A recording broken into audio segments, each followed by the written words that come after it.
Chapter 1101. Senior Brother Cheng. Yang Si knew that there would be a tough battle to fight next, so he ate a good meal to boost his morale and went to the battlefield valiantly. The corners of Cheng Jing's mouth twitched slightly. He didn't know if he should accept Yang Si's attempt to get close to him. Nie Sun, who was at the side, looked at Cheng Jing in surprise. His eyes were clearly filled with question marks. When did Cheng Jing become Yang Si's senior brother? That's not right. Why are Lu Shi's men and Huang Song's men so inextricably linked? If they're not brothers, they're martial brothers or uncle and nephew. There must be poison. Cheng Jing's eyes darkened, and he readily agreed. Compared to Yang Si's enthusiastic attitude, Cheng Jing's reaction seemed a little cold. Yang Si was not angry. There was even a smile on his face. He was determined to use his hot face to stick to the cold buttocks of others. I've often heard Mr. mention senior brother. It's been many years since we last met. Senior brother is indeed a dragon among men. I like you very much. Yang Si was an orphan adopted by Master Yuanjing when he was young. Although he did not bring him back to Langya County to be raised, his identity was not a secret. Cheng Jing was Master Yuanjing's first disciple, so it was reasonable for Yang Si to call him senior brother. Junior brother Yang is not bad either. He has not let down Master's many years of guidance. Cheng Jing put on a fake smile. Nie Sun had been tricked, so Cheng Jing did not dare to get too close to Jiang Pingji's tent. However, Yang Si was thick-skinned enough to play the role of two people. Cheng Jing, there was so much drama.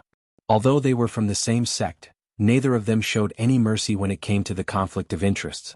Cheng Jing did his best to fight for the benefits that Huang Song deserved.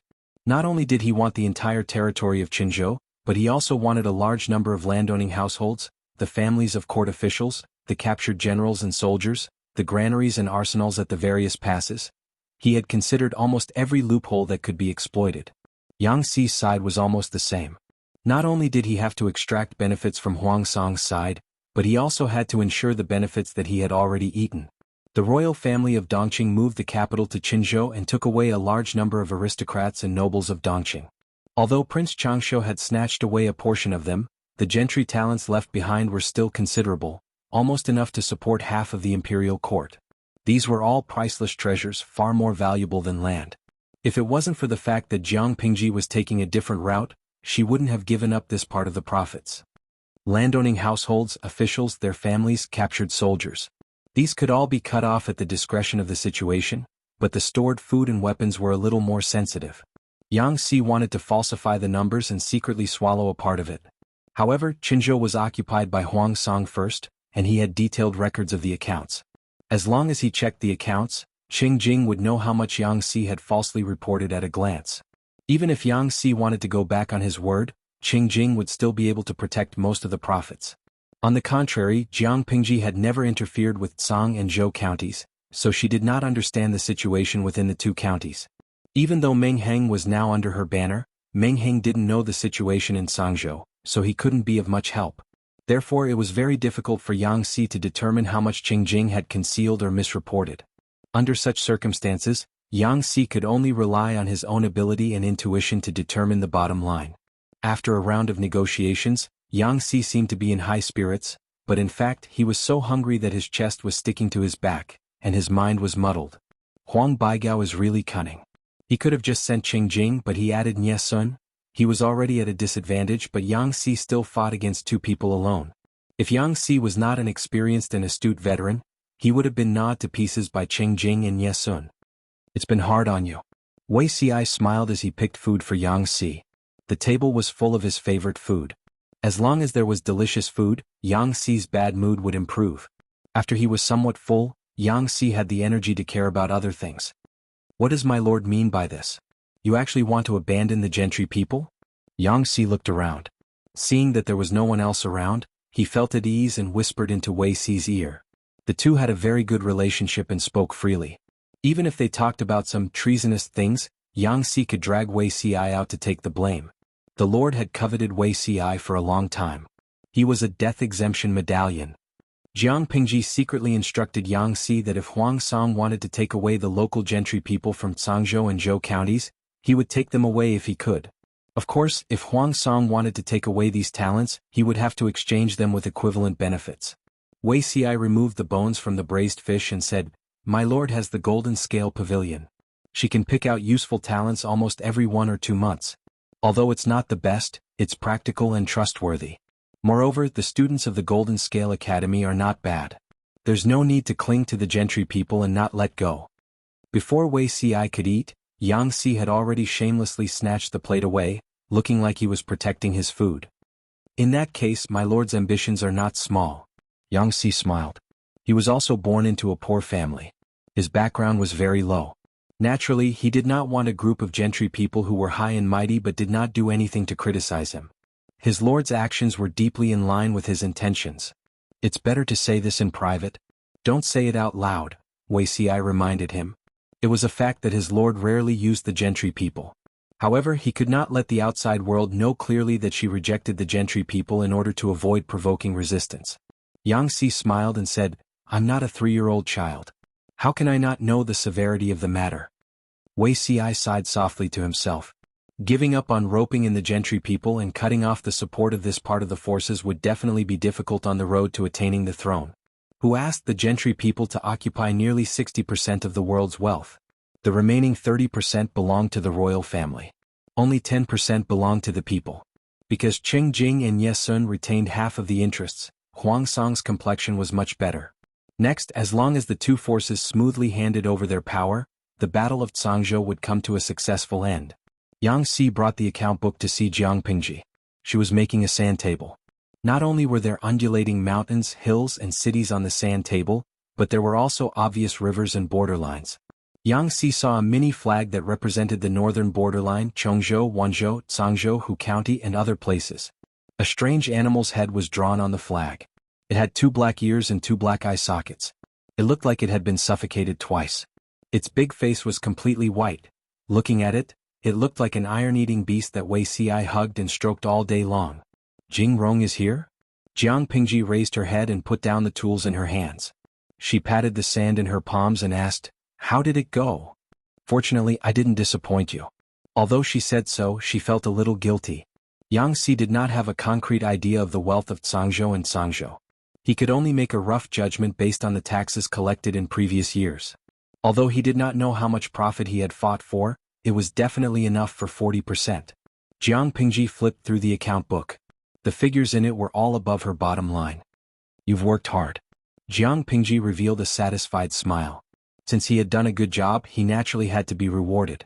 However, apart from delicacies, Jiang Pingji really did not know that Yang Si had any other hobbies. After thinking about it, she felt that it was better to reward him with delicacies. Apart from money, Jiang Pingji gave her mansion's chef to Yang Si. He could cook whatever he liked.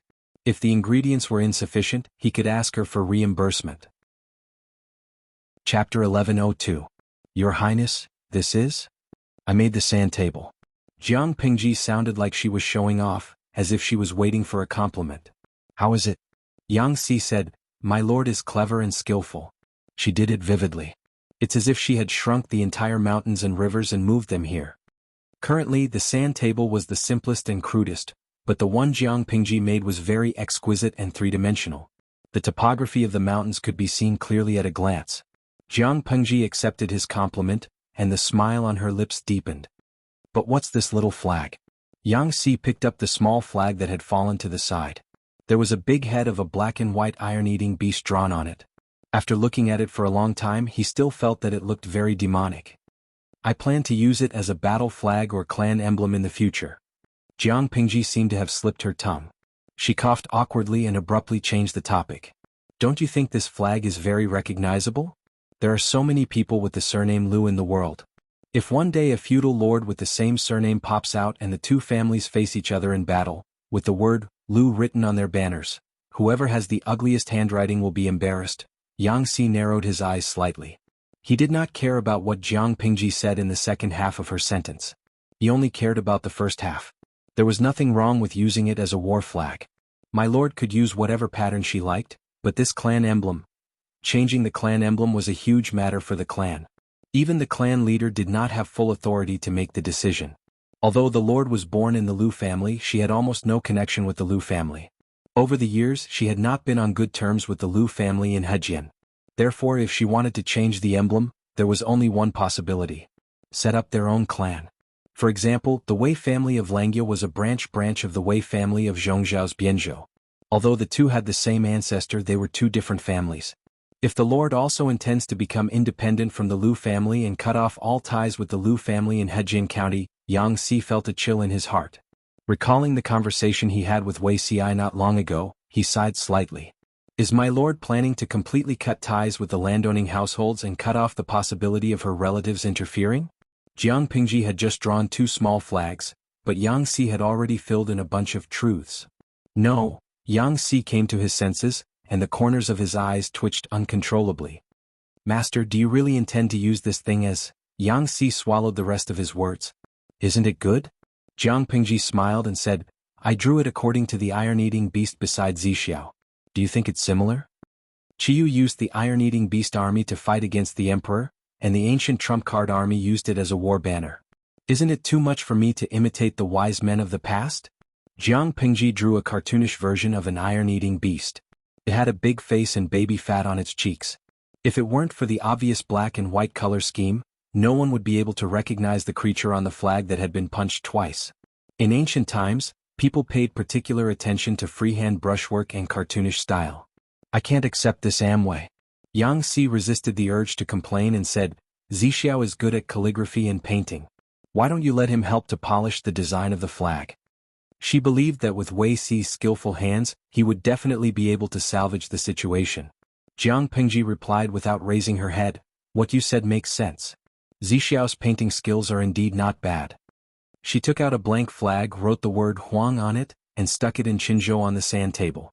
Occasionally, Yang Si would help out by grinding the ink and passing a small pair of scissors. Not long after, the other territories on the sand table were marked with small flags. One day, I will make the entire sand table have only my flag left. Jiang Pingji bent her finger and flicked the small flag that was stuck in Zhi County. The word Su was written on it. She didn't use much strength, but the small flag was too light. It fell with a light flick. Jiang Pingji took out her iron-eating beast flag. Just like this, she flicked away the small flag with the word Su, and stuck her iron-eating beast flag on it. Yang Si looked at her hand in amazement. Her slender fingers released the iron-eating beast flag. In a trance, he seemed to see scenes of a powerful army flashing before his eyes. His ears were filled with the sounds of killing and shouting. Was this the Lord's next move? Attacking the Su family? It was indeed a plastic sibling relationship. Su Pei would occasionally ask about the Lord's recent situation, but he didn't expect his Lord to turn around and stab him. This stab was aimed at the other party's heart. The Su family can't be underestimated, Yang Si said. Su Pei occupies Zhi County, Hu County, and half of Zhangzhou. His family is rich. With Zhi County as his base, Su Pei had already swallowed up Hu County. He even stabbed his neighbor Yang Tao in the dark and snatched half of Zhangzhou. If Yang Tao hadn't expanded his influence towards Nanxing, Yang Tao would definitely fight Su Pei to the death if Su Pei snatched half of Zhangzhou from him. His cousin, Su Fei, who was initially evenly matched with Su Pei, was now hiding in a small place, struggling at death's door. Yang Si and Su Pei had been dealing with each other for a few years, so he knew him well. It's precisely because of this that I chose him. Jiang Pingji smiled. I originally wanted to attack Bogeo, but the only conflict has been resolved. I can't find a reason to attack him now. Apart from that, if I attack him, the defense line at the borders will be under great pressure. It'll also give the hidden enemy a good opportunity to launch a sneak attack. The gains don't make up for the losses. It's better to let him go first. Yang Si nodded. Indeed. It's not good to attack Magistrate Huang now.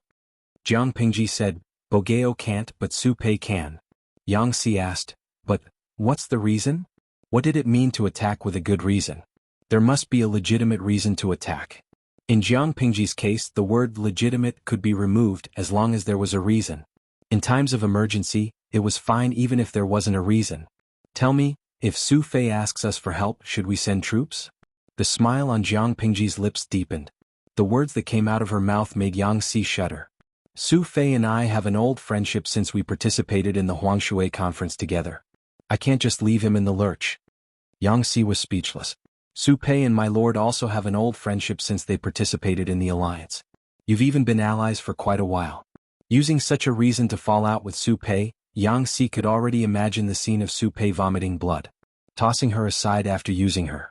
His lord had the potential to be a scumbag. Because of her outstanding ability to handle matters, Yang Si, Qingjing, and Ye Sun quickly completed the paperwork. Next, they only had to exchange territories to govern. Huang Song moved all his people and belongings away. Jiang Pingji also set up an ambush and ordered the garrison troops to withdraw from Qinzhou. This was already a win-win situation. Everyone had something to gain. Therefore, this farewell meal could be considered to be quite enjoyable. Jiang Pingji and Huang Song were in high spirits. The two of them even laughed and reminisced about the past. It was obvious that they had crossed swords several times. It wasn't the first time that they had hurt each other's hearts, but their relationship was still as strong as ever.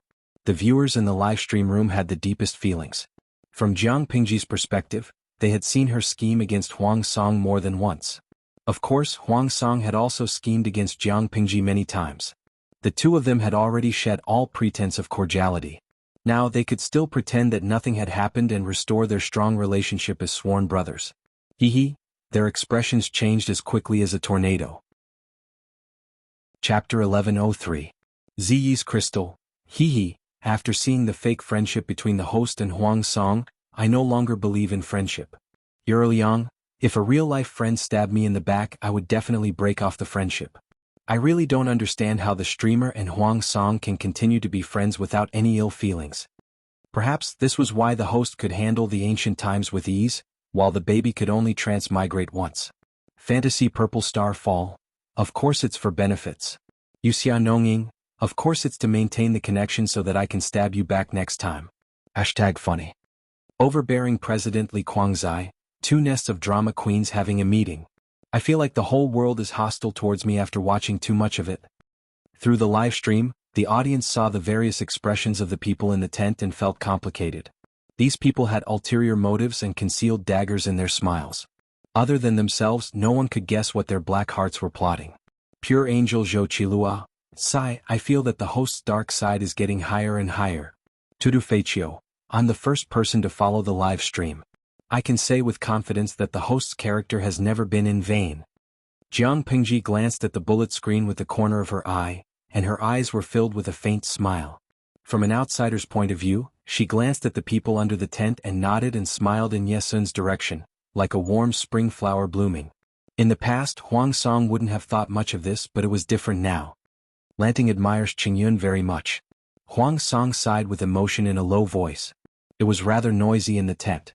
He deliberately lowered his voice so that only Jiang Pingji could hear him. Jiang Pingji was startled for a moment.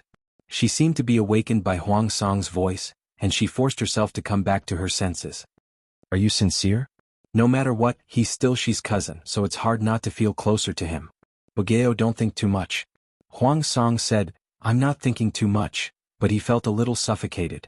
Once the seed of doubt sprouted, it would be difficult to remove it. Just like how a broken mirror would leave behind a crack that could not be ignored, digging out a germinating seed would also leave behind a shallow pit. With Yuan Xan, a foreign relative who loved to snitch, by Huang Song's side, it would be difficult for Nye Sun to be a lone official. Jiang Pingji saw that Huang Song's expression was a little strange. Her smile deepened. There was a grudge between Huang Song and Nye Sun, but it was not enough for them to turn against each other. She was not anxious. However, Feng Jin and Feng Ju made her a little disappointed. If they could use Feng Jin to provoke a crisis of trust between Feng Ju and Huang Song, it would be the highlight of the year. However, Feng Jin said, Your Highness, the same move can only be used once. Meng Heng had already made Huang Song suspect Nye Sun. If the same thing happened to Feng Ju, Huang Song would not fall for it at all. Not only that, but he would also wake up in time and eliminate his suspicions towards Nye Sun. In this way, Jiang Pingji's side had lost everything. Her previous efforts were in vain. Huai Lei is very wary. This kind of sowing discord is useless against him. Feng Ji knew his brother very well. He said, his friendship with Huang Song is not ordinary. Ordinary sowing of discord will not affect their relationship. The reason why Nye Sun is in Zhongzhou is because Huang Song doesn't trust him enough. If Nye Sun heard Feng Jin's words, he would probably feel hurt. After the banquet, Huang Song started to get busy. The 2 counties of Zhangzhou had been transferred to Jiang Pingji. This was her territory. As an outsider, Huang Song naturally could not stay for long. More importantly, he needed to go to Qinzhou to clean up the mess. He did not have extra time to waste here. Shurjiu, I remember that your wife is still in Huda County of Haozhou, right? Jiang Pingji keenly noticed that Meng Heng's mood was a little off. She thought for a while and found the key point. Meng Heng said, "Your Highness did not remember wrongly. My wife is pregnant and it is not suitable for her to travel with the army. Therefore she is temporarily left in Heda County." The relationship between Jiang Pingji and Huang Song looked firm on the surface, but it was full of cracks on the inside. No one knew when they would completely break up. Meng Heng was worried about his wife's safety, but he did not want to add to Jiang Pingji's worries, so he could only suppress his emotions. Now that she had seen through him, Meng Heng naturally would not hide it. He directly told her the truth. "So that's how it is. I was negligent." Jiang Pingji's smile was a little vexed. She revealed her canine teeth, which was a little cute. "If my cousin-in-law stays in Haozhou, she will inevitably disturb Bogeo. Taking advantage of the fact that she is still young and the war has been settled, I will send a team to follow you to fetch her back. I'll mention this to Bogeo in case he forgets and wastes time." The relationship between Jiang Pingji and Huang Song was more subtle. If it was delayed for too long, Huang Song would probably find a lot of reasons to detain Meng Heng's wife and child. Jiang Pingji could not give Huang Song an excuse to make things difficult for her. On the contrary, she wanted to take advantage of this opportunity to make things difficult for Huang Song. After all, Meng Heng's wife and Ye Sun's wife lived together. Meng Heng could not avoid Ye Sun when he picked up his wife. On the other end, Meng Heng heard Jiang Pingji's arrangements and breathed a long sigh of relief. Yes. The Meng family in Sangzhou was destroyed. This led to another major reshuffle of the forces in Dongqing. Jiang Pingji's territory had gained another province. After experiencing the baptism of war and the disaster of the Meng family, Sangzhou was in full swing.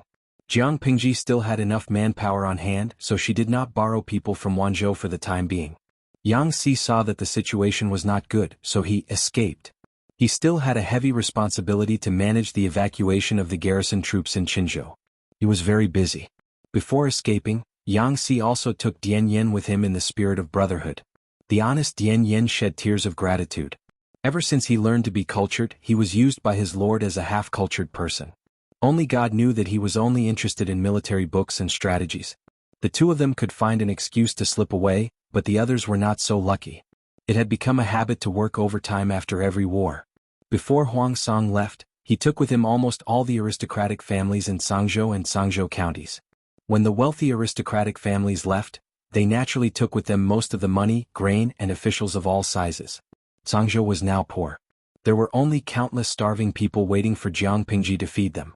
She was the best at rebuilding after war. She had accumulated enough experience in the past, so it was not difficult to operate now. As long as they worked together to get through the most difficult half a year, Sangzhou would return to a state of prosperity when they reclaimed wastelands and harvested the next year. Of course, the blueprint was beautiful. Behind the blueprint was the hard work of Feng Zhen, Wei Ci, Feng Jin, and the others day and night. "The only way to relieve my worries is to stroke the cat." Feng Zhen stroked Wei Ci's pet when he had nothing to do. The pressure of working overtime was reduced. Fortunately, the cat was still young. If it was older, it would slap the unruly people who offended it with its paw. I heard that the envoy from the Yi family of Beiyuan was summoned back as soon as he arrived at Yumen Pass. Wei Ci held the brush with both hands and multitasked. He had to deal with 2 bamboo slips and endure Feng Zhen's noise at the same time. Chapter 1104. I really realized that Zixiao never seemed to worry about Beiyuan. Feng Zhen narrowed his eyes and rubbed the iron-eating beast's ear with his large palm. He seemed to have asked casually. Or perhaps, Zixiao is certain that the Beiyuan Yi clan will not be able to free themselves, and this is also the result of your stargazing day and night? Only then did Wei Ci raise his head from the pile of bamboo slips, but he did not put down the brush in his hand. Feng Zhen stared closely at his face, as if unwilling to let go of even the slightest hint of abnormality. Wei Ci said with a calm expression, "Confucius said that the mysteries of heaven must not be revealed." Feng Zhen, if Confucius was alive, wouldn't he be angered to death by Wei Ci? When did I ever say such a thing? Only Taoists talk about the secrets of the heavens. Feng Zhen wished he could throw the iron-eating beast in his arms at Wei Ci's face. This person was getting more and more infuriating. Little did they know that Wei Ci could not reveal anything at all. He could only be vague about it. Beiyuan is a very interesting country. Feng Zhen's face was blank. Interesting? How was it interesting? Little did they know that Wei Ci's evaluation of Beiyuan was straight to the point. This country was really too weird. The destruction of Beiyuan was not caused by the lord or the other feudal vassals, but by them. In his previous life, Wuxia lived in seclusion in Zhongzhao's Bianzhou. His body was in the land of peach blossom, but his heart was in the secular world. He could not let go of the general situation of the world. Among the 5 countries in the world, Dongqing, Nanxing and Zhongzhou, these 3 countries were fighting in full swing. All the feudal princes took turns to sing. After His Majesty united the 3 magnates, she dealt with Beiyuan and Xichang. It took more than 10 years to unify the 3 kingdoms, but it took less than a year to deal with Beiyuan and Xichang. It was not because His Majesty was too strong, but because the internal situation of the 2 countries was too strange. Let's start with Xichang. Xichang had the weakest military strength and the smallest territory among the 5 countries. Chaos descended and the 5 countries collapsed. Xichang, the weakest of the 5 countries, had leaped to become the country with the most feudal vassals in its territory and the most tragic sacrifices in war. According to incomplete statistics, there were no less than 300 uprisings in Xichang, and there were no less than 100 feudal vassals with their own names. As for the Xichang royal family, they were so poor that even the emperor had to farm in the fields, the empress plowed and knitted to earn her allowance, and the former concubines were sold into the brothel to earn money. The most powerful vassal within the territory only governed half a province, while the smallest vassal only had a village. That's right, a village. He dared to call himself a feudal lord when he had hundreds of commoners under his command. Xichang died because its forces were scattered and its people were not united. His Majesty's armored cavalry rampaged and took over Xichang in 4 months. It was as brittle as paper. These words came from the mouth of Fu Wang, the commander-in-chief of the expedition against Xichang. What was the most amusing thing? After Xichang was destroyed, Fu Wang captured the members of Xichang's royal family. The emperor actually offered his 3 sons to His Majesty as his male pets. Although these 3 sons of mine are young, they are all well-educated and well-mannered. I don't dare to compare my looks and temperament to the nobles of the aristocratic families, but my ancestor was once part of the royal family of the great Xia dynasty. Their bloodline is noble. Before the 3 of them fell from grace, they were famous in the capital. In front of all the officials in the imperial court, this ruler of a fallen country was servile and obsequious. He even used vulgar language. Wuxia was so angry that he could not eat for a few days. His Majesty's dragon body is precious, how dare such a lowly person covet it? The hot-tempered General Dian Yen couldn't take it anymore, and with a kick, he dislocated the man's shoulder. If it wasn't for Fu Wang, Li Yun and the rest stopping him to prevent Dian Yen from killing people in court, this fellow would have long gone to hell. In the end, His Majesty only smiled and fined Dian Yen half a month's salary, then rewarded him with a box of gold, silver and jewels. His Majesty originally wanted the descendants of the Xichang royal family to be wealthy commoners, but after this incident they were all wiped out. Beiyuan's national power was stronger than Xichang's, but His Majesty took less time to recover Beiyuan than Xichang. Beiyuan was famous for courting disaster, and it could be said to be a weirdo among the 5 countries. Before the collapse of the 5 countries, the Beiyuan royal family was already in decline. Basically, a few aristocratic families took turns to rule, constantly fighting for power. After the collapse, power struggles became more frequent. Within a year there were no less than 20 coups, the shortest lasting only half a day. The Yi family had the last laugh. They destroyed the royal family, wore the dragon robes and ascended the throne. Almost every direct descendant of the Yi family was conferred the title of prince, and their salary was the highest. They were prominent for a while, and it could not be said that they weren't prestigious. However, this situation didn't last long. Beiyuan quickly fell into chaos. Previously, Feng Zhen had mentioned that Beiyuan was located in the north. In a year it was only warm for a few months and the rest of the year was very cold. The environment was harsh and it was difficult for crops to survive. The land produced little food. In order to stabilize the situation, Beiyuan's agricultural tax was naturally the lowest among the 5 countries. The government only collected 20% of the agricultural tax. In this era, this agricultural tax was already very low, but the people were still hovering around the line of food and clothing.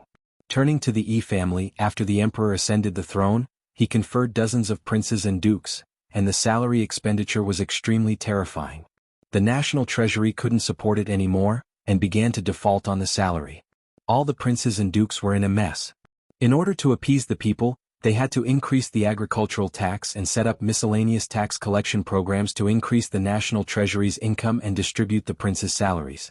When the tax was at its heaviest, the government even collected 90% of the agricultural tax, and the remaining 10% of the grain tax had to be exploited layer by layer. Within the borders of Baiyuan, countless people froze and starved to death. Hearing that His Majesty's iron hooves were about to enter the country, the people from all over the country spontaneously took action. Some opened the passes, some opened the city gates, and some opened the city gates. The soldiers guarding the border fortresses ran away without a trace. If Xichang was as fragile as paper, then Baiyuan was probably as fragile as air. Calculating the time, the Yi family was now fighting with a few other aristocratic families for power. The regime changed like the sun and moon, and the coups were so frequent that they seemed like a joke. The Yi family coveted the Cangzhou stud farm, but if they kicked an iron plate, they couldn't really send a large number of troops to suppress the border. Wei Ci knew this, but he didn't dare to take the risk. After all, Baiyuan was still considered strong, and hadn't been as fragile as air by the Yi family. Wei Ci wasn't the least bit surprised to hear that the envoy from Baiyuan's Yi family was summoned back as soon as he arrived at Yumen Pass. Wei Ci's calmness attracted Feng Zhen's attention, which was why he tested him just now. Little did he know that Wei Ci was an old cucumber that had been dipped in green paint. He was a licensed driver with decades of experience, so why would he be tricked by him? I heard from the Lord that her next step is to make a move on Su Bei. Zixiao, don't you think this is too rash? How is it rash? Feng Zhen said as he stroked the cat. Su Bei is indebted to the Lord.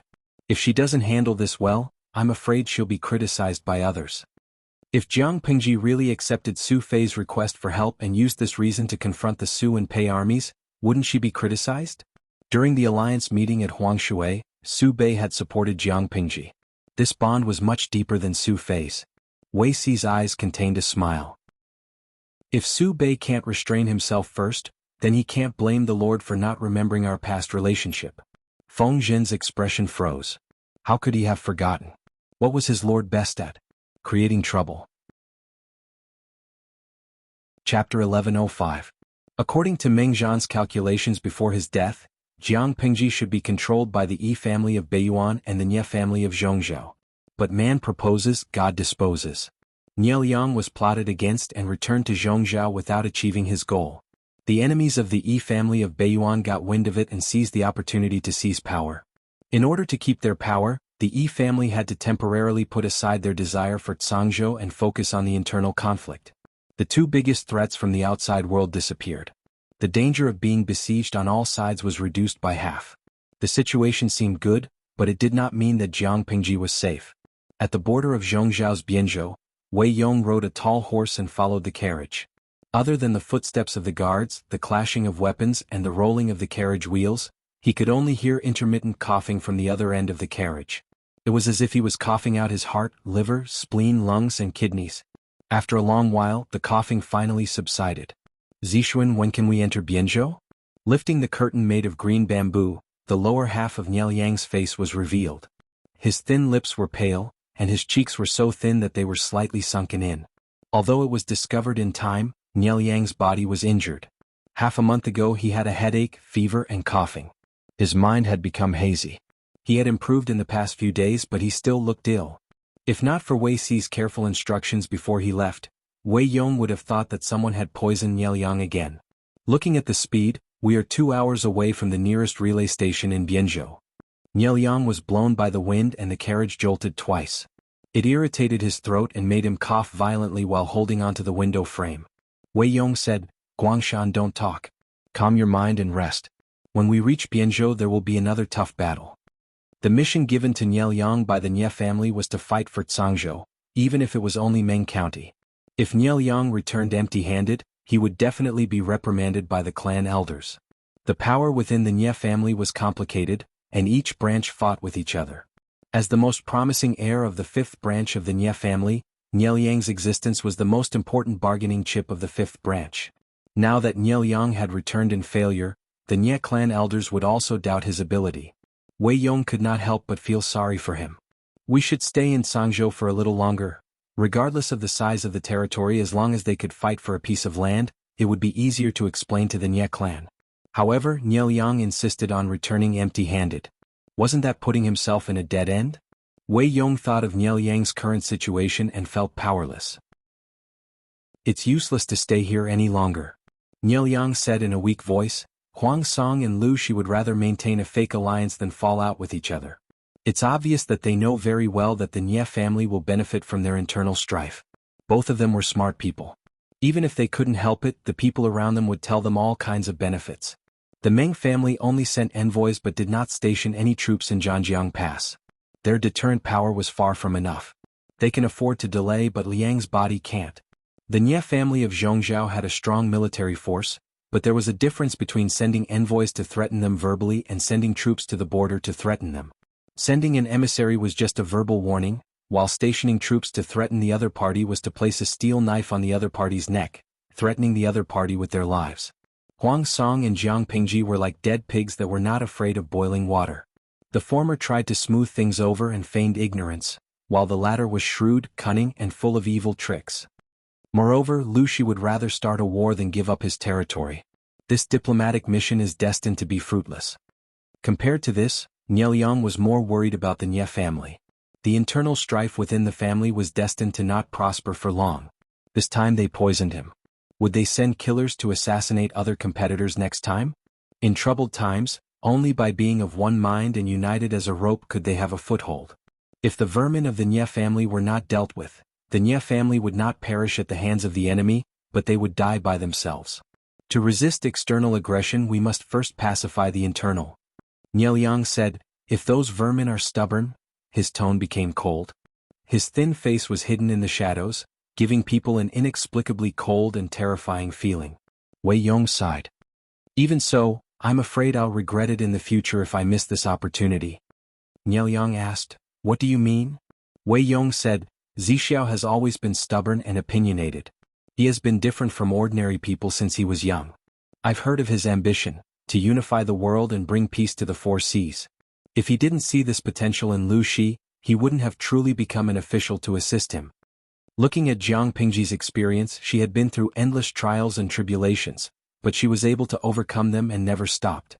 Meng Zhan took great pains to set up a trap and led her into a situation where she was surrounded by enemies on all sides. What was the result? Jiang Pingji sent someone to leak information to the political enemies of the Yi family in Beiyuan, using this to restrain the Yi family. Niel Yang was busy rushing back to Zhongzhou to deal with the internal affairs of the Nie family, so he couldn't pose a sufficient threat. Without the Nie family as a counterweight, Huang Song was tricked into handing over the 2 counties of Cangzhou. The original disadvantage was turned around. Although the Nie family and the Yi family wouldn't let go of Cangzhou easily and would come back after a while, it gave her a chance to breathe. Wei Yong was sure that Jiang Pingji would definitely use this time to fight for more bargaining chips for herself. She's a strong opponent. Niel Yang smiled faintly. But Liang won't regret it. He would only regret it if he allowed the Nie family to court disaster. Within Hu County, Su Fei's life had been difficult these years. Back in the day he was the eldest grandson that his grandfather doted on the most. He relied on this favor to fight evenly with his eldest grandson, Su Bei. Because of his grandfather's protection, Su Fei had the upper hand most of the time. However, everything changed after the political chaos in Dongqing and the alliance meeting at Huangshui. First, his grandfather passed away, and Su Fei lost his powerful protection. The elders of the Su family were inclined to appoint the eldest son, which made Su Fei very angry. Ever since he was young he liked to compete with his cousin. He couldn't tolerate being inferior to his cousin. Because of the fight for the head of the family, the 2 brothers completely broke off. The internal power of the Su family was also divided into 2 groups. In the beginning the 2 brothers were evenly matched. Su Fei and Su Bei even joined forces to swallow up the territory of the county chief of Hu County, Wumashang.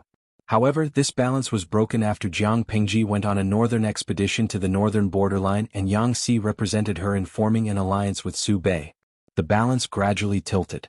While other people's lives became more and more prosperous, Su Fei's days became more and more sullen. As Su Bei pressed on, Su Fei also lost most of his territory and gradually holed up in a small area. Seeing that he couldn't hold on any longer, Su Fei's emotions became more and more violent. He often vented his anger on the servants and maidservants around him. The aristocratic families that were originally attached to him gradually changed sides and left. His subordinates even persuaded him to submit to Su Bei and submit to him. How could this be possible? Apart from age, how is he stronger than me? Grandfather has always favored me to be the head of the family. What does Su Bei count for? Not only did he not act according to grandfather's will, but he also wants to put me to death, to make me submit to him? Dream on. If he wasn't willing to submit or die, then he could only seek help from a third party. Just as Su Fei was frowning in distress, a servant beside him gave him an idea that made him suddenly see the light. My lord, if we are looking for military support, it won't do if they are too weak. If they are too strong, distant waters won't be able to put out a nearby fire. After thinking about it, only the Wanzhou magistrate, Lu Shi, is the most suitable. Chapter 1106. The servant saw that Su Fei's expression was not good and felt uneasy. Laleoi. He also cherished his life. Su Fei's servants had died one after another.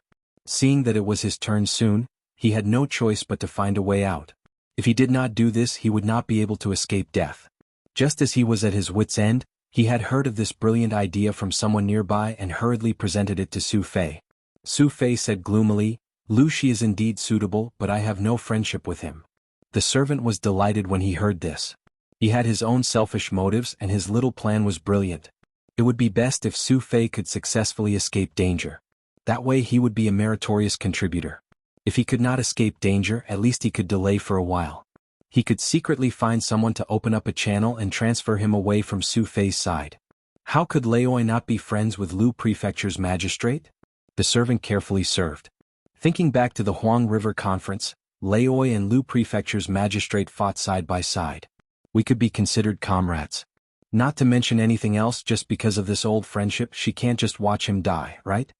The servant thought that he had spoken well, but Su Fei's expression was even uglier than before. He was anxious, afraid that he had stepped on a landmine. Su Fei said after a long pause, You might not know this, but during the Huang River Conference, Lu Shi was closer to Su Bei.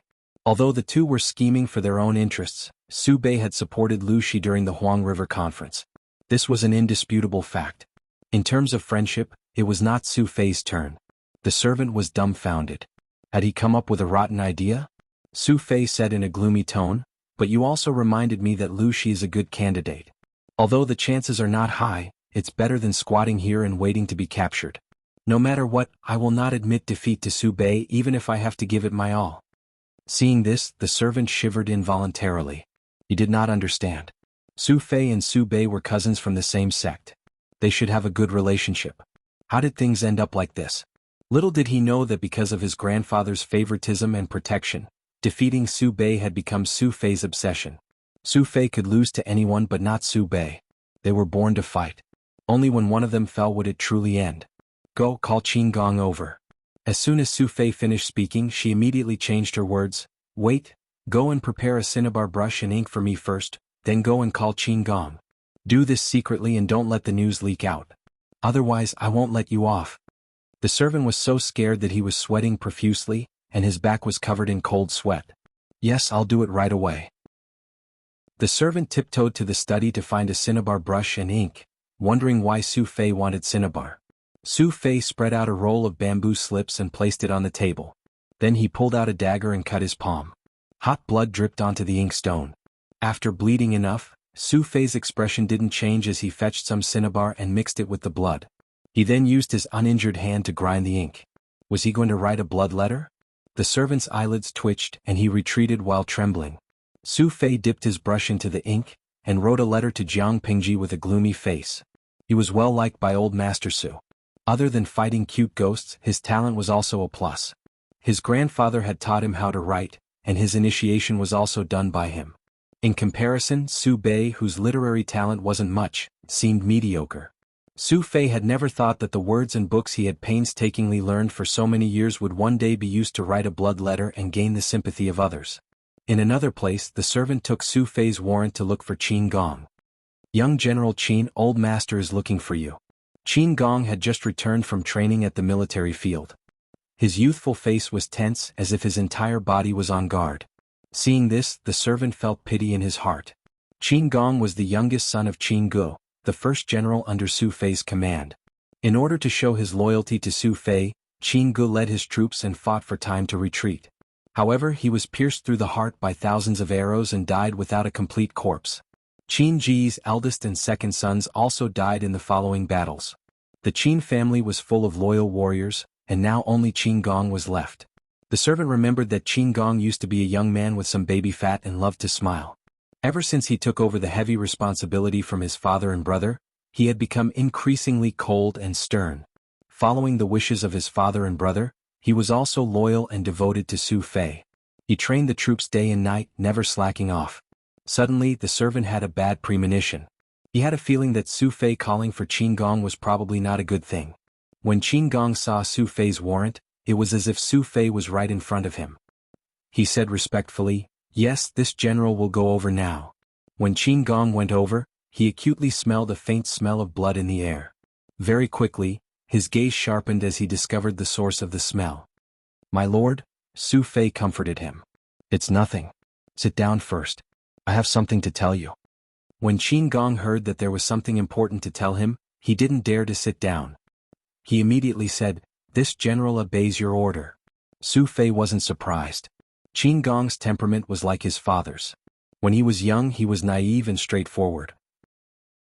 Once he shouldered heavy responsibilities, he would quickly mature. "Deliver this letter to Wanzhou Magistrate Lu Shi at night," Su Fei said. "Remember to be careful. Don't let anyone discover it." Qin Gong looked up in surprise and blurted out, "If this general leaves, who will train the soldiers to protect the Lord's safety?" Su Fei laughed. "My life isn't something you can protect just by training the soldiers to defend it." Qin Gong's face was deathly pale. He pursed his lips tightly. "Only this letter can bring me a glimmer of hope."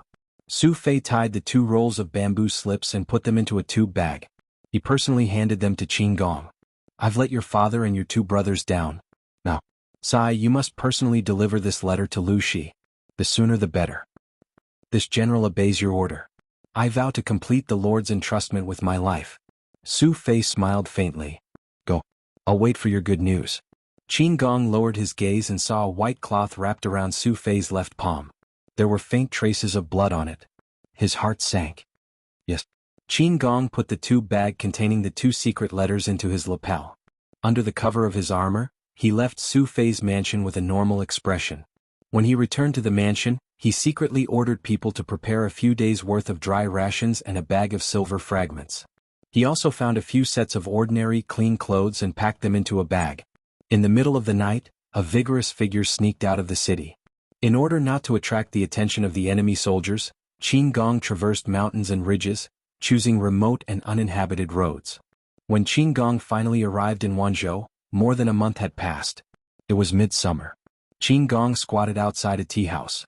He held a cracked pottery bowl and greedily drank the entire bowl of coarse tea. After drinking enough, he even fed some to the horses that were on their way. "Pretty boy, look over here." At first, Qin Gong didn't realize that the voice was calling him. It wasn't until someone followed him and the shadow blocked his line of sight. Chapter 1107. "What did you call me for, young lady?" Qin Gong asked in the elegant language of the 5 kingdoms. The young lady in front of him was a delicate and pretty village girl. Although her appearance was not outstanding, she had the unique vitality of her age and her cheeks were healthy. She wore a pink robe with a short-sleeved blouse over her head and a long skirt with embroidery. The fabric of her clothes was not exquisite, but the colors were bright, which made people's eyes light up. Just from her clothes, it could be seen that the young lady's family was wealthy and had a good quality of life. Now that the world was in chaos, many families only had one set of clothes to go out in, not to mention dressing so respectfully. The delicate and pretty village girl smiled. "Young man, do you have a marriage partner?" Qin Gong's face stiffened, and his cheeks flushed as he answered dryly. "My late father has already arranged a marriage for me." When the village girl heard this, her face darkened and she walked away resentfully. A farmer drinking tea in a tea stall slapped his thigh and laughed. "That's the prettiest girl in our village. Young man, you're not that lucky." Qin Gong's face turned red from the teasing. Who knew what the situation in Wanzhou was like?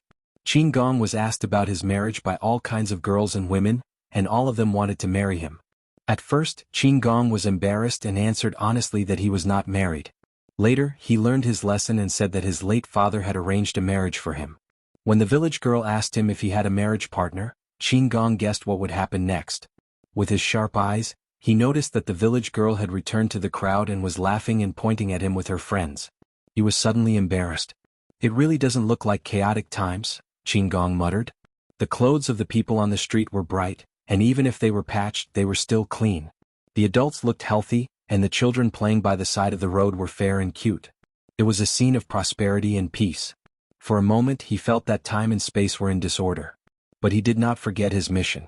He originally wanted to go straight to Cangzhou, but halfway there he found out that Jiang Pingji had already returned from Cangzhou to the prefecture of Shangyang Wanzhou. Leading the old horse, Qin Gong touched his money pouch that only had a few copper coins left and sighed helplessly. He had brought quite a lot of silver with him when he set out. Logically speaking, it should be enough to cover his expenses. However, when he saw the miserable and helpless people along the way, out of pity, he had to buy more food for them. Although it did not delay the journey, it was very costly. Now he was so poor that he only had a few copper coins left. After entering the city, the noisy streets and pedestrians made him look pitiful. Qin Gong smelled the aroma of food in the air. He swallowed his saliva and led the skinny horse onto the special path. The territory under Jiang Pingji's rule had special rules. Pedestrians, horses, and carriages had to take different roads. There were even special bailiffs to manage them. After entering the city, no one is allowed to gallop on a horse unless there are special circumstances. Qin Gong naturally wouldn't deliberately cause trouble in someone else's territory. Using his remaining copper coins, he bought some hay to feed the horses, 2 large cakes and a bowl of coarse tea. As he ate, he strained his ears to eavesdrop on the conversation of the customers. Qin Gong was listening attentively when a young man in wooden clogs came running in from outside. The young man had dark skin and plain facial features. His face was flushed from running. He shouted excitedly at the customers in the tea house. Saigo is going to be flogged again. The lady boss of the tea house hit the back of his head in annoyance and scolded, "You little bastard, you don't learn good things all day. What are you watching for?" The young man stomped his feet. "Mother, can't I just watch the fun?" The lady boss wanted to scold him again, but one of the customers gave the young man a copper coin. "Tell me what's the news today?" The tea house was a place where news circulated and gossip flew everywhere. The young man was the lady boss's son. He had a mischievous temper, but he had an excellent memory.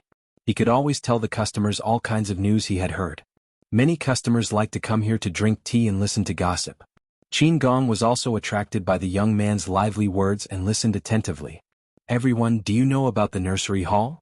The young man kept them guessing. The customers jeered. "In the whole of Wanzhou, who doesn't know about the nursery hall? If you keep us guessing, I won't pay for the tea."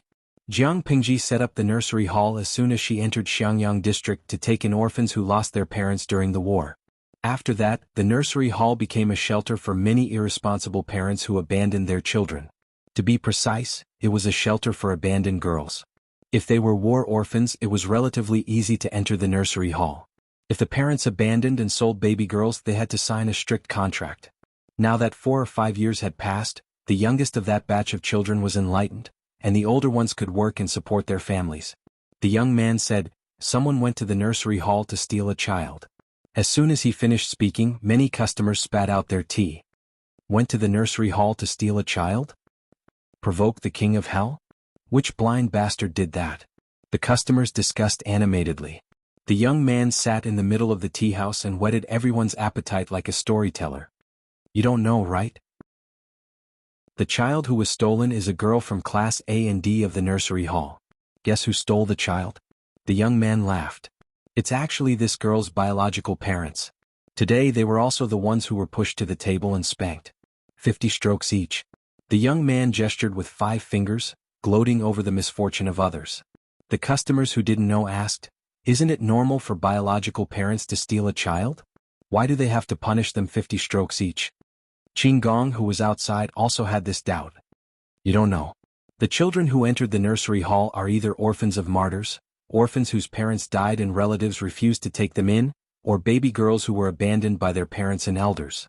Another customer who lived in Xiangyang district cupped his hands and bowed in the direction of the state government. He then said, "The former is easy. If it's the latter, the elders have to sign a contract to sever ties. Once the contract is signed, the children's elders and relatives can't get close to the child. Not to mention stealing the child. Even if they see the child in private, they will be punished with 10 strokes. Hey, that's not right. Since it's a girl, why would they take the risk to steal her? A contract severed blood ties. No matter how one looked at it, the child was no longer the parent's. Blood ties? This thing couldn't be compared to the contract. The young man said, "You don't know, I have a childhood friend in the Golden Scale Academy. The governor is preparing to expand the Golden Scale Academy. As for the source of students, he chose a portion from the nursery hall. That girl is from Class A and D, so entering the Golden Scale Academy is a sure thing." I don't know where the parents heard the news, but they came over eagerly. The girl didn't want to acknowledge her, so they thought of stealing her. Entering the Golden Scale Academy would basically be considered as the governor's personal disciple. How could their future be bad? Even if it was a girl, she would be a golden doll who had a relationship with the governor. If they could acknowledge their daughter, it wouldn't be a loss no matter what. The tea house was in full swing. Qin Gong drank his tea, returned the pottery bowl, and followed the crowd to the food stall. When he arrived, the 50 strokes had already been flogged. The dispersed crowd was laughing and talking. Almost everyone felt that the couple deserved it. The 50 strokes were considered light. The contract to sever ties had been signed, which was equivalent to selling the child to the governor, Lu Shi, who was behind the nursery hall. The child's life and death were in Lu Shi's hands, and the child was the governor's private property. What did biological parents count for? This wasn't stealing their own child, it was clearly stealing the governor's private property. It was already merciful that they weren't beaten to death. Chapter 1108. As the crowd dispersed, Qin Gong glanced at the couple who had been beaten to the point of being bloody. With his excellent eyesight, he could tell that the couple was badly beaten, but their bones were not injured. Only their skin and flesh were bruised. It was painful, but it was not fatal. If 50 strokes of the board were to fall on a person's body, not to mention an ordinary couple, even a martial artist would lose his life. As he was thinking, Qin Gong felt someone tugging at his sleeve. He saw a 7 or 8-year-old girl standing beside him. Her hair was tied into a bun, her chubby cheeks were pink, and her eyes were clear like flawless jewels. The girl wore a blue and white scholarly robe, and an exquisite token hung on her waist. She did not look like she was raised by an ordinary family. "Why are you pulling me?" Could it be that this 7 or 8-year-old girl wanted to marry him? Qin Gong laughed involuntarily at his own imagination. The girl spoke clearly, "Little brother, please help me give these to them." Qin Gong took it and found that the things in the bags were medicine for treating external injuries. Apart from the medicine, there was also a small bag of copper coins. "Who are you to them?" Qin Gong asked curiously. The girl glanced at her parents who were pushing the responsibility, crying and insulting her. Her calm gaze was mixed with some complexity. The nursery was divided into male and female sections. The female servants who took care of them did not hide anything from them. Many girls knew from the moment they could remember that they were abandoned by their parents. They did not have parents, but they had brothers and sisters in the nursery and the governor who protected them. Unrelated people. Qin Gong was surprised, vaguely guessing the girl's identity. He was about to sigh at the girl's filial piety when she said, "If you die here, it will inevitably damage the governor's reputation. In other words, if you die, you should at least die far away." Qin Gong, children these days were all smart. Qin Gong played the good guy for once. He threw the medicine and the bag of coins to the couple. "You're the child from the nursery?" Qin Gong returned to find the girl still in the same place. The girl nodded, then shook her head. She pointed at the token hanging on her waist and proudly puffed out her flat chest. "I'm a student of the Golden Scale Academy now." The nursery imitated the Golden Scale Academy in setting up 2 sections for males and females. Apart from studying, males and females were separated for other activities. The girl was a Class D student, and her grades were second only to Class A. This time, the Golden Scale Academy expanded its enrollment, and there were a total of 300 more places. The infant nurturing hall was fortunate enough to occupy 50 places, and the little girl relied on her own abilities to take one of the places. That day she packed her things and moved to the Golden Scale Academy. Halfway through her journey, her things were stolen by this pair of parents. She was almost scared to death. After calming down, she dealt with the parents while trying to find a good opportunity to escape. It was this experience that completely cut off her desire for the word parent. What did they mean when they said that if she was filial to them and helped her younger brother and older brother, they would find a good marriage for her in the future? What did he mean by saying that they were the ones who treated her the best in the world, yet he was secretly slandering the prefecture overseer? If he really treated her well, would he have sold her to the nursery? After the girl learned to read, she looked at the record of her parents selling her to the nursery. The record described in detail the process of her parents selling her to the nursery, including her words and actions, expressions, and the reason for selling her. Did they really think she was illiterate and didn't know anything? Judging from your accent, you don't seem to be a local of Xiangyang district. But you speak elegant words so well, you shouldn't be an ordinary person, right? Elegant words were official language. Many people spoke official language with a local accent. Unless they had studied it seriously and systematically, it would be difficult to speak so accurately. Qin Gong was secretly surprised. The little girl in front of him was actually testing him? Sure enough, she had become a spirit. I'm from a foreign place. I'm here to look for someone, Qin Gong said. I'm looking for the registrar of Wanzhou, Su Ku. Except for Su Ku, the chief butler, who was a fixed NPC, the others were free to do whatever they wanted. They were often dragged by Jiang Pingji to battle everywhere. If Qin Gong wanted to see Jiang Pingji, he had to find someone who could speak to her. It was not easy to find others, and Qin Gong was not sure if they were in Wanzhou, so he could only find Su Ku. The girl was shocked. Are you a relative of Registrar Su? Qin Gong shook his head. He said, No, I was entrusted by someone to bring a letter to Registrar Su. Although Qin Gong was only 18 years old, he had a lot of foresight. He did not directly state his purpose. Instead, he said that he was here to deliver a letter to Su Ku. The girl said, Look at you. I'm afraid you won't be able to see Registrar Su. How could an ordinary person meet a registrar of a province? Qin Gong laughed bitterly. He said, I was planning to try my luck. Maybe the gatekeeper would be willing to help me deliver a message. Of course, the possibility of being kicked out was higher. Qin Gong had no proper documents on him other than the secret letter. He could not prove his identity. The girl thought for a while. She said, Is the letter urgent? Qin Gong said, It's very urgent. I know a way. Maybe it'll be faster, the girl said. But if you lie, you'll lose your life. The girl was now a new student at the Golden Scale Academy. She could pass a message to Feng Yi, who was a senior. Feng Yi was the son of Feng Biche. Although he was the son of an official, he was gentle and well-mannered. If what Qin Gong said was true, Feng Yi should be willing to help. Qin Gong said without changing his expression, Of course it's true. The girl was lucky. When she arrived, Feng Yi had just finished school. Why are you looking for me? The girl explained the purpose of her visit. Feng Yi frowned slightly and asked about Qin Gong's behavior and appearance in detail. I'm afraid you've been deceived. Registrar Su's family has been in Wanzhou for many years. How could there be a letter from outside? The girl's face paled when she heard this. But, I'd like to meet this person. You've just entered the Golden Scale Academy. If there's anything you don't understand, feel free to ask me. Feng Yi got up and called for her attendant.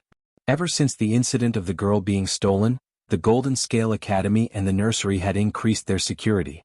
As the son of an official, Feng Yi's security had also increased by several levels. She was not allowed to travel alone, and she was not allowed to meet strangers alone. She had to bring 1 or 2 guards with her. Qin Gong waited at the agreed place. After a long time, he did not see the girl. Instead, he saw a handsome young man dressed in blue and white clothes. It wasn't quite accurate to call him a young man. He was between a boy and a teenager. He looked frail, had elegant features, and had an excellent temperament. As soon as he saw Feng Yi's attire, Qin Gong knew that the blue and white school uniform was the standard appearance of a student of the Golden Scale Academy. What's your purpose in coming to Wanzhou?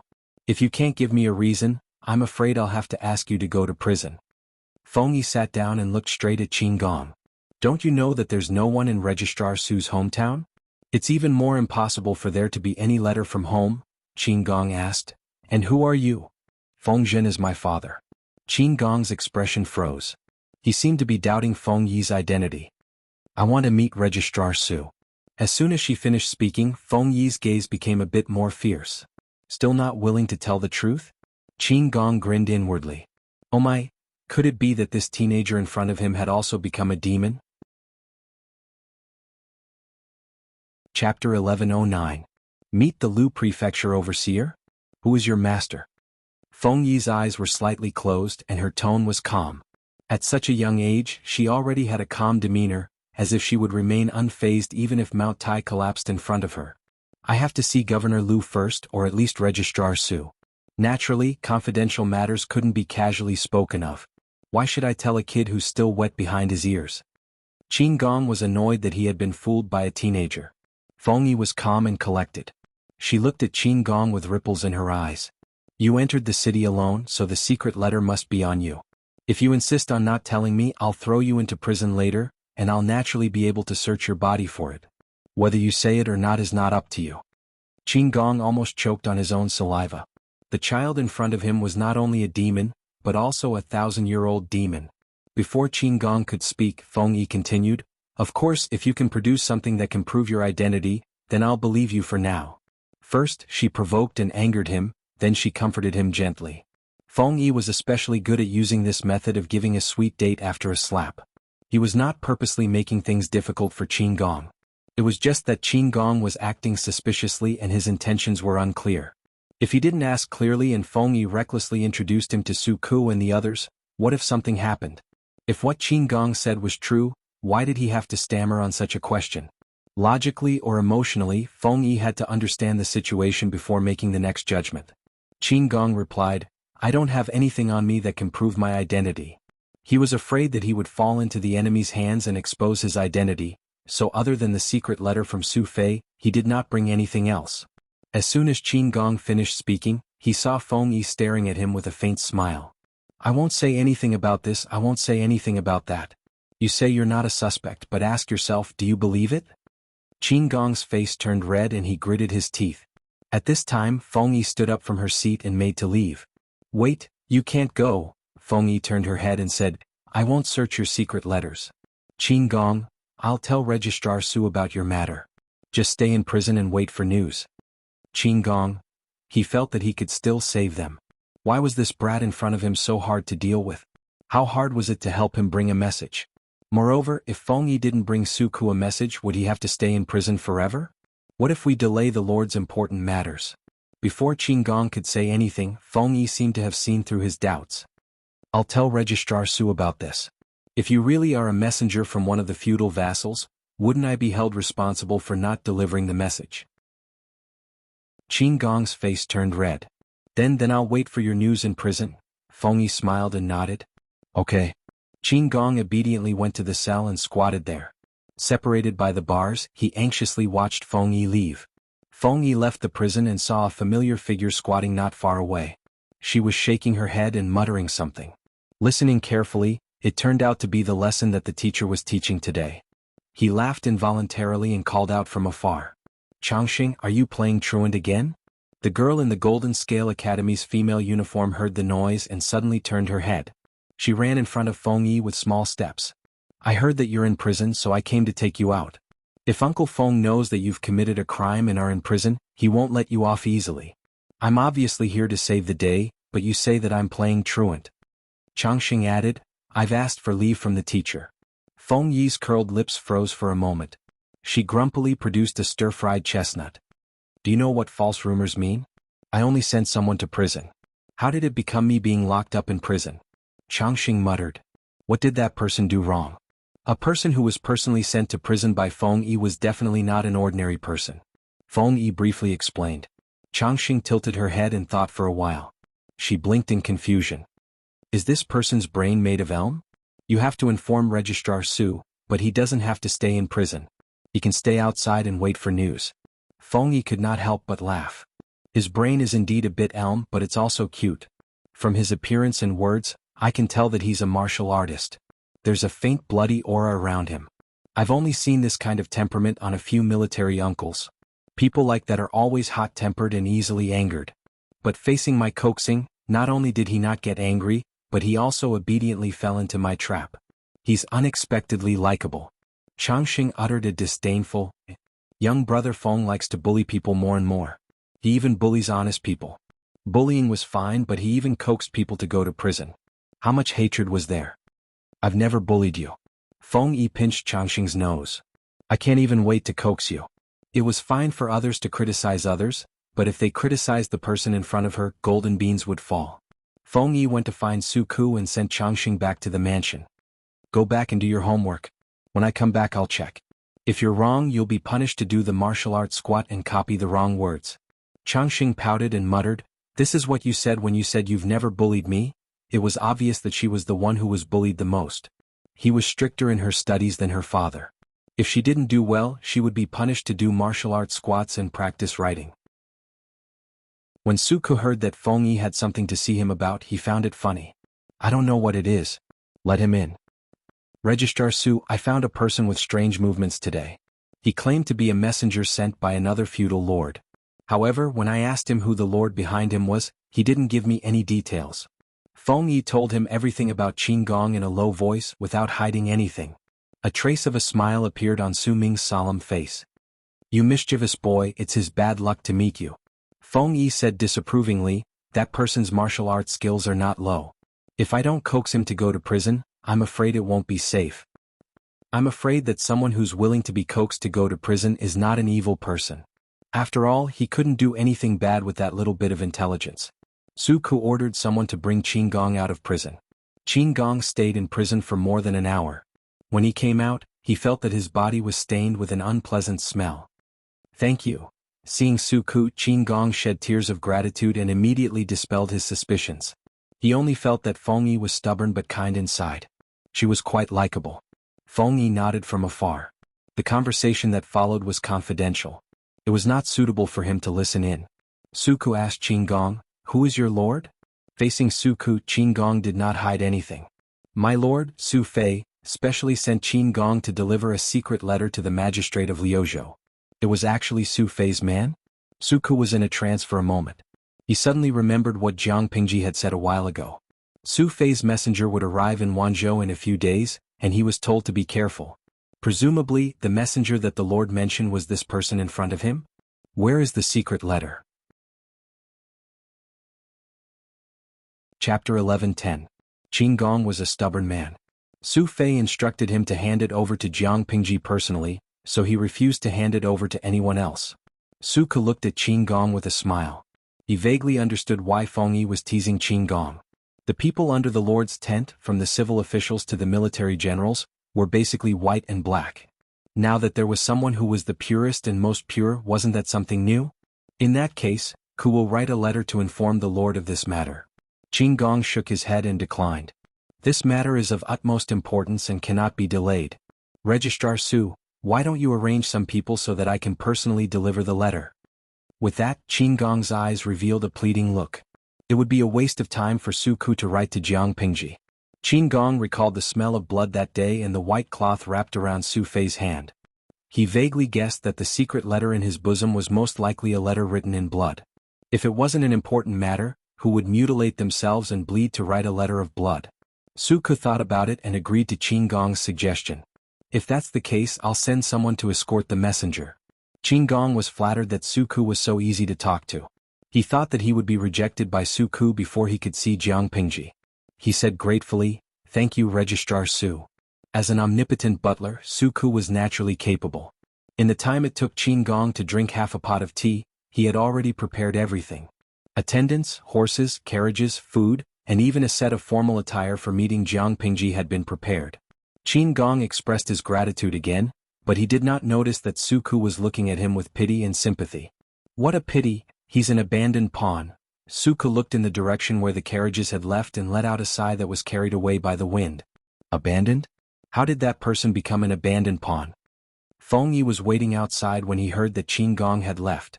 He went out to take a look and happened to hear Su Ke's sigh. Su Ke came back to his senses and looked down to meet Feng Yi's puzzled gaze. If there were no accidents, Feng Yi would basically be the next generation's leader and the future young master's most reliable right-hand man. No matter if it was Su Ke or the others, they all had high hopes for Feng Yi and often gave her guidance. I heard that Su Fei is in dire straits recently. The generals under his command have been killed one after another, and his territories have been lost one after another. Now he is imprisoned and his fate is about to run out. Although Qin Gong was young, he already had the demeanor of a general. What was more commendable was that he was loyal to Su Fei. Although I haven't seen the surface of such a character, I've seen a bit of it. Su Ke chuckled and carefully guided Feng Yi. Tell me, is it more important to deliver the letter or your own life? Dispatching a general as a messenger and neglecting his own guards, what is Su Fei planning? There was no need for a general to personally deliver a letter. After Feng Yi heard this, it was as if she was suddenly enlightened. A look of realization appeared on her sickly face. Registrar Su, you mean to say that Qin Gong isn't just an abandoned pawn, but a gift from Su Fei to the prefecture overseer?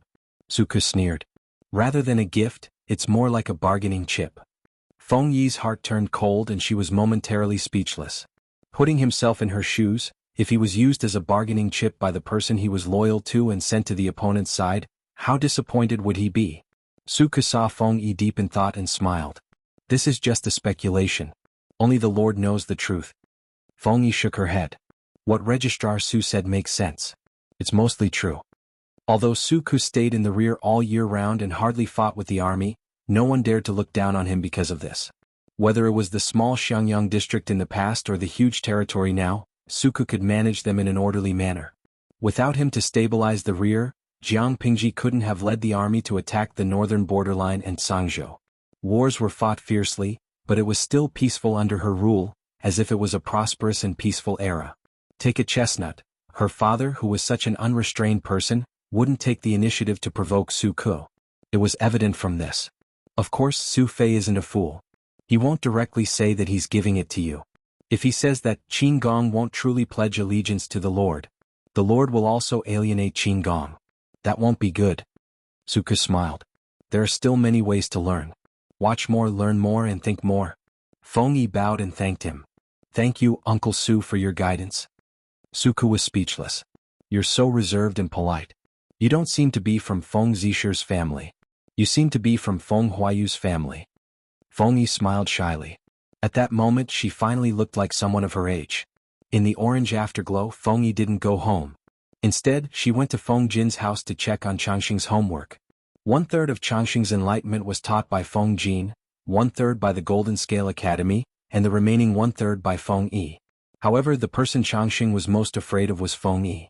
Feng Jin could act coquettishly, the headmaster of the academy could act cute, but Feng Yi could only do her best to accept her punishment.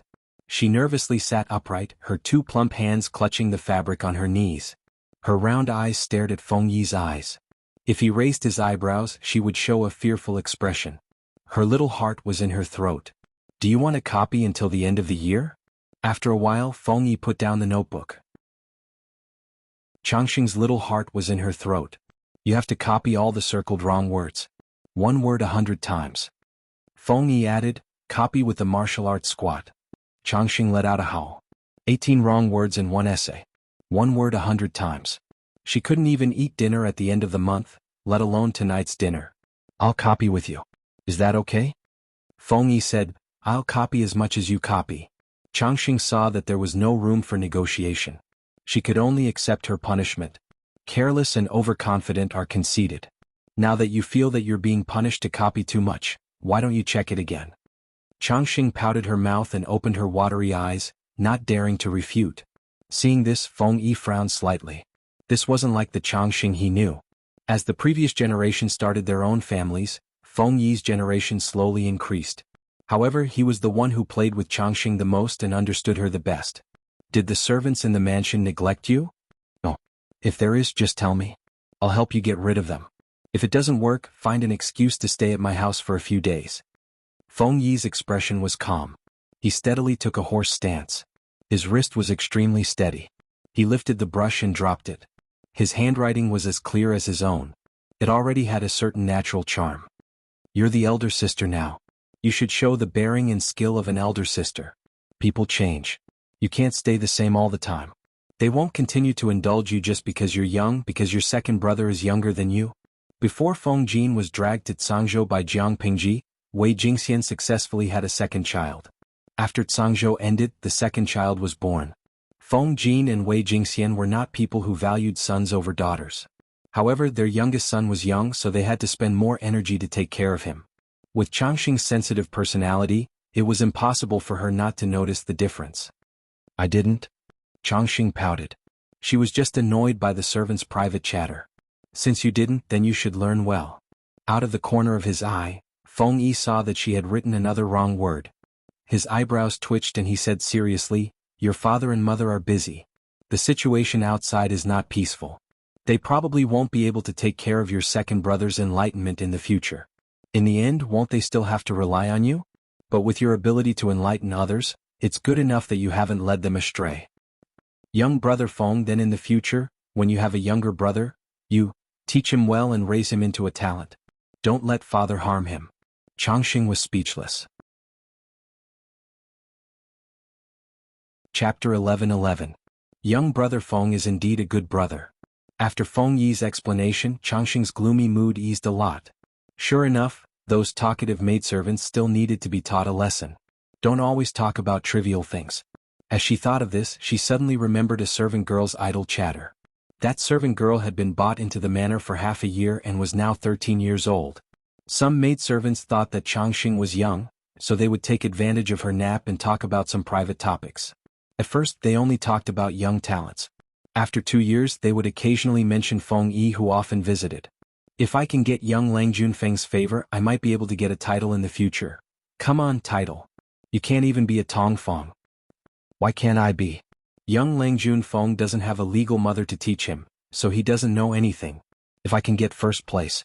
Little girl, you can daydream. Changxing was absent-minded and accidentally made a mistake. Changxing, what are you thinking about?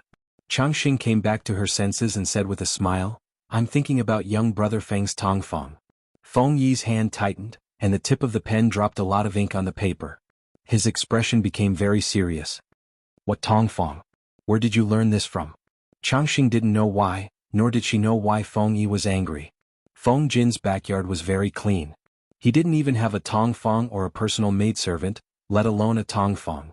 She didn't know what a Tongfeng was, but from the tone of the maidservants she guessed that it was something good. Bai Xing and the others said that they wanted to be young brother Feng's Tongfeng. Feng Yi put down the pen with a snap. The ink on the tip of the pen splashed, and the paper that was half written on was completely ruined. They're just a few lowly maidservants. Are they worthy of Xiaofeng? Feng Yi's weak face was filled with anger. Changxing was frightened and couldn't help but shrink her neck. He saw that Changxing was frightened, so he softened his expression. A Tongfeng is an anonymous lowly concubine. Changxing understood the term lowly concubine because it was mentioned in books. She couldn't help but frown in confusion. It's so strange. Why would anyone want to be a lowly concubine? Feng Yi was unable to answer this question. However, he felt that the servants and maids around Changxing needed to be cleaned up. It was one thing for them to be talkative, but they were actually talkative in front of Changxing. Changxing was still young and was at the age of vigorous learning. If her temperament was affected by their words, would they be able to bear the consequences? Feng Yi's aura was somewhat heavy. Changxing did not dare to provoke him at all. In the next hour she concentrated on copying and barely managed to finish 2 pages. As soon as she finished copying, the servant informed her mother that she had returned from the government office. Feng Yi stopped writing, tidied up her appearance and went to see Wei Jingxian. She heaved a sigh of relief when the little devil who was in charge of Changxing left. She plopped down on the mat and massaged her sore legs from squatting. The wind is the rain, Changxing muttered. You were fine just now, why are you so angry all of a sudden? Just as Wei Jingxian was asking the housekeeper about the 2 children, the servant reported that Feng Yi had arrived. Let him in. Wei Jingxian smiled and asked Feng Yi for the purpose of her visit. She and her husband Feng Jin liked this junior very much, not only because he was precocious and well-behaved, but also because he treated Changxing very well. He liked to play with Changxing wherever he went, which greatly made up for the couple's negligence when they were busy with work. Feng Yi hesitated for a moment and suggested to Wei Jingxian in a low voice that she should clean up the maids who served Changxing. What did they do wrong? Wei Jingxian asked. Feng Yi explained the reason with slight embarrassment and added, Changxing is still young and easily influenced by the outside world. Her temperament has changed. These days she has been absent-minded. I also suspect that these maids said something in front of her and caused Changxing to misunderstand. He said it very vaguely, but Wei Jingxian heard the underlying meaning. She originally had a faint smile on her face, but now it was completely gloomy.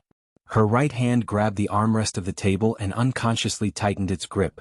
That night, Wei Jingxian boldly punished a few maids, and the commotion alarmed Feng Jin. She told Feng Jin about it and the latter was silent for a long time. What are you thinking about, husband? Wei Jingxian asked. I'm thinking about Changxing. Feng Jin said, unknowingly the baby girl in the swaddling clothes is already so big.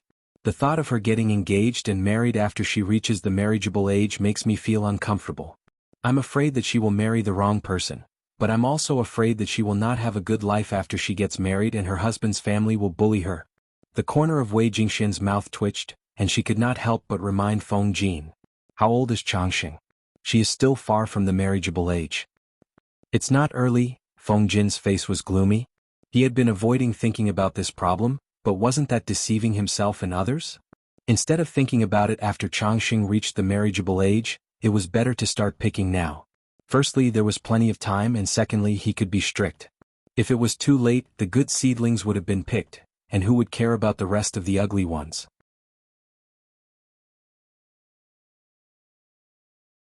Chapter 11-12.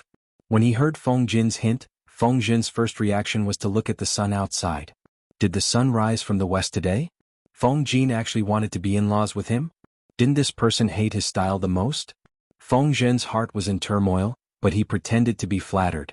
If Feng Jin hadn't mentioned it to him, he would have forgotten that Feng Yi was 11 this year and the marriage was only 2 years away. He was busy fighting a war and there were no women in charge in the manor. No one could help Feng Yi find a wife. Feng Jin's initiative was exactly what he wanted. Feng Jin had no objections and even wanted to raise both his hands and feet in approval. Feng Jin was from the Feng family. Did he need to question the upbringing of the Feng family's women? He had seen Changxing before. She was cute, lively, and well-mannered.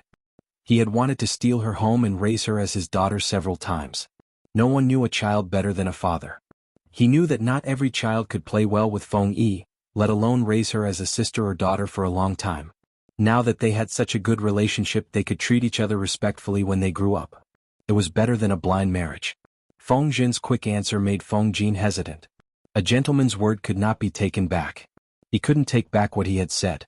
But he didn't say anything definite. He only said that the two families had a good relationship and the two children could play well. If they liked each other when they grew up, it would be good for the two families to be in-laws. Of course, if the children were not suitable when they grew up, the two families would marry on their own. That day, Feng Jin was all smiles, as if he had picked up a few hundred taels of gold. When he returned to the manor, he accidentally saw Wan Xiu in the courtyard with a maid cleaning the cotton. He felt even better. The beauty was pleasing to the eye. His good mood seemed to be magnified, multiplying exponentially. But Feng Jin knew to avoid it. He glanced at her and then went to the main hall without disturbing her. When Feng Yi came back from school, Feng Jin guided him in his homework and said happily, "Father found you a marriage today." Feng Yi stopped writing and looked at Feng Jin expressionlessly. After a while he asked, "Father drank again today?" "Just 2 glasses." Feng Jin blurted it out. When he came back to his senses, he said with slight embarrassment, "Do you think I'm such an unreliable person? How could you be booked out just because of a few glasses of wine? You're already 11, it's not too early to talk about marriage.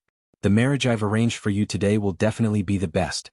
There are too few daughters of important officials under Master's banner who are of the right age." Frowning, Feng Yi thought for a moment and asked, "Is it Uncle Qiguan's Jinghui?" Considering her temperament, family background, and age, Qiguan Rang's eldest daughter, Qiguan Jinghui, was the most suitable. "So you like the Qiguan family?" Feng Yi said mercilessly, "Uncle Qiguan's family background isn't high, and our family can be considered to be in decline. In terms of family background, the difference isn't that great. In terms of age, Jinghui is only 4 years younger than me. In terms of temperament, only Uncle Qiguan could tolerate father's wanton and unrestrained behavior. He had taken a liking to our family. If there really was a candidate, the possibility of it being Jinghui was very high. Isn't it Jinghui? The Book of Rites says, those who are ignorant of etiquette will combine the good of 2 surnames to serve the ancestral temple and help the future generations." This was a very serious matter. Marriage also had to be considered in many aspects. Although Feng Yi was only 11 years old, he didn't just think about liking or hating someone. Feng Jin was speechless at his son's words. "It really isn't? Then who is it?" Feng Yi asked. "The little tail that follows behind you all day, the baby of the Feng Jin family," Feng Jin said. Feng Jin said, "Feng Jin and his wife are both beautiful. Changxing, that lass, is also clever and cute. When she grows up, she will definitely be a beauty. She has a good relationship with you after you get married. Do you have a token of exchange?" Feng Yi asked. "Not yet." Feng Yi continued with a cold expression. "If that's the case, then it's just a verbal agreement. It may not be valid. Changxing is indeed young, but you can't look down on her reputation because of this. As for the marriage, let's wait until it's confirmed before we talk about it. If we talk about it now, it'll damage my reputation." Feng Jin. Had he been taught a lesson by his own son? Feng Yi really didn't take this matter to heart. Changxing was still young, but this group of unruly adults were so busy. He really didn't know what they were after. Unknowingly, Feng Jin and Feng Zhen felt like they had been shot in the knees. There were two sides to the conversation. Feng Zhen and his son argued with each other. On the other side, Qin Gong, a young military officer, was also nervous and uneasy. The weather was hot and the mountain roads were dry. In addition, there were several official roads that connected various places. It took him a short 3 days to reach the capital of Shangjing.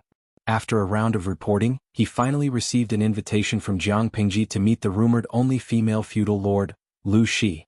Qin Gong didn't dare to raise his head to look directly at her. Instead, he respectfully took out the tube bag that Su Fei had handed to him. Wuxia took the tube bag and passed it to Jiang Pingji. She violently tore open the string and took out the 2 secret letters inside. The audience in the streaming room was so bored that they wanted to scratch lice. They never expected an unfamiliar young man to appear in the streaming room. Naturally, Qin Gong's appearance was excellent. Otherwise, he wouldn't have been proposed to by so many young ladies. Coincidentally, Qin Gong's appearance was that of a cheerful and energetic young man that many people liked. His first appearance stirred up 1,000 ripples. Fairy Queen's crimson, I'm crying out loud. Finally there's a new guy. He looks so clean. Yu Wu, one's appearance comes from one's heart. His temperament is indeed clean, as if he saw a small sun. He's different from those black-bellied people. Shuang Xiang, little brother, are you married? Do you need a hostess? I can steal Li Xian's black card to support you. Gei Mei, tisk to the commenter above, I can sell everything I have to feed a handsome man, but don't steal my husband from me. Jiang Pingji was not in the mood to pay attention to those jokers. She knitted her brows and looked at the 2 letters of blood that were mixed with cinnabar and did not speak for a long time. Qin Gong's mood gradually sank with her indifference. After a while, Jiang Pingji put down the 2 letters. What's your name? Qin Gong sat upright and respectfully reported, I am Qin Gong, courtesy name Feng Jing. Jiang Pingji said, being courteous means being respectful, obeisance means being obedient. Who gave you this name? Qin Gong looked at Lian Nen and reckoned that she wasn't even 20 yet. My deceased father gave it to me. Jiang Pingji was stunned for a moment. She frowned and handed one of the letters of blood to Qin Gong. Your lord wrote 2 letters of blood. One is for me and the other is for you. Take a look and give me an answer later. Qin Gong did not understand.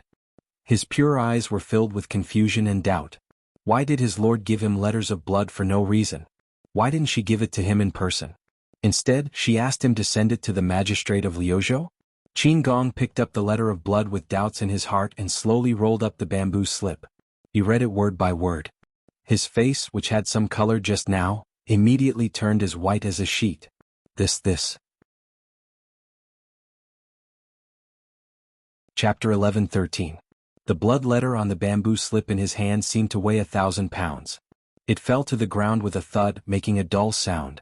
Half of his body on the ground, the young man's slightly thin shoulders trembled. The audience, who had been sucking up to the young man's good looks, was stunned. Did the streamer bully the young man? Yiwu Yanling, what's wrong with the young man? He doesn't look like he's smiling, he's clearly crying. Ye Jingjing, pull out the 40-meter-long sword. Who bullied the young man? The 85 troops in the streaming room won't forgive him. To me, streamer, can you ask the young man why he suddenly cried? Zuzi Chuai, the poor thing is crying like that. His heart is broken. Some of the audience comforted him, while others looked for the reason for Qin Gong's sad crying. In ancient times, men were particular about bleeding but not crying. If they were not extremely sad, they would not cry in front of others, let alone a general. They would rather die standing than live kneeling. Crying was sometimes more shameful than living without purpose. Jiang Pingji stood at the door and looked out. She considerately left some space for Qin Gong and some dignity for him. Following the clues, the audience quickly focused their attention on the blood letter left by Su Fei for Qin Gong. Xingyue Tinyan, streamer, you've read the 2 blood letters. What's in the one you left for Qin Gong?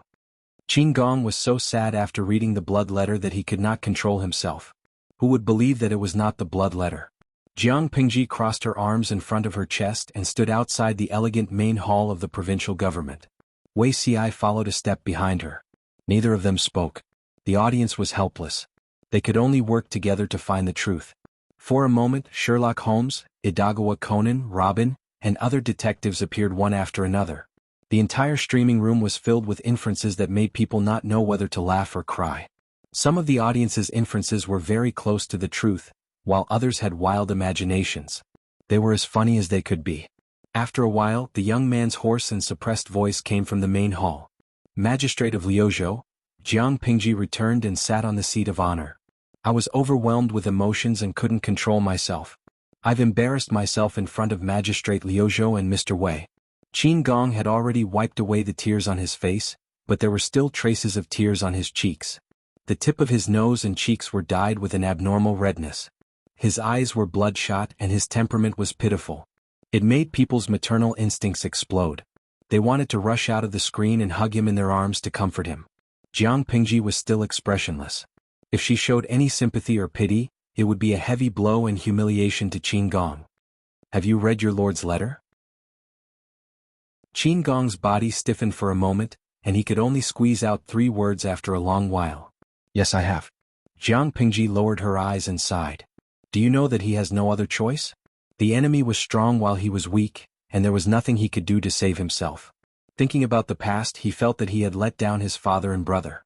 Now, I don't want to implicate you. Without your talent, I don't want the bloodline of the Qin family to end. Qin Gong broke down in an instant. Tears welled up in his eyes and refused to fall. He choked with a sobbing voice and said, I wish I could imitate my father and brothers and willingly fight until the last drop of blood for my lord. Although I am still young, I know the word loyalty and filial piety. Why would I abandon my lord in danger for my future life and bloodline? At the end of his sentence, Qin Gong's voice broke, and hot tears streamed down his cheeks. It was like a young beast crying blood, and it made people's hearts tighten. Jiang Pingji and him only had a few sentences in their conversation, but the audience had already imagined the entire plot. Yeguru porridge, cutie, was he abandoned by his lord? Ingluo, it seems so. His lord knew that he was going to die, so he deliberately asked Cutie to send him away? Chinching gorilla, I bet on the streamer's integrity and shamelessness. This matter is definitely not that simple. You are loyal and he must know this. Otherwise, he wouldn't have entrusted such an important task to you. Qin Gong burst into tears again. The last time he cried was when he was setting up a cenotaph for his father and brothers. After the bloody battle, not even their corpses were left. He was the only one left in the family to shoulder the burden. Jiang Pingji asked him to pass the remaining blood letter to Qin Gong. This was written by Su Fei for her, but Qin Gong was fine after reading it. Qin Gong endured the pain in his back as he opened the blood letter with trembling fingers. The image of his lord bending over the table and writing seemed to appear in his mind. Although he did not let it go, he stopped crying. After a while he bowed to Jiang Pingji. His tone was stiff and difficult. Forgive me for my rudeness. May Magistrate of Liuzhou, give me a night and give me an answer tomorrow. It's all right. Jiang Pingji was very tolerant. After Qin Gong left, Jiang Pingji said, although I have done many schemes in exchange for sincerity, this is the only time I feel guilty. Wei Ci smiled faintly. It's enough that my lord has a clear conscience. You feel guilty, but it's nothing more than Officer Qin's pureness. He can't bear to do it. Jiang Pingji said, this Su Fei is also considered an expert in psychological attacks. The first is to attack conspiracies, the second is to attack friends, the third is to attack soldiers, and the third is to attack cities. Psychological attacks are the top, and attacking the city is the bottom.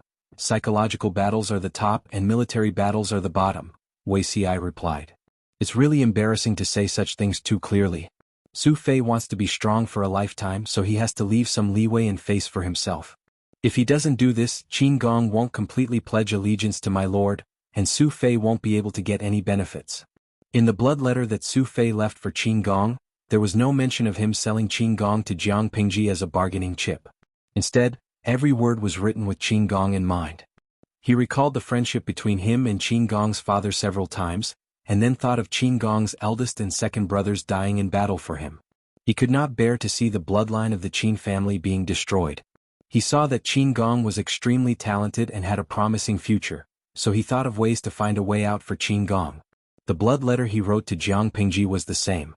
Su Fei did not directly state his purpose. Instead, he recalled the situation of the alliance meeting at Huangshui, and imperceptibly shortened the distance between them. They were obviously only friends, but in his words they were very close.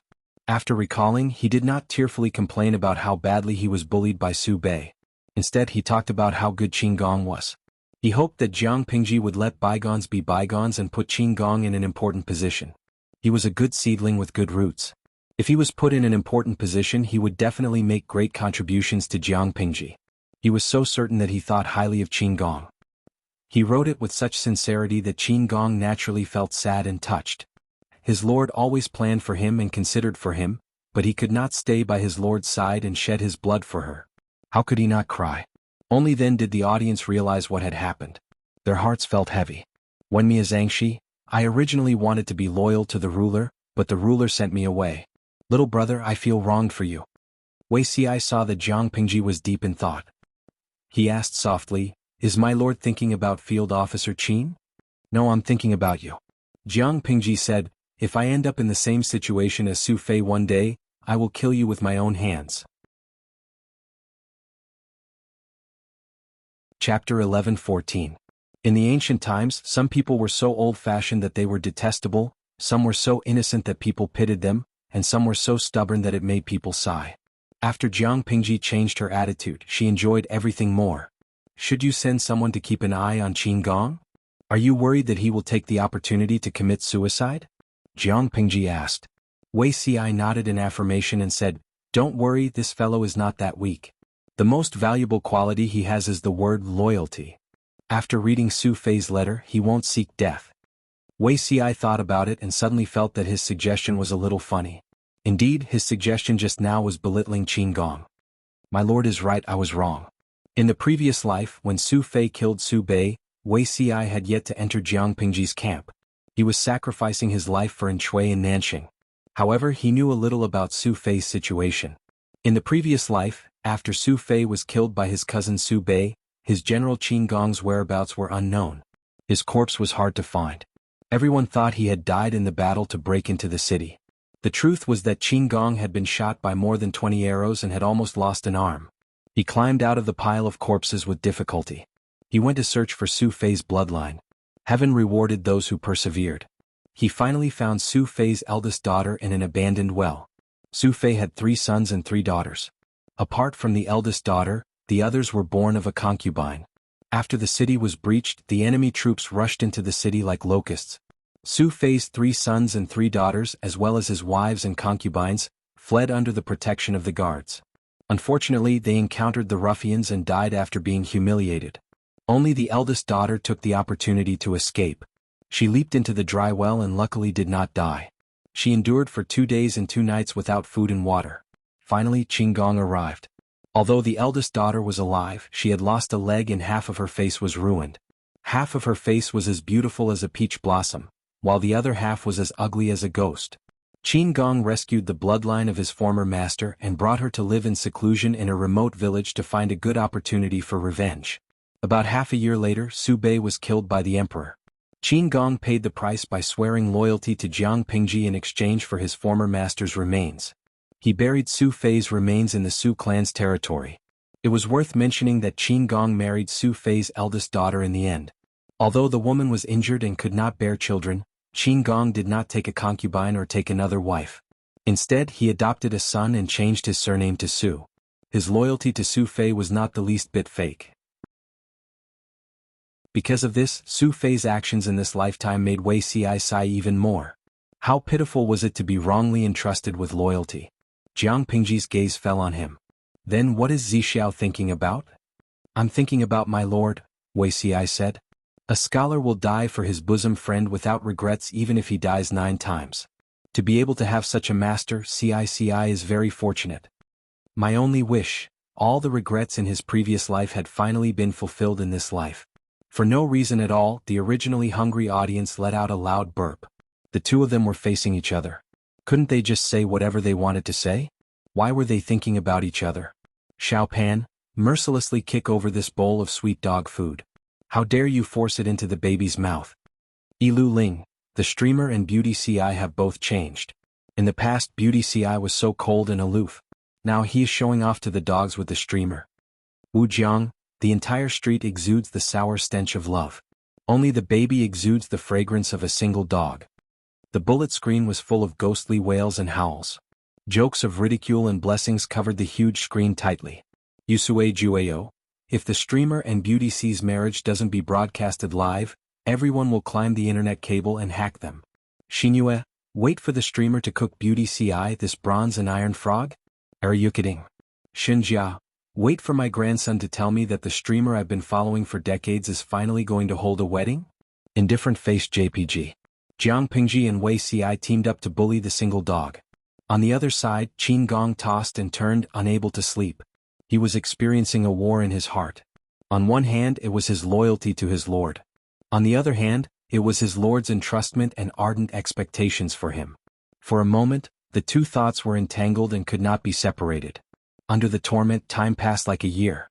When the sky turned white, Qin Gong appeared in front of Jiang Pingji with a pair of puffy eye bags and dark circles. Qin Gong, you've been thinking for the whole night. Have you made up your mind? Jiang Pingji was dressed in a plain shirt. She had no makeup on and her face was healthy. She looked more natural than usual. Even though Jiang Pingji was wearing a woman's shirt, Qin Gong could always feel an inexplicable deterrence from her when he saw her. This was a power that only someone who had been in a high position for a long time could have. Qin Gong's cheeks were pale and bloodless. As if he had experienced a difficult struggle, he suddenly bowed down and kowtowed. General Qin Gong greets the new lord. Jiang Pingji revealed an unsurprised smile. Qin Gong's choice was also within her expectations. Su Fei was done with his performance. It was her turn to appear next. Su Fei and I are allies. We were considered comrades in the past. Now that he's in prison and is in a precarious situation, I can't bear to see him. After Jiang Pingji finished speaking, Qin Gong's face gradually revealed a look of ecstasy. She acted as if she did not see it and continued, Su Fei wrote a book in blood. Every word he wrote was filled with blood. No one could not be moved. Considering our friendship in the past, I can't leave him in the lurch. Qin Gong, listen to my orders. Qin Gong gestured to accept the order. General Qin Gong, listen to your orders. Deploy 10,000 troops to Hu County immediately. Qin Gong was so happy that he was almost speechless. His hands that were cupped in a fist were trembling like a sieve. General, listen to my orders. In the end, Jiang Pingji sighed and added, Fengjing, it's not that I don't want to deploy more troops. It's just that the battle at the northern borderline last year and the battle at Sangzhou this year have depleted too much. Now that the troops and horses are exhausted, there's not much left in the grain depot. Otherwise I would definitely... At this point, Jiang Pingji paused. She frowned as if she was really in a difficult position. Qin Gong, who had finally calmed down, could not help but feel excited again. 10,000 troops and horses are enough. I thank my lord for your kindness. After Qin Gong retreated, Jiang Pingji saw that a bullet screen in the streaming room had become a hot topic. Herbivore Zhuizi, the little cutie is no match for the two drama queens working together. Su Fei attacked Qin Gong's heart and Jiang Pingji fooled him. The two of them made a deal. Qin Gong did not even have a chance to fight back. My husband by Fei Fei, you gave him 10,000 troops and horses directly? The new general has to be tested, right? Although the audience sympathized with Qin Gong, they were all staunch streamers. Everything was based on Jiang Pingji's interests. Of course, Jiang Pingji would not be so straightforward. Although Qin Gong was the commander, Jiang Pingji had also sent people to him. Yang Si was the military advisor. Qing Yuan and the military supervisor were to assist Qin Gong. Yang Si, who had just been emptied, was speechless. There was no end to it, was there? In contrast, Qing Yuan was excited. He finally did not have to stay in the rear to deal with government affairs or help his father write books. As the son of Qing Yuan was born in a scholarly family, but he also had the heart to fight on the battlefield. Upon receiving the order, Qing brought his second son over for a good lesson. Qing Yuan had a lot of theoretical knowledge, but he had no actual combat experience. He had to follow Yang Si as his leader. He had to learn humbly and ask for guidance. In the face of his old father's earnest teachings, Qing Yuan naturally agreed. There's another point. Your eldest brother is currently working under Su Pei's camp. Chapter 11:15. Qing had two sons and a daughter. His eldest son was an official in another place. His youngest son, Qing Yuan, and his daughter had not settled down yet, so they were raised by his side. When the whole family fled Sui and County, Qing took his wife, youngest son, and youngest daughter with him. He didn't have to worry about his eldest son. The eldest son, Qing Sun, courtesy name Gong Luo. After Ching settled down at Jiang Pingji's place, he tried to write a letter to his eldest son, hoping that he could work under Jiang Pingji. Now that the world was in chaos, it was too dangerous to be alone. Ching felt that he was getting older and older. He was afraid that he would never have the chance to see his son again. Unfortunately, Cheng Sun was a staunch supporter of the landed gentry and had always been disdainful of interacting with the commoners. Jiang Pingji's position between the gentry and the commoners was too obvious. She was born in the gentry but she supported the poor. It was a disgrace, so Cheng Sun directly rejected Cheng's suggestion. At that time, Ching felt that something bad was going to happen. After so many years, the youngest son was actually going to oppose the eldest son. When Ching thought of this matter, he felt deeply uneasy. He was not in the mood to work, and from time to time, he would be absent-minded. Feng Ren, Yuanjing, and the others naturally noticed such a small change. Over the years, the few of them would gather together from time to discuss academics, to study and perfect the Golden Scale Academy system and their teaching materials. Based on their friendship, it was reasonable for him to show some concern for his old friend. Master Yuanjing glanced at Cheng's face and frowned slightly. He raised his hand and stroked his neatly trimmed beard. This face, he pondered for a while. Things were not looking good. On the other side, Feng Ren had already gotten some information from Cheng. Knowing that he was worried about his eldest son and second son, Feng Ren was stunned. He was the most sensitive about this matter. They were thankful that their eldest son, Feng Gue, had taken on the responsibility of the clan leader, taking care of the clan and had yet to become an official. If Feng Gue also stepped into the muddy waters, the three brothers would be a trio of thorns. Both the palm and the back of the hand were flesh and blood. If one of them was injured or died, even the father would mourn inconsolably. Feng Ren had no choice but to comfort him. Children and grandchildren have their own blessings. When Fu, don't take it too hard. It was a pity that the world was in chaos. Who knew how many times such a play would have to be performed?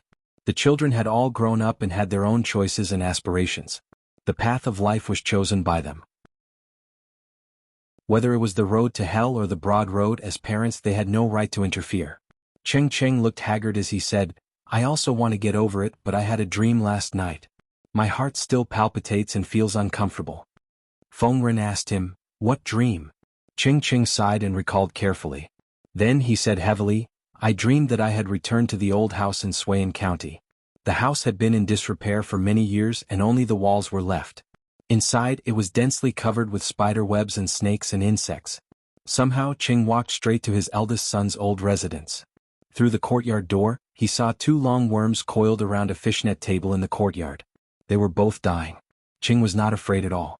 At this time, a three-headed red-beaked black bird flew in from outside the house. It was about 12 feet long and its wings could cover the sky. It rushed towards one of the heads and pecked at it. Ching panicked and wanted to hit the strange bird with a wooden stick. At this time, one of the long worms suddenly crashed into the wall. After saying that, he suppressed the palpitation in his heart. After that, Ching woke up in fright. Feng Ren was puzzled and turned to ask Master Yuanjing. "I heard that you are proficient in the art of interpreting dreams. How do you interpret this dream?" Ching also looked at him. Master Yuanjing thought for a while and asked Ching, "Are there any differences between the two worms?" Ching said, "They look very similar. If you want to point out the differences, one is longer and thicker while the other is shorter and thinner." "Which one crashed into the wall?" Ching carefully recalled, "The thicker one." "After crashing into the wall, you woke up from the dream? Did you see what happened to the long worm?" Ching said, "I don't know. After it crashed into the wall, half of its body was buried under the wall. I vaguely remember that the strange black bird seemed to want to peck it." After listening for a while, Master Yuanjing made a conclusion. "Find a doctor to prescribe you 2 doses of calming decoctions." Ching was speechless. Perhaps Master Yuanjing's words worked, but Ching did not feel so bad. Seeing that he was not in good spirits, everyone tried their best to persuade him to stop what he was doing and go home to rest. Tang Yao, Master Yuanjing's student, had been holding it in for a long time. He was absent-minded for the entire afternoon. Tang Yao sent Master Yuanjing back to his mansion. Then he stuttered, "Teacher?" Master Yuanjing's face was calm. He asked calmly, "What do you want to ask?" "Mr. Ching, that dream, it's very likely—" "I know," Master Yuanjing said, "but can I tell Wen Fu?" Tang Yao was silent for a while. He had only learned a little about the art of dream interpretation. He learned it from the master out of curiosity. Even he could see that the dream was strange. How could the master not know? He will definitely lose his son within a year, and it will be his eldest son. Looking at Wenfu's face, the patterns on his son's palace are messy, and there is a fine broken line. The Hall of Tears is sunken, and the color is slightly gray. All of these indicate that his son is in trouble. Also, his dream was that the bird ate the dragon and the snake, and the master lost his son. In the dream, he saw 2 long worms that were covered in scars in the courtyard. Not only was he not afraid, but he also stood up to protect the black bird when it tried to attack the long worm. It was obvious that he knew about it. With such a clear dream, it was no wonder that he felt uneasy. After that, the thick long worm hit the wall and died. I guess the eldest son didn't die in the hands of someone else. It was most likely suicide. Tang Yao was stunned. Can't it be avoided? Tang Yao had been in contact with Cheng Cheng for many years. His respect for him was second only to Master Yuanjing and was on par with Feng Ren. Master Yuanjing said, Wenfu's dream, rather than saying it was a sign of something, it was the most obscure worry in his heart. Tang Yao was speechless. Teacher, you mean, do you really think Wenfu doesn't know anything? Master Yuanjing sighed. It's because he knows the situation that he had this dream. On the one hand, he knows the current situation, but on the other hand, he doesn't want to face reality. It's useless to say it. Do you think it can change? Tang Yao said, things that haven't happened can always be changed, right? Master Yuanjing smiled. However, this smile was very different from his usual kindness. There was a hint of sarcasm in it. The crux of the problem isn't whether it can be changed or not. It's whether the person involved can change, Master Yuanjing said. Cheng Sun's temperament is destined to be different from the Lord. That year, Wenfu wrote a letter to his family hoping that his eldest son would give up his official position and reunite with his family. Did Cheng Sun agree? Do you think the Lord will accommodate Cheng Sun, get close to the aristocrats, alienate and suppress the poor? Or will Cheng Sun change his original ambition and suddenly get close to the poor? Tang Yao felt as if he had fallen into an ice cellar. Master Yuanjing continued, it's because Wenfu knows the standpoint and ambition of his 2 sons that the 2 long worms fought in his dream. In the end, both of them were defeated. Lu Shi was powerful. Although Su Bei had the strength to fight, Ching Ching was more inclined towards Lu Shi. Therefore, the one who was defeated in the dream and killed himself was the thicker worm. To put it bluntly, this dream was Wenfu's inner judgment of the situation. Tang Yao was speechless for a while. He mumbled, no wonder, Master Yuanjing said, although the dream can be a sign, it's more like the other side of the human heart. So, it wasn't the dream that predicted that Master Cheng would lose his son. Instead, it was his inner belief that he would lose his son? Chapter 11:16. Yang Si and Qing Yuan, one was a military advisor, the other was a military supervisor. The 2 of them were both assistants and monitors for Qin Gong. Qin Gong was well aware of this, but it did not hinder his gratitude and fondness for Jiang Pingji. 10,000 soldiers and horses, and 10,000 elites with abundant rations and fodder, would definitely be able to save his old master from danger. When Qin Gong met the 2 for the first time, they exchanged names and had a first impression of each other. Initial Qilin shape, this kid isn't bad, Yang Si probed Qin Gong with his words. His expression did not change, but he was secretly praising Su Fei's generosity. How could he bear to part with such a good seedling? Qin Gong was still young, but he had his own unique views and style when it came to arranging troops. There were many aspects that even made Yang Si's eyes light up. Yang Si felt that he was not looking at a person, but a piece of unpolished jade, which made people itch to look at it. Apart from that, Qin Gong had something else that was very valuable, loyalty. Which lord wouldn't like a talented and loyal general? Not only did he like it, but he also had more opportunities to render meritorious service than ordinary people. Qing Yuan didn't feel that deeply, but he was also very sure of Qin Gong. He is indeed a good seedling. No wonder the Lord is willing to trust him. A general who had just defected dared to allocate 10,000 soldiers and sufficient provisions. If this wasn't love and trust, what else could it be? After marching for a few days, Qing Yuan liked Qin Gong even more. He was strict with the army but not harsh. He listened to suggestions and had his own opinions.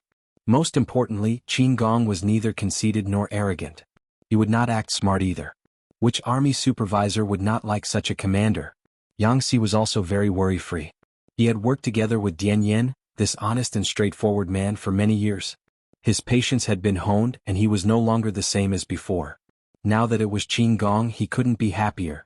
Qin Gong sent Jiang Pingji off and set off alone. He could hide from the eyes of Su Pei's scouts by taking a secluded path, but Jiang Pingji had ordered him to deploy 10,000 troops to support Hu County. It would be extremely difficult to conceal the whereabouts of the 10,000 troops. Moreover, ever since Jiang Pingji ended the Tsang Prefecture campaign, Su Bei's nerves had been stretched taut. According to Han Yu's analysis, after Jiang Pingji wiped out Zhangzhou, her next target would be either Huang Song or him. Now that Huang Song and Jiang Pingji had peacefully settled their dispute, they probably wouldn't fight in the near future. Without a doubt, Su Bei would most likely become her next opponent. Su Bei maintained a high level of vigilance throughout. Any sign of Jiang Pingji's troop movements would attract his attention. A few days after Qin Gong's army departed, Su Bei received an urgent secret letter. Lu Lanting just won't stop for a second. Su Pei muttered in a low voice. From his tone, it was unclear whether he was gritting his teeth or heaving a sigh of relief. It was probably the latter. After all, he couldn't stand being tense for a long time. Now that the dust had settled, he felt relieved. "My lord, is there any movement from Lu Shi?" Hearing Su Bei's mumbling, Ching Sun, who was seated below, asked. Su Pei replied, "According to the secret letter, the reason Lu Shi sent 10,000 soldiers south was most likely because of me. The small feudal vassals in the south of Dongqing had almost been divided up by him and Huang Song. Now only he and Huang Song were left. If he wasn't going to hit Huang Song, then he was definitely going to hit him." Ching Sun asked again, "Who is the commander?" Su Bei replied, "The scouts reported that the commander is a very young general." Ching Sun frowned. The names of the generals under Jiang Pingji's banner had been made public. The only young general seemed to be Li Yun, right? Could it be Li Yun? Li Hanmei? Su Bei denied, "No, the commander's flag has the word Qin written on it." Say, when did Lanting have a young general with the surname Qin? Ching Sun replied, "He's probably newly recruited. Since Lu Shi dares to let an unknown young general lead 10,000 men as the vanguard, he can't be underestimated." Due to their trust in Jiang Pingji, the outside world had a higher opinion of Qin Gong. I think so too. Lanting's judgment can be trusted. He thought of his right-hand man. Right, has Wenbin returned yet? He had been relying on Han Yu more and more over the years, but because of his pride, he didn't want to place all his chips on Han Yu. In order to keep him in check, Su Bei had promoted many virtuous and respectable scholars who had sought refuge with him. If Wei Ci was here, he would know that Su Bei's entourage was rather luxurious, but most of them were supporters of the aristocratic families. Although the commoners wouldn't be discriminated against or neglected by Su Bei, they weren't very useful. They were basically left on the cold bench. Cheng Sun replied, "Military advisor Han is still handling matters in Zhe County. I estimate it will take another half a month or so."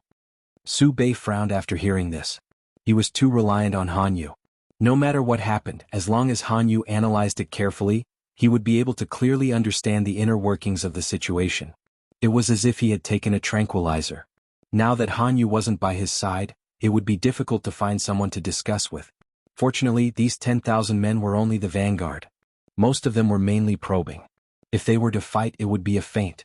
Su Bei wasn't worried that they would be stupid enough to use 10,000 men to fight him head-on.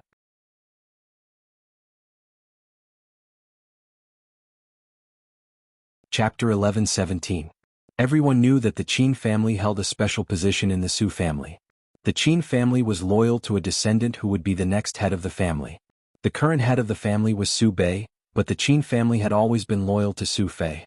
Wasn't this a clear slap to his face, announcing to the world that his position as head of the family had been seized through illegal means? Every time he thought of this, Su Bei wished that his grandfather would appear in his dreams in the middle of the night so that he could clarify the situation. As the eldest grandson of the first wife, how was he inferior to Su Fei? It was precisely because of the old man's bias and denial that Su Bei was so eager to defeat Su Fei. He wanted to let the world know that Su Fei was inferior to him. The fact that he was able to obtain the position of patriarch was a well-deserved one. Now Su Fei was holed up in a corner. Seeing that he could not hold on any longer, Su Bei felt that the rock that had been pressing down on his heart was finally about to be removed. Who knew that an unforeseen event would occur at this moment? Su Bei suppressed the restlessness and rage in his heart and said darkly, "The Qin family is loyal and unwavering. The entire family died in battle for Su Fei, leaving only Qin Gong. Tell me, why did Qin Gong seek refuge with Lu Shi?" Why did he receive over 10,000 troops from Lu Shi and head straight to Hu County? The officials bowed down, not daring to look at Su Bei's gloomy face. Regardless of the twists and turns, at least one thing was certain. With Lu Shi interfering in this matter, it would be difficult for Su Bei to kill his cousin Su Fei. One by one, are you afraid to speak or do you not know? Su Pei was so angry that he stood up from his seat, raising his hand to point at the dense mass of officials below. Who would dare to stand out at this time? Cheng Sun even heard someone whispering to the side. If only Han Yu was here. Han Yu's character was rather straightforward. Except for special circumstances, he would usually speak his mind. Although such a character was not likable, he was a good candidate to take the blame at critical times. If he was here before Su Bei could question him, he would have already thought of a way to extinguish the fire. How would the atmosphere have become so tense? My lord, the crux of this matter is not who Qin Gong sought refuge with, but Lu Shi. Cheng Sun endured the gazes of dozens of people in the hall and said slowly, the conflict between my lord and Su Fei can be described as a feud between feudal vassals. To put it simply, it is a family matter between brothers. Logically or emotionally, Lu Shi shouldn't have intervened, let alone helped one side. Furthermore, my lord and Lu Shi have known each other since they were young. During the Huang River Conference, the lord had taken care of her many times. Now she didn't care about their past relationship and interfered in the lord's family matters. His actions are against justice and justice. To put it bluntly, this person was a busybody. No matter what, Su Bei had taken care of her in the past. Was this how she repaid him? Humans do things. Su Bei suppressed the anger in his heart, but Cheng Sun's words were reasonable. He could not refute or reprimand him. Lu Lanting is a traitor. So what if he does something immoral? Who can control her? Su Bei's words indirectly acknowledged Cheng Sun's comments about Jiang Pingji. Cheng Sun suggested with a calm expression. Our lord has ordered someone to send a written demand for an explanation from Lu Shi. It was good that she could retreat. My lord is also in the right if he refuses to retreat. As soon as these words were spoken, Su Bei's expression of anticipation immediately vanished. It was as if a volcano was being suppressed in his eyes. Is this something that can be resolved with a written demand? Su Bei was unable to restrain his anger. He felt that Cheng Sun was speaking nonsense and wasting his time in anticipation. Cheng Sun was not afraid. Instead, he said calmly, Lu Shi's intentions are not with Su Fei but with the Lord.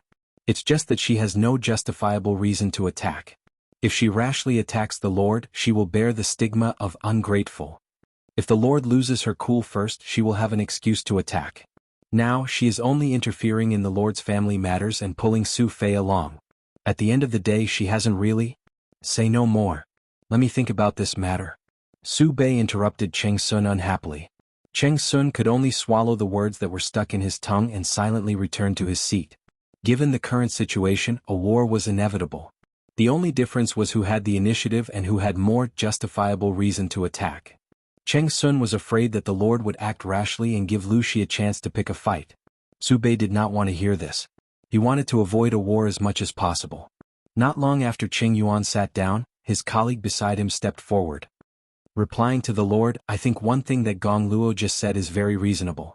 Lu Shi helping Su Fei is essentially interfering in the Lord's family matters.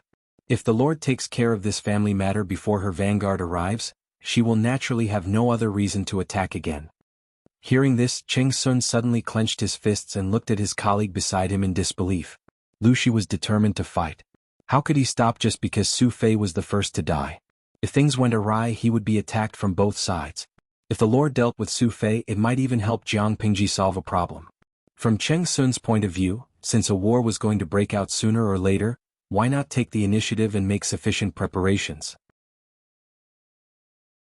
Unexpectedly, Su Bei was a little interested in this suggestion. No matter why Qin Gong joined Jiang Pingji's camp, it was partly due to Su Fei's incitement. He was afraid that Su Fei would use Jiang Pingji's power to make a comeback. This was not something he wanted to see. The person who understood you the most was often not a friend but an opponent. The Su brothers were no exception. Su Bei also understood his cousin. Just like how he could not accept his grandfather's favoritism towards Su Fei similarly resented himself for wanting to monopolize everything just because he was the eldest grandson. They could lose to others but they could not accept losing to their opponents. Does he really think that Lu Shi is his last hope? Su Bei sneered in his heart. His eyes flashed with a trace of scheming. He would definitely not give Su Fei any chance to make a comeback. Su Fei did not expect that Su Bei would disregard the fact that he was from the same clan and kill him. This was beyond Su Fei's expectations, but it was within Jiang Pingji's expectations. Ask her for help? The price was huge. Basically, no one could afford it. Qin Gong led more than 10,000 elite troops to Hu County. On the way he received a secret report. Su Bei's army had made a move. They had abandoned the siege and turned to attack Shanwu City. If nothing went wrong, Su Fei would at most be able to hold on for another 10 days. Shanwu City's terrain was steep. It was easy to defend and difficult to attack. That was why Su Fei could hide there for a while. However, if Su Bei really attacked the city regardless of the price, Su Fei would be able to hold on for at most 10 days. How? When Qin Gong heard the news, he was so shocked that he almost fell off his horse. It was as if all the blood in his body was about to flow backwards. How far is it from here to Shanwu City? Yang Si asked the messenger. The messenger replied, at least half a month. Half a month? There was not enough time. Qin Gong tightened his grip on the reins. The more panicked he was, the calmer his mind became. Military advisor. I want to bring a few men to take a shortcut. If everything goes smoothly, we can shorten the journey by at least 6 days. 6 days? Yang Si was shocked. He said bluntly, does Officer Qin think that I do not understand the two counties of Zhujiang and Hu? These two areas are vast, comparable to two ordinary prefectures. Officer Qin wants to shorten the journey by 6 days. That's a distance of a prefecture. Do you intend to only rest for an hour a day? Even if you can endure it, the troops won't be able to. If we force our way there, we'll just be sending 10,000 exhausted troops to the enemy. Yang Si thought that Qin Gong was a calm and good seedling. Now that he saw it, he was even more reckless than Dian Yen. Dian Yen was slow-witted, but at least he was obedient. He would not go west if he was told to. Chapter 11:18. Although Qin Gong served Jiang Pingji as his master, his heart was still biased towards his former master, Su Fei. Now that his former master was in trouble, how could Qin Gong sit still and continue on his journey? He wished he could grow a pair of wings and fly to Su Fei's side. Yang Si furrowed his brows and asked him, Commandant Qin, are you determined to cast aside this 10,000-strong army and fight alone? Qin Gong was silent for a moment, not knowing how to answer. Even if he rushed to Shanwu City, his body would be close to its limit. What other purpose was there besides sending the enemy's head? If he didn't do that, was he supposed to watch Shanwu City fall and his former master die in the hands of others? He couldn't do that. Yang Si squinted his eyes. Something seemed to be brewing in his calm eyes, but it disappeared in a flash. It was so fast that no one could catch it. When the time was right, Yang Si smiled faintly and said leisurely, I have a plan. I have a plan that might be able to solve this urgent problem. Qin Gong said hurriedly, Military counselor, tell me quickly. If we can solve this problem, you will be my benefactor. Yang Si could not bear to tease Qin Gong, who was so anxious that his eyes turned red. This plan is simple. Yang Si smiled and said, what is false is true and what is true is false. Our vanguard only has 10,000 people, but it is impossible for Su Pei's scouts to cover the entire north of Dongqing. Why don't we spread false news and fabricate it, making them suspect that the vanguard battalion is just bait to attract their attention, while the real main force took a detour and split into 3, launching a pincer attack on Zhi County. Qin Gong listened carefully and his eyes brightened. Military counselor, do you mean to let them transfer the frontline troops back to defend and reduce the pressure on Shanwu City? The resources in Shanwu City are still sufficient. It will not be easy to break the city with the steep terrain and natural barriers. If we speed up our march, maybe we can reach Shanwu City before it falls? Yang Si put his hands in his sleeves and smiled faintly. Exactly. This was a good idea, but Qin Gong's smile gradually disappeared when he thought of something else. He frowned and said, Military counselor's plan is good, but Han Yu, Su Pei's advisor, is not easy to deal with. Apart from him, there is also Wu Wei from Jiangding County in Qinzhou. Sir's plan might be seen through in front of the two of them. Yang Si's expression was somewhat stiff. Commandant Qin, as far as I know, Han Wenbin is not in Hu County at this time, Yang Si said. Also, what's with the 5 flavors? Qin Gong was puzzled. Are you referring to Wu Wei? It is said that this person is close friends with Han Yu. When the two of them work together, it is extremely difficult to deal with them. Qin Gong's father and elder brother had even suffered a loss at the hands of this man. However, in the past few months, There had been no news from the front lines about 5 flavors. It was as if he had disappeared. Yang Si said embarrassedly, "If the 5 flavors you're talking about are sour, bitter, sweet, spicy and salty, that's a nickname I gave myself." Qin Gong. 2 years ago, in order to solidify the alliance between Su Bei and his lord, Yang Si had used their relationship as allies to come up with many ideas for Su Bei's sake. This was to demonstrate their sincerity in forming an alliance. He also wanted to use this opportunity to find out the ins and outs of Zhujiang Shanghai Commandery. Yang Si didn't want his lord to misunderstand, so when he was in Su Bei's territory, he often asked people to call him by other names. Well, the nickname he gave himself was 5 flavors. Sour, bitter, sweet, spicy, salty. It was a nickname that had the flavor of a foodie. He didn't like those elegant nicknames that were full of artistic flavor, but he was rather fond of the common name 5 flavors. Qin Gong's eyelids twitched. The military advisor is 5 flavors? For some reason, the nickname that Yang Si usually liked now felt somewhat shameful. Yes. Qin Gong's confidence increased after receiving a positive reply. We'll do as the military advisor says. Yang Si was 5 flavors. This truth gave him an inexplicable confidence and made him feel much more at ease. It was unrealistic to shorten the journey by 6 days, but it was still possible to shorten the journey by 2 to 3 days if they worked hard. Not only did it ensure speed, but it also ensured the combat strength of the soldiers. Shanwu City was on the brink of destruction. The enemy outside the city launched continuous attacks day and night, and the soldiers under Su Fei's tent could only struggle to cope. As the days passed, the originally sturdy city walls became mottled, and obvious signs of damage appeared on the walls. Regardless of whether it was the attacker or the defender, they would have to pay a terrible price for every attack. When the gongs were sounded to retreat, both sides would leave behind many corpses of their soldiers. The air was filled with the stench of blood for several days. Su Fei counted the days with his fingers. His heart was tormented, and his already dry hair was dyed gray in just a few days. The reinforcements haven't arrived yet? He had to ask this question every day, sometimes more than 10 times. Every time he received an answer that disappointed him. They haven't arrived. Su Fei's nerves were stretched taut, and his emotions were getting out of control. Because he was tired of defending, he didn't notice that Su Bei's army's attacks had eased up in recent days. This easing was only relative. Shanwu City's defeat was already a foregone conclusion.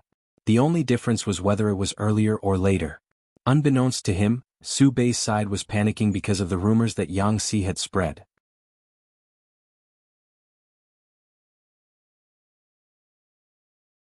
Chapter 11:19. The reinforcements haven't arrived yet? Su Fei's eyes were bloodshot.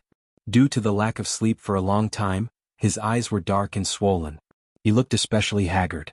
When he repeated this question, the leader of the guards beside him replied in despair, "They haven't arrived. My lord, please give up. A round trip from Mountain Urn City to Wanzhou will take more than 2 months. Even if Colonel Qin is a fine steed, he won't make it in time."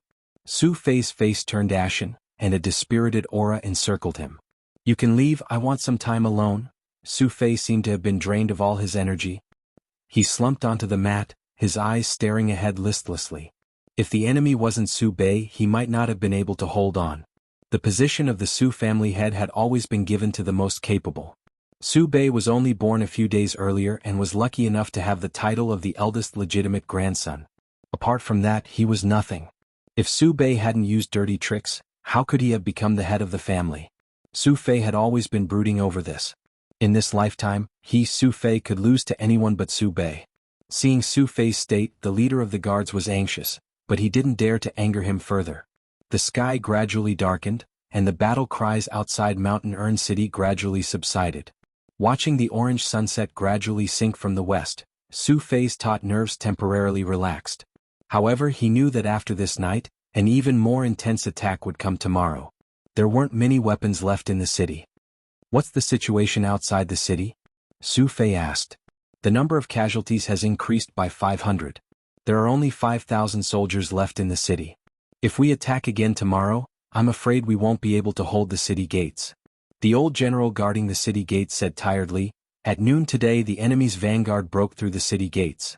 Hundreds of them charged into the city. If not for the soldiers blocking the gates with spears, I'm afraid we wouldn't have been able to hold them. The situation tomorrow will be even worse. We won't be able to hold Mountain Urn City." Mountain Urn City was lacking in resources, and the soldiers had suffered heavy casualties. It looked like they were at the end of their rope. The old general said hoarsely, "My lord, why don't we?" Su Fei stared straight at him, his thin lips pressed into a thin line. He didn't say a word. The old general knew that Su Fei was unhappy, but it was too late to say some things now. He said earnestly, "Where there's life, there's hope. My lord is so noble, why do you want to perish together with the rubble? Listen to this old official's words. You should disguise yourself and let the guards escort you and the mistress out of Mountain Urn City." If the old general stayed behind to delay them and attract the majority of the troops, there might still be a chance of survival.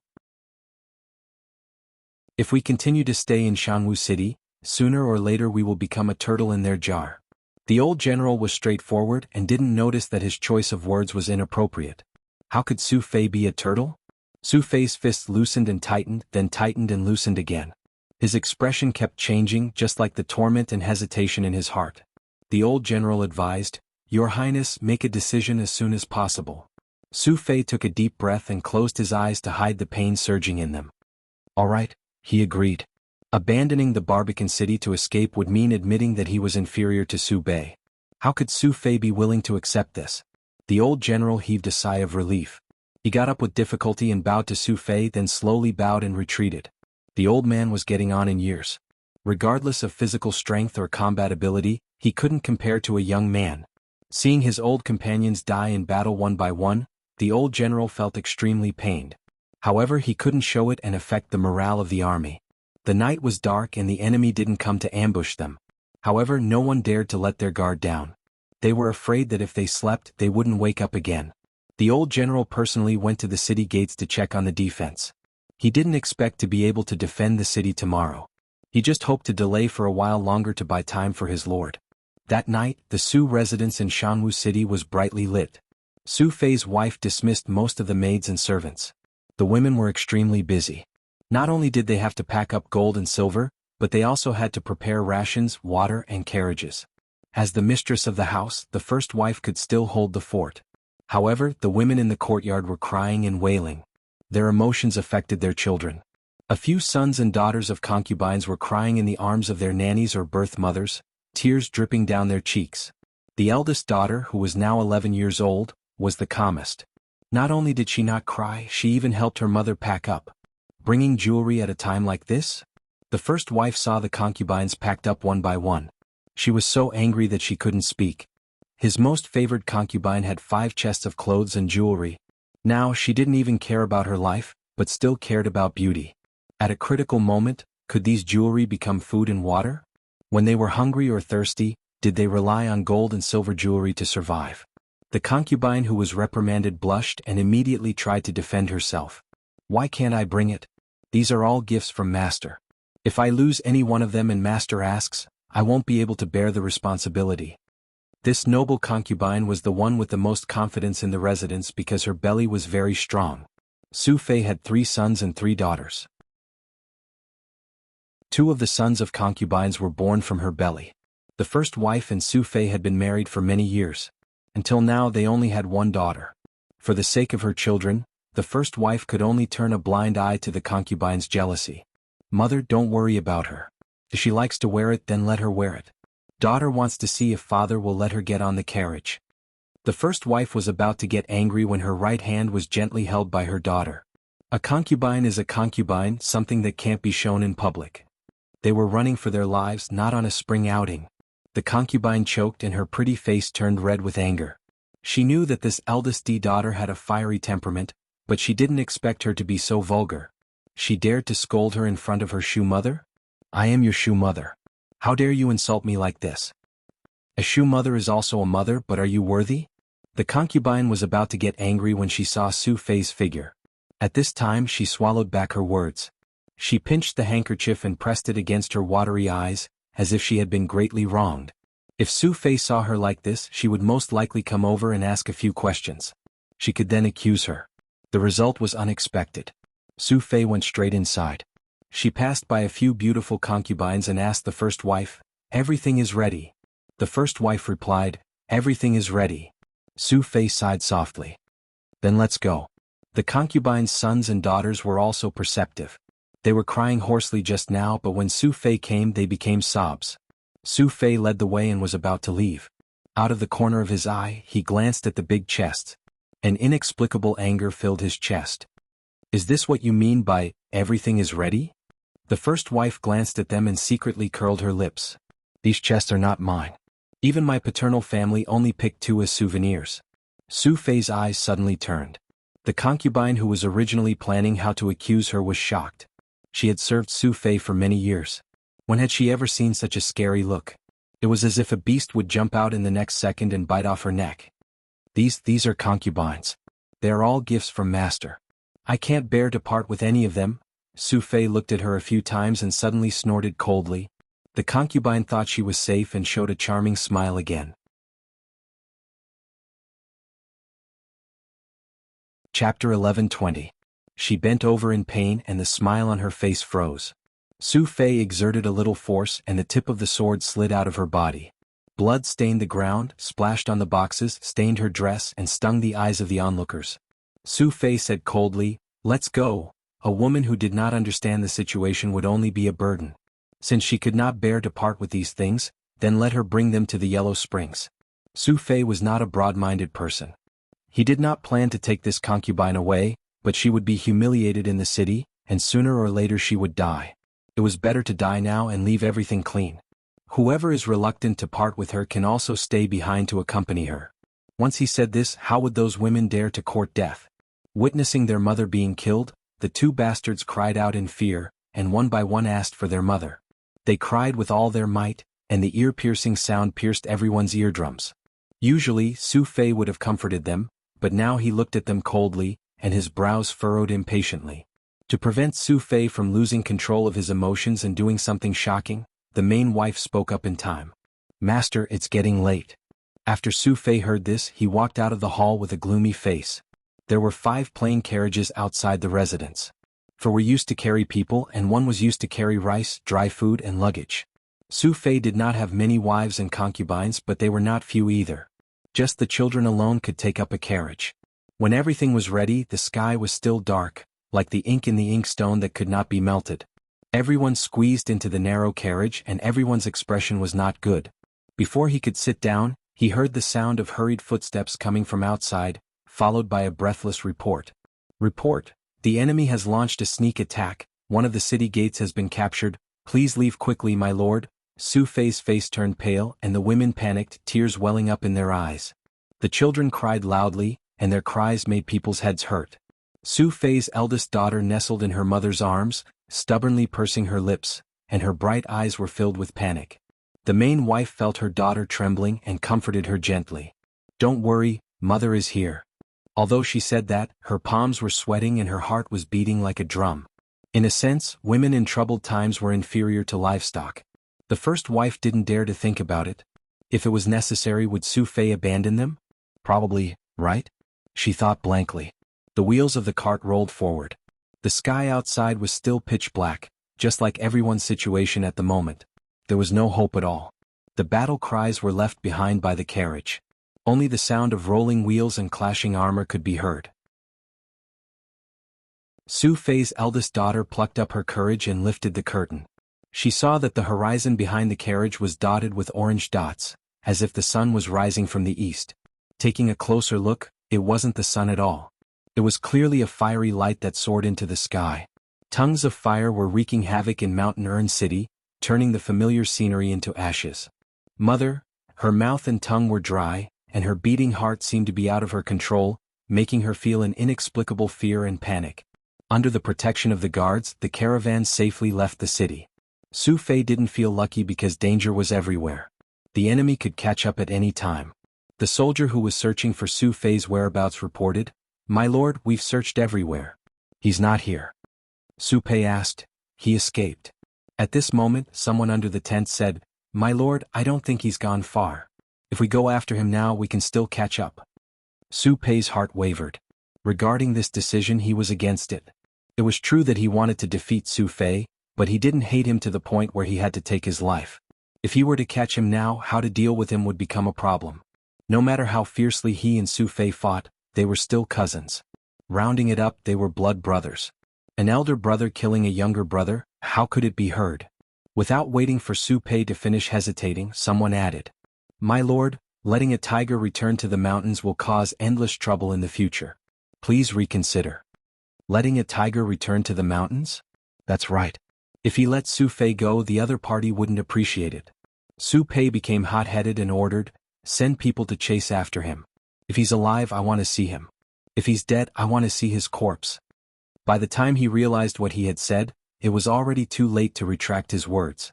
It wasn't that the officials wanted Su Fei dead, but they thought themselves clever and thought that this was Su Pei's true intentions. The Barbican city was destroyed, and the commoners in the city were in a state of panic. They packed their belongings and prepared to flee the chaos of war with their families. In an instant, the situation became even more chaotic. The water was murky, and naturally there were many people who tried to fish in troubled waters. How did these people fish in troubled waters? The more despicable ones would steal money and hide it. The more despicable ones would kidnap women to be used as reserve soldiers in the brothel. They might even drag people to a deserted place and rape them. The most despicable ones would directly slaughter innocent commoners and use their heads as military contributions. Of course, the ones who did these things might not necessarily be real soldiers. Soldiers were also divided into different ranks. Most of the people who did these things were water soldiers. However, they were tarnishing the reputation of the entire military camp. During war, the various feudal vassals loved to brag about their military strength and brainlessly add water. Between a 400,000-strong army and a 1,000,000-strong army, of course the latter sounded more impressive. Let's take a chestnut. If a feudal vassal had a 1,000,000-strong army, excluding the amount of bragging, there would only be 400,000 survivors. This didn't mean that the military strength of the feudal vassal's camp was really 400,000. There might only be 100,000 soldiers who could really be considered as soldiers in the feudal vassal's camp. These people had military status, enjoyed military benefits, and were promoted and had their salaries raised when they performed military functions. The military expenses of the feudal vassal were all used on them. Weapons and armor were also provided to them first. Excluding these 100,000 people, what were the remaining 300,000? The rest were water soldiers. This was the same principle as pouring water into pork. The water that was poured into the pork could not be eaten as meat, but it could increase the overall weight of the pork. These water soldiers were randomly recruited to act as human heads. There were many of them, but they didn't have much combat power. There were all sorts of people from all walks of life. Many of them couldn't live any longer and sneaked in to eat. If the wind was favorable, they would charge forward. If the wind was against them, they would turn around and flee. For these people, the military camp's discipline couldn't restrain them at all. Under the influence of war, their hostility was also the heaviest. It was extremely easy for them to do evil in an atmosphere of indulgence. In the chaos of war, they did some bad things to fill their pockets. Who would tell on them? What's more, they ran away after making a profit. Who would go to war to catch them? Because of the existence of these people, the people of Shanwu City were anxious and wanted to escape. Not escape? Stay where they were and wait for death? My lord, the pursuers have caught up. Because they couldn't find the whereabouts of Su Fei and the others, they could only cast a wide net and send out several teams to search for them. This also caused the number of enemies who found traces of Su Fei and the others to be small. If they fought hard, they could still kill their way out. After a fierce battle, the 5 carriages were scattered by the chaotic army. When Su Fei heard this news, his entire face turned green. My lord, most of the guards were by Su Fei's side so they could still fight. Turn back.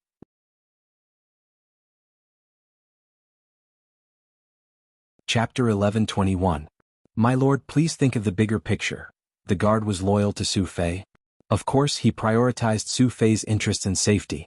In many people's eyes, it was fine if their wives and children died. After all, they could still remarry and have more children. This was what it meant when there was life, there was hope. The guard did not want to give up on the mistress and young master, but they could not let Su Fei take the risk. What bigger picture? Su Fei's breathing was heavy. His eyes were bloodshot, as if they were about to burst out of his eye sockets. The road ahead is bleak, and there are pursuers behind us. This is a situation where we will definitely die. Death is not scary. I cannot let Su Bei see me as a joke. Su Fei's ambition was not as great as the outside world thought. On the contrary, his ambition was rather simple. He could be the head of the Su family and enjoy life without having to do anything. The most important point was, Su Bei had to be more destitute than him. When the two of them competed in power, he had already lost. This was enough to make him feel aggrieved. He could not allow his wife and children to fall into Su Bei's hands. That would make him laugh at himself. Laugh at what? For a man to abandon his wife and children in order to live, wasn't that embarrassing? After all, Su Fei was born into a landowning household. It was true that he cherished his life, but he also cherished his reputation. He was not a shameless person. The guard could not dissuade Su Fei. He sighed and could only regroup before turning around to search. However, they were all separated. How could it be easy to find them? Before Su Fei could find them, the next wave of pursuers met him head-on. When enemies met, their eyes turned red. They did not waste words but fought. To the pursuers, Su Fei was not only the enemy's lord, but he was also a mobile warrior.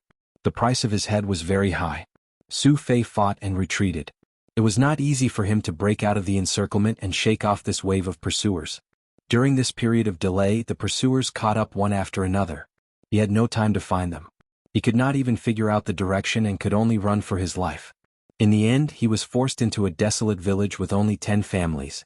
The guards by his side were also reduced to 2. The 3 of them could only hide in the courtyard of a farmer's house. This farmer's house was considered wealthy in the village. The courtyard was built with stone walls and covered with yellow mud, unlike the other farmers who only had fences. When the villagers heard that there was a war, they fled early. Su Fei's injuries were the lightest. He had only been cut twice. The guards who had risked their lives to protect him were more heavily injured. Half of their bodies were covered in blood. A man entered the farmhouse. After a while, he found a set of men's clothes. He held the clothes with both hands and said, "My lord, please change into this. I will change into your clothes to distract the pursuers. You should take advantage of the situation and blend into the ranks of the refugees. You might still have a chance of survival." Seeing this, Su Fei's eyes were filled with sorrow. He said, "Forget it, you may leave." "Master." The 2 of them couldn't believe their ears. What did he mean by letting them go? Their pursuers were still rushing over, and they did not know when they would catch up with them. If another wave came, none of them would survive. "I've made up my mind." Su Fei panted and said with a calm expression, "There's no way forward and no way back. If the heavens want me dead, how can I defy the heavens? I was born into the Su family, I was born noble, I have my own pride. If I have to pretend to be a refugee in order to survive and linger on for the rest of my life, I might as well face death. At least he would be able to clear his name. I want to let Su Bei know that I will not lose to him in this aspect." Su Fei gritted his teeth and squeezed out a few words. "I will wait for him at the Yellow Springs Road." Su Bei had tried to kill him.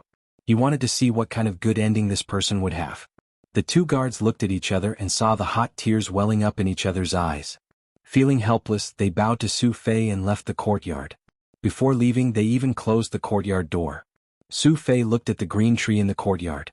The corners of his lips curled into a helpless sneer. What a coincidence! The place to hang himself was already prepared. Su Fei moved a wooden stool over and untied the decorative silk sash around his waist. He wrapped it twice and hung it on a tree branch with a dead knot. Facing death required a great deal of courage, but Su Fei felt at peace. He stretched his neck over and kicked the stool. There were 2 sides to the conversation. Su Fei's wives and concubines had been separated from him. It was unknown whether it was due to the guidance of the unseen or something else, but the carriages of his wives and sons were not far from each other. They quickly gathered together. What caused them to despair was that Su Fei's carriage had disappeared. Most of the guards had also disappeared. Although they had dozens of guards by their side, they were not enough to protect them. The concubines felt that Su Fei had abandoned them and wept non-stop. The main wife made a decision and hurried along the planned route while looking for Su Fei. How would the concubines dare to talk back? The dozens of guards who were left behind only listened to their lord and mistress. They were just concubines. Who did they think they were? If they talked back, they might die even faster. Unfortunately, their luck was just that little bit off. After they separated from Su Fei, they attracted the covetous eyes of bandits. These bandits were ruffians who had become bandits nearby. They were originally the water soldiers of Mountain Earn City. Ever since Mountain Earn City fell into a bitter battle and was about to fall, the water soldiers fled more and more in order to survive. They escaped, but food became a problem. They had no money and no rations. They could only take the risk out of desperation and rob houses. Needless to say, this kind of life was wonderful. Each of them lived a free and unfettered life. It was much more comfortable than being a nuisance soldier. One day they saw a few carriages from afar. The guards protecting the carriages were all injured. The bandits pondered for a while and quickly guessed that the carriages belonged to a wealthy family who escaped from Mountain Urn City. Any item from such a wealthy family was enough for them to eat for a lifetime. Wouldn't it be a pity if they didn't kill a fat fish that came to their doorstep? The guards were well trained and were armed. However, they were few in number and they were all injured. The bandits were numerous and had all kinds of weapons in their hands. There were choppers, saws, hoes, stones, carrying poles, everything that one could think of. As the saying goes, a random punch could kill an experienced master. The bandits quickly gained the upper hand and killed all the remaining guards. "Boss, they are all women," an exclamation was heard from among them. Along with the exclamation, there was also the high-pitched scream of a woman. The faces of the women turned pale. The bandits outside the carriage wanted to poke their heads in, scaring them. "Motherf asterisk her, each of them is prettier than the last. Look, I'm hard. The thing in front of your chest is so big and soft. It's much better than the girls in the brothel. The skin is so thin and soft. It's hard to pinch, right?" A group of boorish men commented on them. When had these women who lived in the backyard ever seen such a scene? These men spoke vulgarly. Listening to them, they had a vague feeling that they were being violated from head to toe. They wanted to kill themselves. What good could they get from falling into the hands of these men? "Don't touch my daughter." A man tried to reach out to Su Fei's eldest daughter. The first wife clawed and scratched him like crazy. She opened her mouth and bit his nose. "Crazy woman."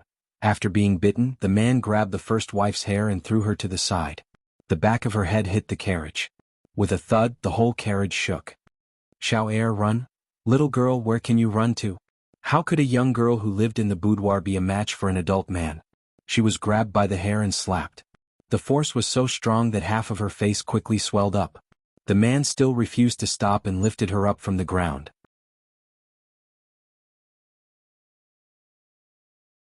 Chapter 11:22. Looking at the carriages filled with beautiful women, the thugs were drooling. They couldn't wait to do it out in the open. They didn't even have a basic sense of shame. Normally they didn't need to go to the toilet. They just needed to loosen their belts and take out something to pee. Doing the pleasurable things between men and women, using the sky as their blanket and the ground as their bed, was a different kind of excitement. However, they couldn't do it now. Stop. Look at how impatient you guys are. It's as if you haven't slept with a woman in 800 years. The leader of the thugs said, "Let's find a place to enjoy ourselves." As he spoke, several men had already pounced on one of the concubines and were tearing her clothes to shreds. "What are you stopping for?" "I'm suffocating," the leader of the thugs said. "Mountain Urn City can't hold on any longer. If you guys want to be killed halfway, go ahead." They were all water soldiers and were well aware of the unspoken rules of this trade. In order to gain merit and climb up the ranks, many people used the heads of commoners to make up the numbers. The waters of this trade were deep. If they met the water soldiers of Su Bei's army, they wouldn't be merciful. As he said this, the fire burning in their bellies lessened. One by one they cursed their bad luck. "Let's go back first. We'll have fun when we get back." The leader of the thugs laughed and tossed the spoils of war back into the carriage. "Shao, a mother's Shao." The wife of the first wife disregarded her own sorry state and crawled to her daughter's side. She hugged her in her arms, tears streaming down her face. Su Yanshao hugged her back and cried in her wife's arms. "Mother, my head hurts." She stubbornly refused to make a sound. She only bit her lips until the taste of blood entered her teeth. Her scalp was in so much pain that it was almost numb. She even felt as if a piece of her scalp had been forcefully torn open. The wife of the first wife raised her hand and gently caressed her scalp. Mother and daughter cried like two tearful people. Her husband's whereabouts were unknown and she couldn't even protect herself. She couldn't even protect her daughter. In just half a day she had tasted pain that she had never experienced in the first half of her life. The wheels of the carriage were still moving forward. Listening to the discussion of the thugs outside, the wife of the first wife's heart gradually sank into an icy abyss. Only the main wife and Su Yanshao were in this carriage. The concubines were in other carriages. Hearing the faint cries and screams coming from outside, the main wife's tongue felt bitter and she didn't know what to say. Su Fei liked women with good color. She looked ordinary, so naturally she was not favored. It was only because of her good family background that she could become his legal wife. Concubines were different. After all, they were playthings that men used to enjoy. They were beautiful. Because of this, Su Fei's concubines were all as beautiful as flowers and jade, and when they gathered together, they were pleasing to the eye. In contrast to them, the already ordinary main wife was even more unlikable. These past few years she had been busy with Su Fei's women in the inner courtyard and had expended too much energy. Today, in order to escape for her life, she did not have time to put on makeup and looked 5 or 6 years older than her actual age. If it weren't for those beautiful concubines, she wouldn't have been able to escape. Don't listen. She raised her hand to cover her daughter's ears, and the tears that had stopped rolling down her cheeks again. The carriage went further and further away, and in the distance, they saw a small village with more than 10 families on the horizon. The official wife's heart sank. She pursed her lips tightly, and her expression was emotionless. "We're here," someone shouted, and the wheels of the carriage slowed down. A few thugs were impatient and directly carried the 2 naked concubines on their shoulders. The loose hair on her temples scattered, making her skin whiter and her black hair darker. Her white flesh was exposed to everyone's eyes. The more the woman struggled, the more parts that could be seen. The thugs' mouths were dry and their throats kept moving. "Mother, I can't wait." The leader of the thugs snorted in disdain. What's so good about a few women that have been played with? The one that he liked was a fledgling. "Let go of my daughter, Xiao." The leader wanted to touch Su Yanxiao, but how could the official wife agree? This old shrew. The leader of the thugs kicked the official wife's shoulder and smiled at the other brothers who didn't get a woman. "Although this woman is old, it's still good to cover her head." Su Yanxiao struggled, opened her mouth and bit his ear, then was slapped by him. Both sides of her face were swollen red. This slap used all of his strength, making Su Yanxiao's head feel dizzy, as if all the sounds around her were moving away. "Ah, what are you shouting about? There's someone hanging here." Opening the door, a man's corpse hanging from a tree was facing them. This person was wearing a luxurious robe, his clothes were stained with someone's blood, his face was dark green, his tongue was sticking out, and his eyes were almost popping out. Someone hanged themselves here? Everyone was startled. The official wife took this opportunity to struggle free. Her eyes were looking at the man's corpse hanging from the tree. With just one look she knew who this person was. For a moment, a strong sense of grief rose from her chest to her brain. She didn't know where the strength came from, but she broke away from the 2 thugs and hit the wall of the farmhouse. She used a lot of strength, the entire wall shook and blood spurted out from her forehead. "Mother?" Su Yanxiao screamed. The leader of the thugs spat at the female corpse on the ground. "You're really unlucky." Su Yanxiao was very agitated, using both her hands and feet trying to attack the thug leader. Although it wasn't fatal, it was still very painful. The thug leader was furious and threw her to the ground. "I'll give this girl to you. If you can't play with her mother, you can play with her as your daughter." Su Yanxiao didn't listen to him. She cried and crawled to the official wife's corpse, sobbing, "Mother, look at Xiao Air." The thugs didn't have sympathy. For them, personal needs were more important than anything else. "This girl is quite fierce." The thugs laughed and teased her, grabbing her shoulders and lifting her up. "Let me go, get out, let me go." At this moment, the gravel on the ground trembled, a low rumbling sound came from afar, getting louder and louder. What's going on? The thugs were so shocked that they stopped. This is the sound of horse hooves. The thugs who stayed outside the village rushed in, shouting as they ran. "Not good, there are a lot of people outside." The thug leader roared, "Who are they? Are they here for these women?" Su Yanxiao clenched her teeth, took the opportunity to push them away and jumped to the side. She crawled to her mother's corpse with her hands and feet, hugging the body that was still warm. "Run." The thug leader looked at the women around him, unwilling to give up. Women were good, but they needed to be alive to enjoy it. Then these women, there were always people who liked to think with their lower body. "If you want to stay, then stay. Don't get in my way."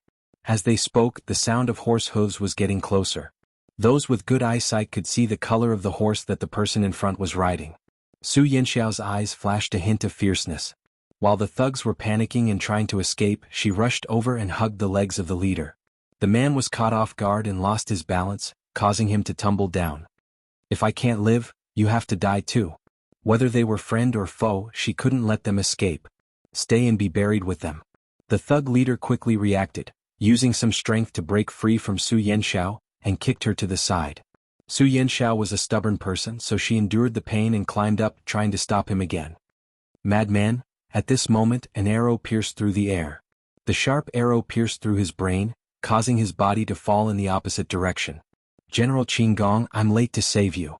Su Yanxiao's eyes were wide open, hot tears filled her eyes.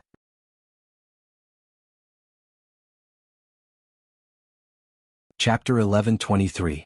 Perhaps it was the guidance of fate. Su Fei let the two guards leave, which gave Su Yanxiao and the others a chance to live. The two guards knew that Su Fei had made up his mind to die. The two men cried their eyes out, but in order to leave Su Fei with the last shred of dignity, they chose to leave. If they met any pursuers, they could lead them away to prevent their lord's corpse from falling into the hands of the enemy. Both of them were seriously injured, so they could only support each other as they moved forward. After about 2 hours they could faintly hear the sound of horse hooves. They had not found any traces of the enemy, but the enemy had already found them. The two of them were ready for battle. The scouts who found them did not attack immediately, but maintained a certain distance and shouted from afar. "Who's there? Report quickly." The scouts on horseback looked rough, and their attire was unfamiliar. They spoke with a northern accent, and did not look like they were from Zhe County or Hu County. The guards were bewildered and asked hesitantly, "Who are you?" The scouts looked at each other, exchanged information in a low voice, and made a unanimous decision. While the two of them were unprepared, they threw out the noose. The two of them were seriously injured and the weapons in their hands were chipped. One look and it was obvious that they had experienced a fierce battle not long ago. Apart from that, they were also wearing finely made armor, which was even more suspicious. A full set of armor, other than the real elite battalion, could only be worn by soldiers above the centurion level. Those below the centurion level could at most wear a breastplate or a piece of leather to protect their vital parts. The water soldiers were even more casual. They wore their own coarse hemp clothes and held sharpened wooden sticks. That was it. As Su Fei's personal guards, the two of them were naturally treated well, and could afford to wear a full set of armor. After being tied up and brought back by the scouts, the two guards were ready to curse, and were shocked to find that there was a familiar face here. Qin, young General Qin? Wasn't this armored, helmet-wearing youth frowning on a horse Qin Gong? Qin Gong also noticed the style of their armor and quickly got off the horse. He said to the scout, "Quickly let them go." The scout did as he was told and loosened the noose. The two guards stared blankly at Qin Gong, and then at the large wave of people he had brought with him, a sour feeling spreading through them. It was too late. If it had been half a day earlier, no. If it had been 4 hours earlier, the Lord wouldn't have been driven into a corner and had no choice but to hang herself. Yang Si led the gentle purplish-red horse forward and asked Qin Gong, breaking the strange atmosphere between the three of them. "Lieutenant Qin, these two are?" Qin Gong came back to his senses and briefly said, "These two are the guards of your father." Su Fei's name was Lingwen, which meant that he was talented in writing. With Qin Gong's current position he could not address Su Fei as his lord, so he could only change to another form of respect. The two guards noticed that the way Qin Gong addressed Su Fei had changed, but they did not dare to mention it in this situation. Although Qin Gong tried his best to restrain himself, he still asked impatiently, "Do you know where Lingwen Gong is now?" The guard's eyes were red, and he couldn't hold back the pain that had accumulated in his heart. He actually burst into tears. As she wept, she said, "My lord has been waiting for you for a long time. Su Bei's army has attacked the mountain Ern city by force. The lord had no choice but to break out of the encirclement.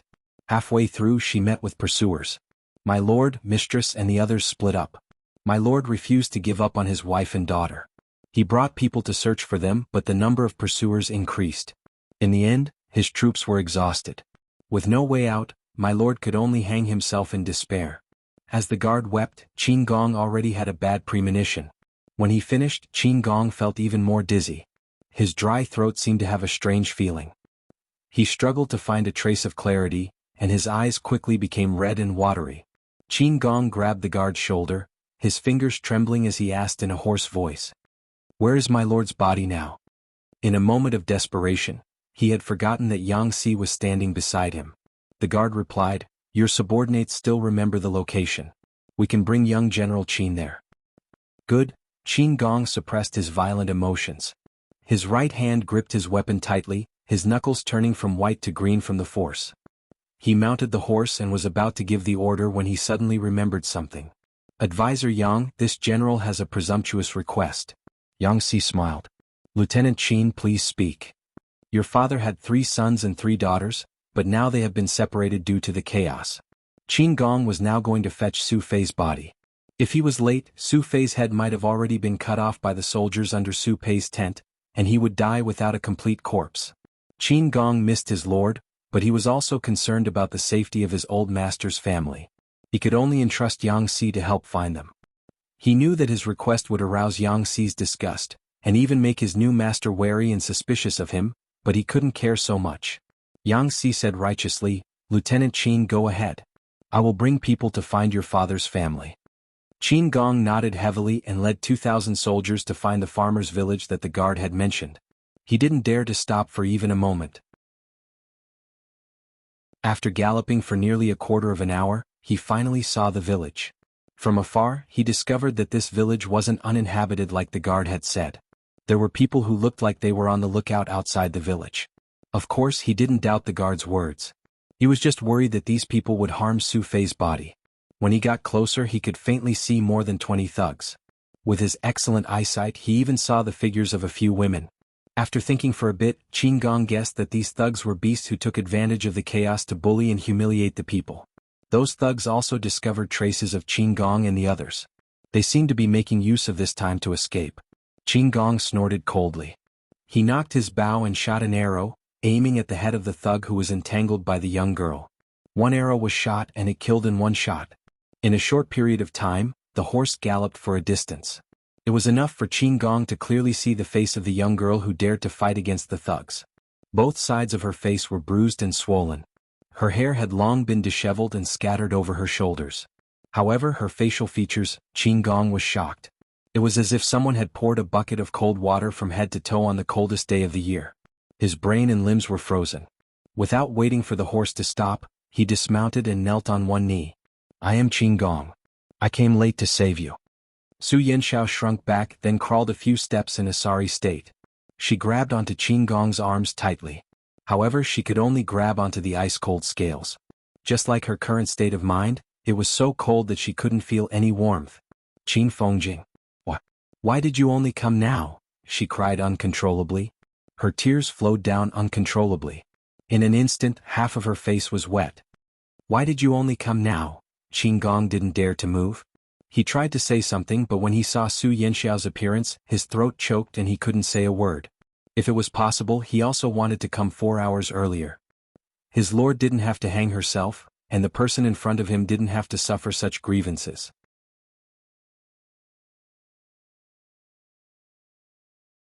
Chapter 11:24. Su Yanxiao could still whimper at first, but she suppressed her voice. After a while, she cried uncontrollably until her voice was hoarse. She looked battered and exhausted. She no longer had the demeanor of a noble lady. Anyone could feel her despair and pain from her cries, but Qin Gong could not even give her basic comfort. Qin Gong spurred his horse forward, but the troops following behind him soon arrived. Qing Yuan got off the horse panting. He glanced at the scene from afar and took out a cloak from the box on the horse's back. "Colonel Qin," Qing Yuan handed the cloak to him. Qin Gong came back to his senses and looked up at Qing Yuan. "Inspector Qing?" He took the cloak in a daze. He glanced at Su Yanxiao and pursed his thin lips. It was not his fault that he was late, but to Qin Gong, it was his fault for not being able to protect his old master's family. He did not dare to get close to Su Yanxiao, afraid that he would hurt her. Qin Gong spread the cloak with both hands and covered the body of the first wife. Most of her clothes were made of precious silk. The fabric was comfortable and beautiful, but it could not withstand strong tearing. The thugs were anxious to tear, so how could they take off someone's clothes peacefully? After some pushing and shoving, the clothes on the first wife were almost torn to shreds. Although she had not been physically humiliated before her death, her appearance alone would cause misunderstandings. The first wife was from a noble family and had always paid attention to her personal and family reputation. Qin Gong thought that perhaps First Madam didn't want others to point fingers at her corpse when she was in the netherworld. Qing Yuan entered the farmyard and found a few panicked women in rags. There was also a male corpse hanging from a tree in the yard. This male corpse was Su Fei of the Su family, Qin Gong's old master. "Go and put him down." Qing Yuan was not naive, but he had never seen such a bloody scene. Su Fei's face was ashen and his tongue stuck out from his mouth. Qing Yuan's heart skipped a beat. He turned his face away and ordered the soldiers to carry the corpse down from the tree and put it down properly. They then covered it with a white cloth to preserve its dignity. "Lieutenant Qin, we found a male corpse hanging inside," Qin Gong looked at the male corpse being carried out by the soldiers and hesitated for a while. Finally, he stepped forward and slightly lifted a corner of the white cloth. With just one glance, his eyes turned red, and the hostility that had just subsided rose again. Su Bei. Qin Gong's eyes were red as he gritted his teeth and squeezed out these two words. Cheng Yuan sighed softly, patted Qin Gong's shoulder and comforted him. Colonel Qin, my condolences. Ling Wengong's funeral still needs you to take care of, and the wives and concubines he left behind also need someone to take care of them. Now was not the time to wallow in hatred. The dead were gone and the living were still here. If Ling Wengong knew about this in the afterlife, he would definitely hope that they would be treated well for the rest of their lives. Most of Ling Wengong's old subordinates had already died in battle. Now, only Colonel Qin was left to shoulder this heavy responsibility. If you lose your mind because of hatred, who will take care of these old and weak women and children? Cheng Yuan's words were reasonable. Qin Gong could only endure the pain. The army supervisor was right. He couldn't fall yet. At the very least, he had to make arrangements for Duke Wen's family. But before that, Qin Gong glanced in the direction that the thugs had fled and hardened his heart. They had humiliated Ling Wengong's family. This debt must be repaid with blood. Army Supervisor Cheng Ling Wengong's family has been found, but Military Advisor Yang still doesn't know. Cheng Yuan was considerate. He smiled and said, Colonel Qin, don't worry. I will send someone to send a message to the military advisor. That's good. Thank you, Army Supervisor. Cheng Yuan had a good temperament. It was a blessing for the Commander-in-Chief to meet such an easygoing and considerate military supervisor. As the Commander-in-Chief, Qin Gong naturally wouldn't do something like capture the thugs single-handedly. Fortunately, the thugs hadn't run far. How could a two-legged person outrun a four-legged warhorse? In less than a quarter of an hour, the thugs who had just escaped were tied up by the cavalry scouts and thrown onto the ground like a human pyramid. On the other side, Su Yanxiao had cried enough. The thugs have all been captured and are at Lady Su's disposal. Qin Gong didn't accompany Su Yanxiao. Instead, he went to arrange his troops and make preparations to deal with a fierce battle that could break out at any time. After doing all this, he finally had time to see Su Yanxiao. At this moment, she had already stopped crying, but the tear stains on her face were still very obvious. Her eyes were red and swollen like a goldfish. Qin Gong didn't dare to get too close, and his voice was also several degrees softer. Cheng Yuan looked at the two of them, his hands in his sleeves, and he couldn't help but laugh. In Yang Xi's words, Qin Gong was usually like a little wild wolf, but now he had his tail between his legs and pretended to be a harmless puppy. He carefully retracted his claws and teeth. That pitiful look. Sigh, if he were a girl in the boudoir, he might also be attracted to it. Cheng Yuan was amused by the scene in his mind. Yang Xi said, What are you laughing at? Could it be that you're thinking about some young lady? Cheng Yuan laughed and said, Sir, don't make fun of me. There are jackals and wolves at home like wolves and tigers. I don't dare to provoke them. He had only gotten married in recent years. His wife was a distant relative of his mother's family.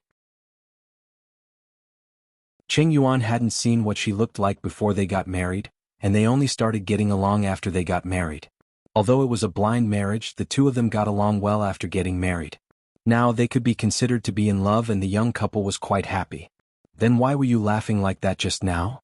Cheng Yuan said, looking at Lieutenant Qin's matter, I couldn't help but think of an embarrassing incident that my wife caused. What embarrassing incident? My wife bought a wild wolf cub at the market and mistook it for a puppy. She raised it for a while, Cheng Yuan said with a smile. At that time she was busy and didn't go home for half a month. When she went back she saw that wolf cub sweating profusely. She didn't know how big of a joke she had made. Now that I think about it, Military Advisor Yang, don't you think that Lieutenant Qin looks like that wolf cub pretending to be a puppy? Yang Xi looked at him seriously and said, Yes. Both of them had been around Qin Gong's age, so of course they could see Qin Gong's feelings for Su Yanxiao. It was precisely because he cared that he was careful. On the other side, Su Yanxiao looked straight at Qin Gong and asked in a hoarse voice, You can do whatever you want with them? Qin Gong said, Yes, even if you want to dismember them or cut them into pieces, I'm willing to hand you the blade. The corners of Su Yanxiao's mouth twitched stiffly. Her eyes were lifeless and it was unknown where her gaze fell. I want to peel their scalps off their skulls one by one. Are you going to do it too? Qin Gong said, Yes. Although it's a delicate and time-consuming job, it's what they deserve. Su Yanxiao's tears, which she had stopped with great difficulty, gushed out again. What about castrating them? Qin Gong asked. Do you want a blunt knife or something sharper? Su Yanxiao sobbed and buried her face in her knees. She said in a voice so low that it was almost inaudible, I want to watch. Qin Gong was worried that she would see a bloody scene, but he wouldn't refuse her request.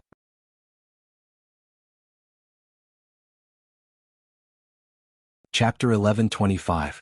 Of course, Qin Gong wouldn't let Su Yanxiao do it herself. He couldn't let these thugs disgust her a second time. He let the soldiers do the work. Scalping the dead wasn't a big deal. After all, the body wouldn't move. But scalping a living person and castrating him was very exciting. Coincidentally, the soldier who did it was a butcher before joining the army. He was good at skinning pigs. The thug was scared out of his wits and kept begging for mercy. Seeing that begging for mercy didn't work, he cursed out loud, saying whatever he could. Qin Gong was afraid that the thugs wouldn't listen to him, so he covered their mouths with cloth.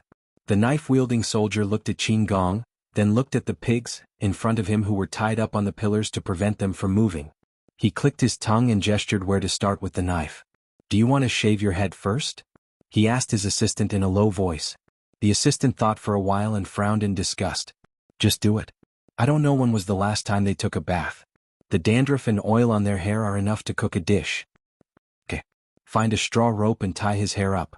It's hard to find a place to wear it. He used the knife to draw a circle along his hairline. A blood-red chain appeared. Scalping people was cruel. Qin Gong let them do it in the farmyard. Other than the soldier and his assistant, only Su Yanxiao and him were left. If you feel disgusted, you can go out first. I'll watch for you. A stern expression flashed across Su Yanxiao's immature face as she hoarsely rejected Qin Gong's good intentions. No need. I want to see it with my own eyes. The thugs passed out in pain, but it was convenient for the soldier to do it. At first he was a bit rusty. Halfway through he obviously got the feeling and quickly scalped the thugs. When the bloody scalp and hair were placed on a plate in front of Su Yanxiao, she suddenly broke down and laughed hysterically. The soldier asked Qin Gong with his eyes. The scalp was already scalped. Was there a need to castrate him? Qin Gong hugged Su Yanxiao, who was out of control, and answered with his eyes. Castrate. The soldier's legs turned cold. It was a strange feeling to let a butcher castrate another man. He was experienced in skinning. After all, he was a butcher. But castration was difficult. He was not a professional. Thinking of the thug's evil deeds, the soldier could not feel the slightest sympathy. Both of them were people who were about to die, so there was no need to care about anything else. The soldier endured the disgust, pinched the dirty thing under the thug's body with one hand, and held the big knife used to kill people with the other. He pressed it against the root and cut. The thug, who had passed out from the pain, woke up from the pain again. He screamed and passed out again. Bah! Caught off guard, the soldier was sprayed all over his body. He threw the food onto the plate in disgust. How dare he show this thing to Commandant Qin? The soldier looked at Qin Gong. Qin Gong looked at him and then at the meat on his plate. He couldn't help but feel disgusted. Feed it to the dogs. The soldier could not help feeling sorry for the stray dogs in the village. Such a dirty thing, even a stray dog would find it smelly, right? After removing one thug, there were still 30 or 40 left. Qin Gong wouldn't let Su Yanxiao look at them one by one. Every time he saw it, he would be stimulated. Wasn't this person stupid? This general promises you that every one of them will meet the same end. I ask Lady Su to prioritize your own health and not to harm yourself. Su Yanxiao was indifferent, so Qin Gong could only bring up her mother.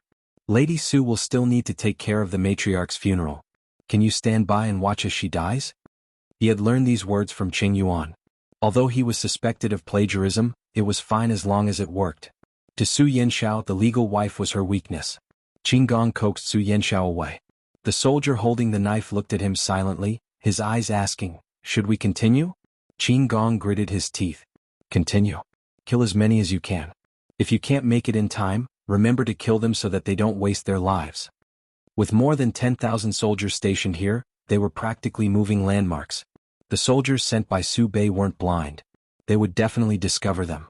If there was a need, they would have to carry out a strategic retreat. Time was tight. The soldier received the order. Yes. Apart from Su Yanxiao, Su Fei's concubines had also survived.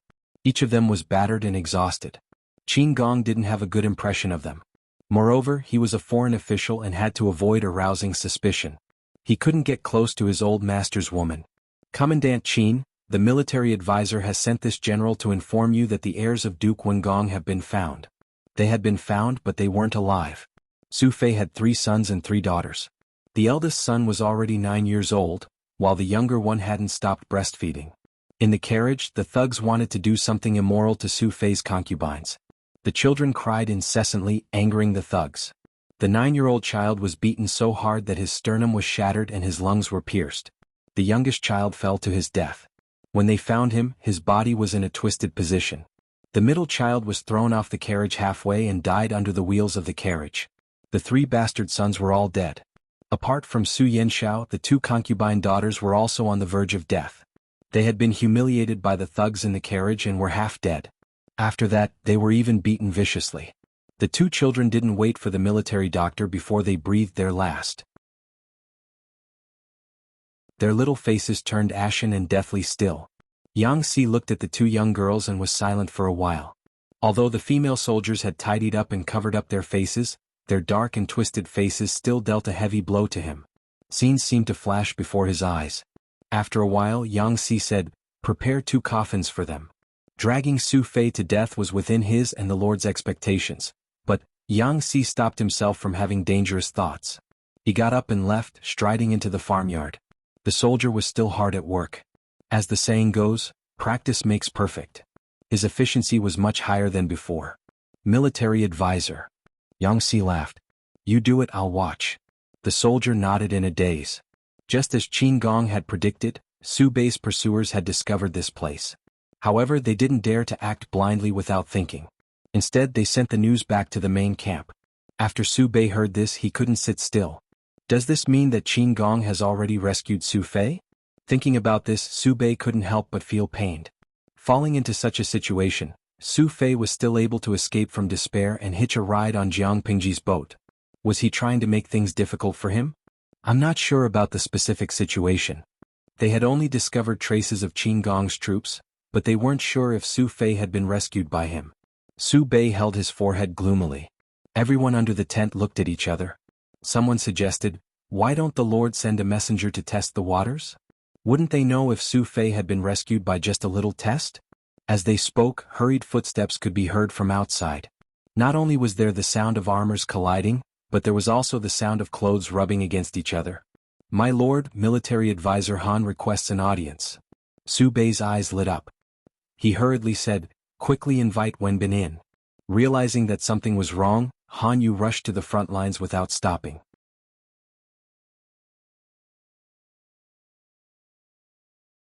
Chapter 11:26. Professor Wei, the Secondary Division's principal's office is calling. Principal? The young man in the creamy white knitted casual shirt raised his head, revealing an enviable and beautiful face.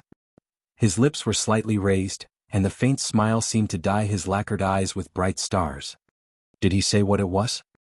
He didn't say, but judging from his tone, it doesn't seem to be anything good. Please transfer the call. Okay, please hold on. Intoxicated by the young man's beauty, the assistant was momentarily dazed. He quickly returned to his senses and transferred the call. The young man accepted the call request, and the dark screen suddenly lit up, revealing the face of an unfamiliar middle-aged man. The man was in a suit with a protruding beer belly. His slightly chubby face was filled with impatience as he said something to the young man. After a while, the young man said in a cold tone, "Sorry, I'll be right there." After hanging up the call, he tidied up his desk, picked up his coat from the hanger, and put on a light gray scarf. "Where are you going, Professor Wei?" A colleague who passed by saw him in a hurry, looking at the bus route as he walked, and asked curiously. The young man seemed to be in a difficult position. "The Federation's Secondary Division, but I don't know which bus to take." The colleague choked on his words. "The Secondary Division is on the other side of the hemisphere. It'll take at least 4 hours to get there by bus." The Federation's top university was on planet Klemra, and the entire planet had 4 parts. Elementary schools, secondary schools, and advanced schools. The last one was the school district housing, where family members lived during the holidays. The young man had to cross at least half the planet to get to the secondary division from the advanced division. After listening to his colleague, the young man frowned. "I'm going to the secondary division to do something, and the other party only gave me 40 minutes. The colleague said, 40 minutes, there's no rush in this world. The young man looked at his colleague quietly. The other party only gave him 40 minutes, but it would take him 4 hours to get there by bus. Was this not a rush? The colleague was also confused. He said, I saw you driving a Silver Wind Thunder X6 earlier, and it's a limited edition Silver Deluxe edition. According to the official data, it would take you at most 20 minutes to get to the secondary division from here. With this, why would you take the bus? The normal edition cost tens of millions, and this special edition cost at least 100 million. The price was secondary. The key was that this kind of limited edition was only available to certain people. It could not be bought without some social status.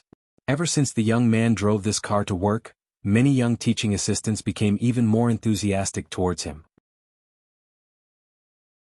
He could even afford a sports car worth hundreds of millions, but this young man actually liked to take public transport? Sure enough, poverty limited his imagination. The youth said, I don't have a driver's license so I can't drive. Previously it was in autopilot mode, but this mode has a speed limit. With the autopilot mode activated, the speed of the sports car would be limited to the minimum, and it would be able to drive according to the predetermined route without a driver. Her colleague had an idea and suggested, I have a driver's license. I'll take you there. The young man smiled apologetically. Then I'll have to trouble you. His colleague looked calm on the surface, but he was wild with joy in his heart. A limited edition sports car worth hundreds of millions. He had only seen it on the virtual network and had never touched it. After driving it for a bit, he found that the car's performance was far more terrifying than the official data. His colleague immediately thought of modifying it. Have you modified your sports car? The hover sports car steadily stopped at the parking lot, and the young man prepared to get off. My wife modified it. She's quite interested in it. His colleague was speechless. Didn't the officials say that the limited edition Silver Tempest X6 is infinitely close to the military's tank configuration? The young man smiled. I'm not sure about that. She said that the original car was too fragile and had poor defense, so she modified it to be thicker. His colleague looked speechlessly at the Silver Tempest X6 in front of him. The perfect lines of the car made people fall in love at first sight. The reason for the modification was actually poor defense? Could it be that the young man was the son of a high-ranking official? His colleague was secretly puzzled. The young man did not understand the secondary division at all. Without his colleague's help, he would not have been able to find his destination. The verification procedures in the principal's office were a little troublesome. Without his colleague's help, the young man would probably be obstructed for a while. I really don't know which planet you came from before. You don't even know how to use these basic instruments? His colleague muttered in a low voice. The young man smiled gently. Not only was he not angry, but he also studied seriously. After entering the office, the principal's words reached their ears. Wait, Song, your parents aren't here yet? The young man heard his mischievous son snort unhappily. I'm sorry, Mr. Principal, I'm late. The young man smiled faintly. May I know what mistake my son made? He spoke in a genteel manner, but because he was a professor of ancient culture who specialized in ancient history, no one said anything. You are. The principal looked at the young man and asked, You're Wei Tsong's father? Based on appearance alone, the young man and Wei Tsong were indeed somewhat similar. He looked more like an elder brother than a father. The young man nodded and asked honestly, Yes, do I need to show my paternity certificate? The principal's smile froze and he said stiffly, No need. His colleague was flustered. The mysterious professor of the Federation's top institution of higher learning, married with a child? Suddenly this colleague felt that there was hope for him to get out of singlehood. Now that the young man was married, wouldn't Yen Yen, who had a crush on him, give up? Just as he was thinking, the couple standing at the side interrupted. You're this child's father? Their attitude was a little rude and unreasonable, and their faces were angry. The young man gently raised his hand and patted his bratty son, who had just reached his shoulder. He was not angry at the couple's attitude at all. He was unbelievably gentle. Yes, I'm his father. The principal didn't explain in detail just now, so I don't know what happened. The two of them sized up the young man. The young man was dressed very casually. All of them were ordinary brands with affordable prices. However, he had a good temperament, so his clothes exuded the air of luxury. I hope you can educate your son well. His conduct is not worthy of studying at the top institution of higher learning in the Federation. The man opposite him glanced at Wei Tsong contemptuously and said, Stealing is a very despicable act. Refusing to admit it is even more unforgivable. The principal added, If this matter is true, Wei Tsong will be criticized by the entire school and punished with expulsion. A trace of surprise flashed in the young man's eyes as he looked down at his son, who had just entered puberty. Although this child was a little bratty, he would not do such a thing. What happened? I don't know either. That kid snatched my mecha model for no reason and even accused me of stealing. Wei Tsong was very angry, but his father's many years of guidance allowed him to suppress the anger surging in his heart. Why would the top institution hire a liar who's full of lies? The young man frowned slightly and said indifferently, I believe my son's words. He wouldn't do such a thing. Everything requires evidence. If Mr. Principal or this couple can produce concrete evidence, such as stealing surveillance footage, I will personally educate them. The man said, that's impossible because the theft happened in the bathroom of the training cabin. That's a surveillance blind spot. The young man laughed and said, if that's the case, how can you be sure that my son stole some mecha model? The man was enraged as well. Before he could speak, the young man who had shrunk to the side spoke up, mumbling, that mech model is the latest limited edition model. My dad pulled some strings and spent over 5 million to buy it. Other than the difference in scale, every function is modeled after a real battle mecha. There's even a unique code on it. I lost the model and Wei Tsong obtained a model with the same code. Although there was no surveillance footage, was there a need to guess? Wei Tsong laughed angrily. You're twisting words and forcing logic. You're slandering me without evidence. You're going too far. The young man said, are you going to say that your family bought the mecha model in your hand? Wei Tsong suppressed his anger. So what if it is? A person who can afford a mecha that costs over 5 million credits is wearing a t-shirt that costs over 200 credits. You're discriminating too much. What's wearing a t-shirt that costs over 200 credits to you? You're just a commoner. With your family situation, you probably can barely afford the tuition fees, right? Wei Tsong could not hold back his temper and took a step forward. The young man raised his hand and placed it on his shoulder, pulling him back. Wei Tsong, who had been raging just a moment ago, was now extremely obedient. The young man said, what's with the model? Wei Tsong shrunk his neck and whispered, isn't it about to start the mecha course? It's still a few years before I can really learn how to pilot, so I secretly asked my sister for help. Who knew that I'd just received the goods today and not long after I played with them, this guy would go crazy and say that I stole his stuff. He was being wronged. The young man sneered. You said your sister bought it for you? Let your sister come over and confront us. Wei Tsong said, are you stupid? Wait for my sister to come over. Why are you so thick-skinned? The young man was furious. There must be some misunderstanding in this matter. Seeing the two teenagers quarreling over this, the young man frowned unhappily. What misunderstanding can there be? The school doesn't accept people with a criminal record of theft. Wei Tsong, it's better to call your mother over and settle the withdrawal procedures together. The young man snorted. I can settle this privately. If you voluntarily withdraw from school, this matter won't be recorded in your file. How about that? The young man did not go overboard. Although Wei Tsong stole his favorite model, he could let bygones be bygones now that the item was back. Wei Tsong was just a commoner student. If he was recorded in the secondary department of the best university, he would not be able to find a job in the future. What's the model number? I'll ask Yen and find out what's going on. 2012 XSD 3611, the same model as Wargod 1253G. The young man glanced at Wei Tsong's father. He was not as angry as he was at first because of his good looks. Since Wei Tsong said his sister bought it, there must be a receipt, right? If you can produce evidence to prove that the model in his hand is indeed his, then I can apologize to him. Although he said that, he did not believe that Wei Tsong could produce evidence. The young man noted it down and opened his communicator to send a message to his daughter. After a while the message came back.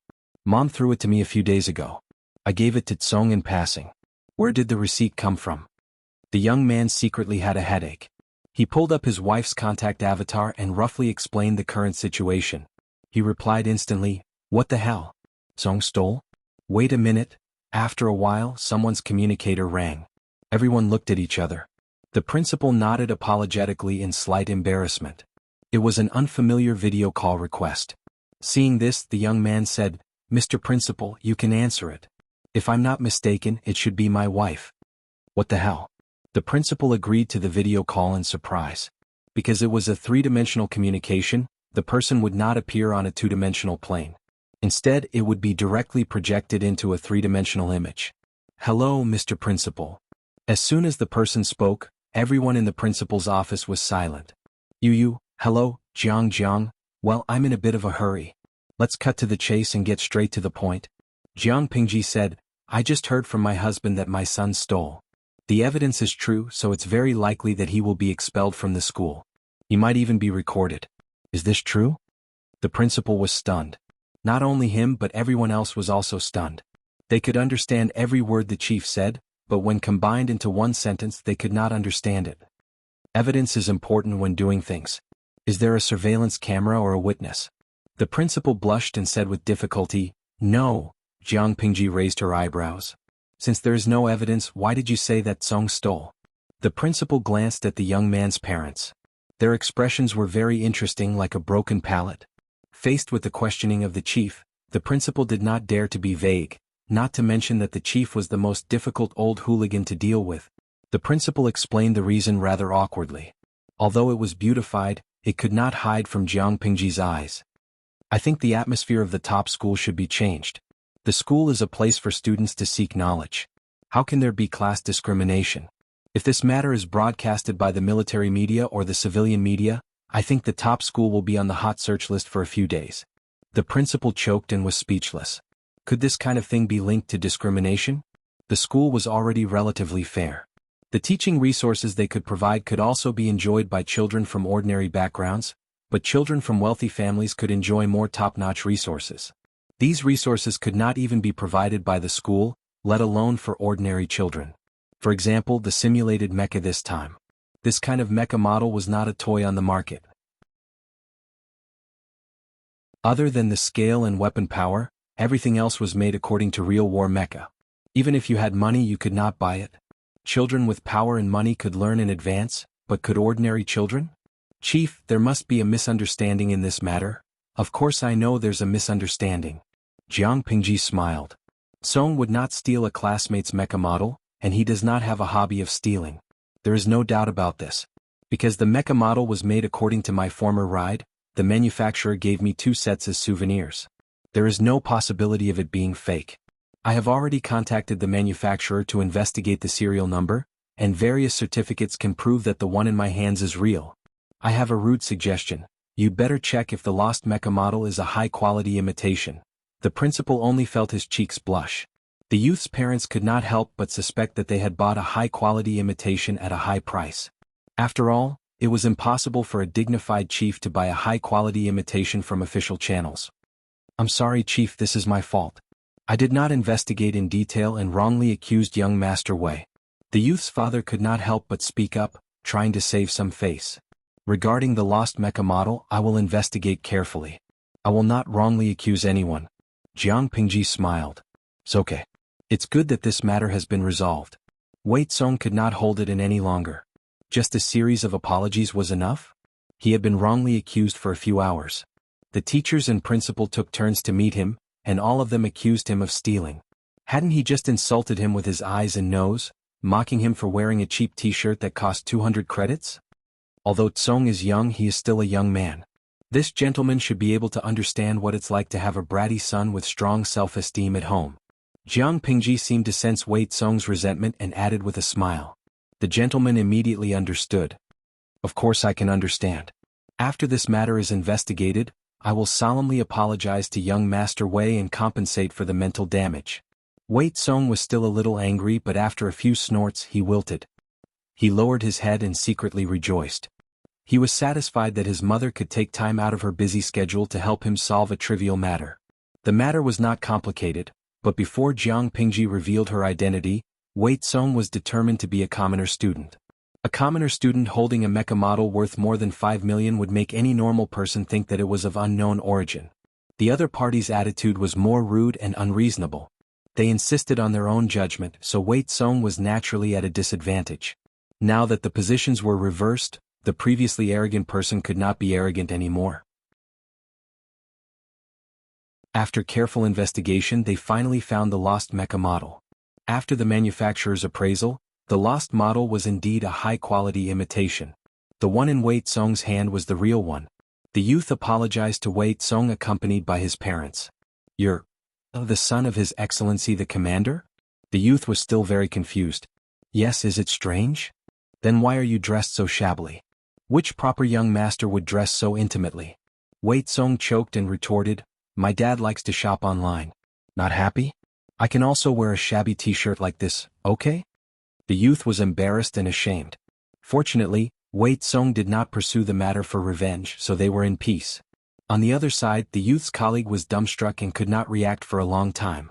The mysterious professor who usually did not bat an eyelid was actually the man of the infamous commander? The flowers in the school who coveted the youth. Did these people know who their love rivals were? You and His Excellency the Commander are, the youth laughed. We are husband and wife. A secret marriage? No, but she and I don't like to receive too much attention from the outside world, not to mention that our child is still young. The colleague was already speechless. That sports car. She bought it for me to travel to work. Atsong's temperament is a bit awkward and he's in puberty. I'm worried about him, so I followed him to Klemla so that it's convenient to take care of him. The youth smiled and squinted his eyes. Don't tell anyone about this. She's been in a bad mood lately because I've been paying too much attention to Atsong and neglected her.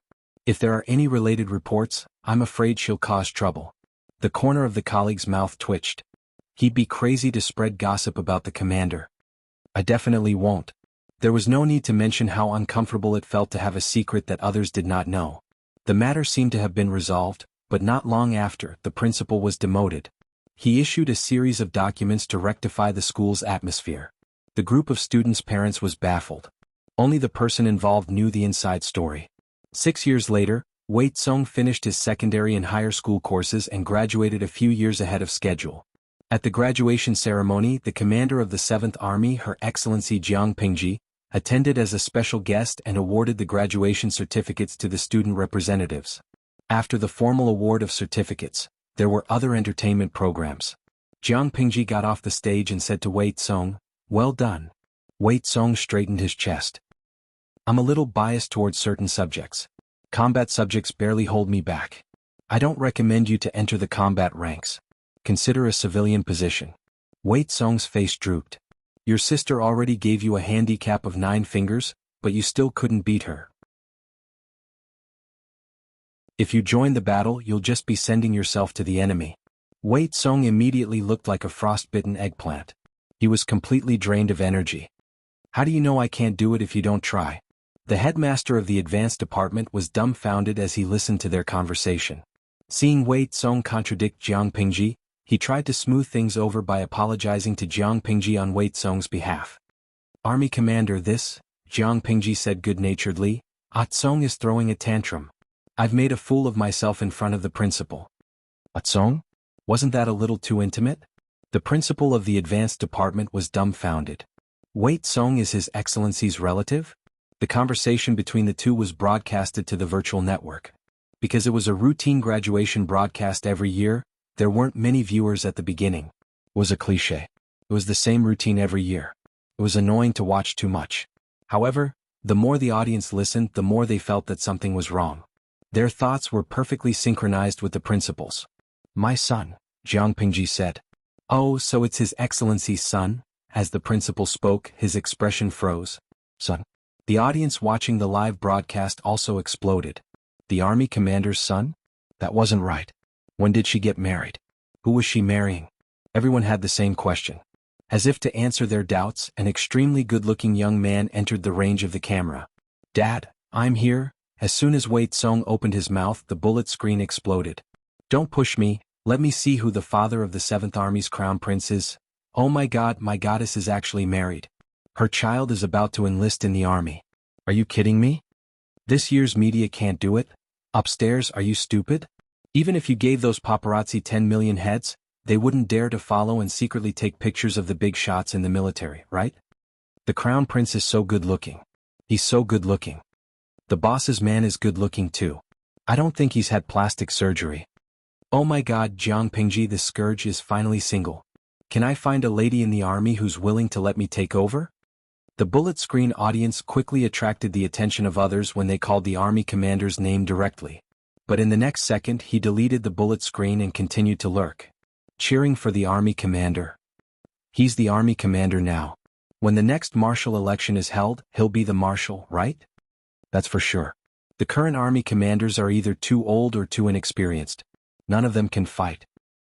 He's the army commander's man now. He'll be the marshal's man in the future. Did this man save the human alliance in his previous life? Looking at the boss's resume, she really has a cheat life. Speaking of which, her surname is Jiang. Tizke, I can't help but think of a certain family. I also think of a certain family. Yes, I have the same feeling. A certain unspeakable family. You guys are so weird. Our army commander came up on his own. There are many people with the surname Jiang in the world. What are you jealous of? Not long after, the bullet screen was quickly cleared. Regardless of the media's trending topics, Jiang Pingji looked in the direction of the young man with a smile.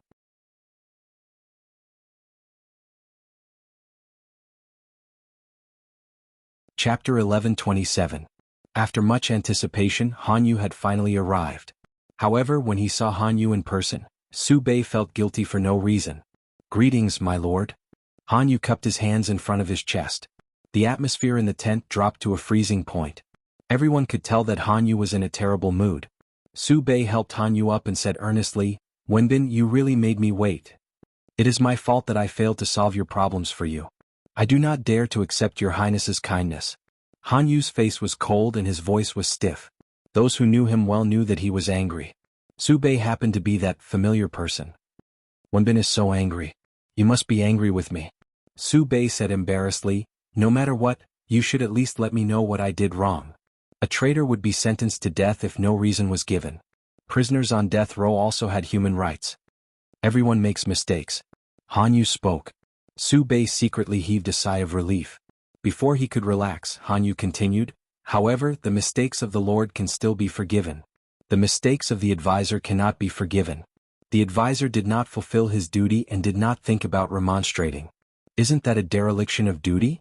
Allowing the Lord to go astray is adding to the mistakes and crimes on top of the crimes. I have made a mistake. Please punish me, my lord. I will not complain. If they didn't listen to the last sentence, Han Yu was clearly dissing all the advisors in the tent.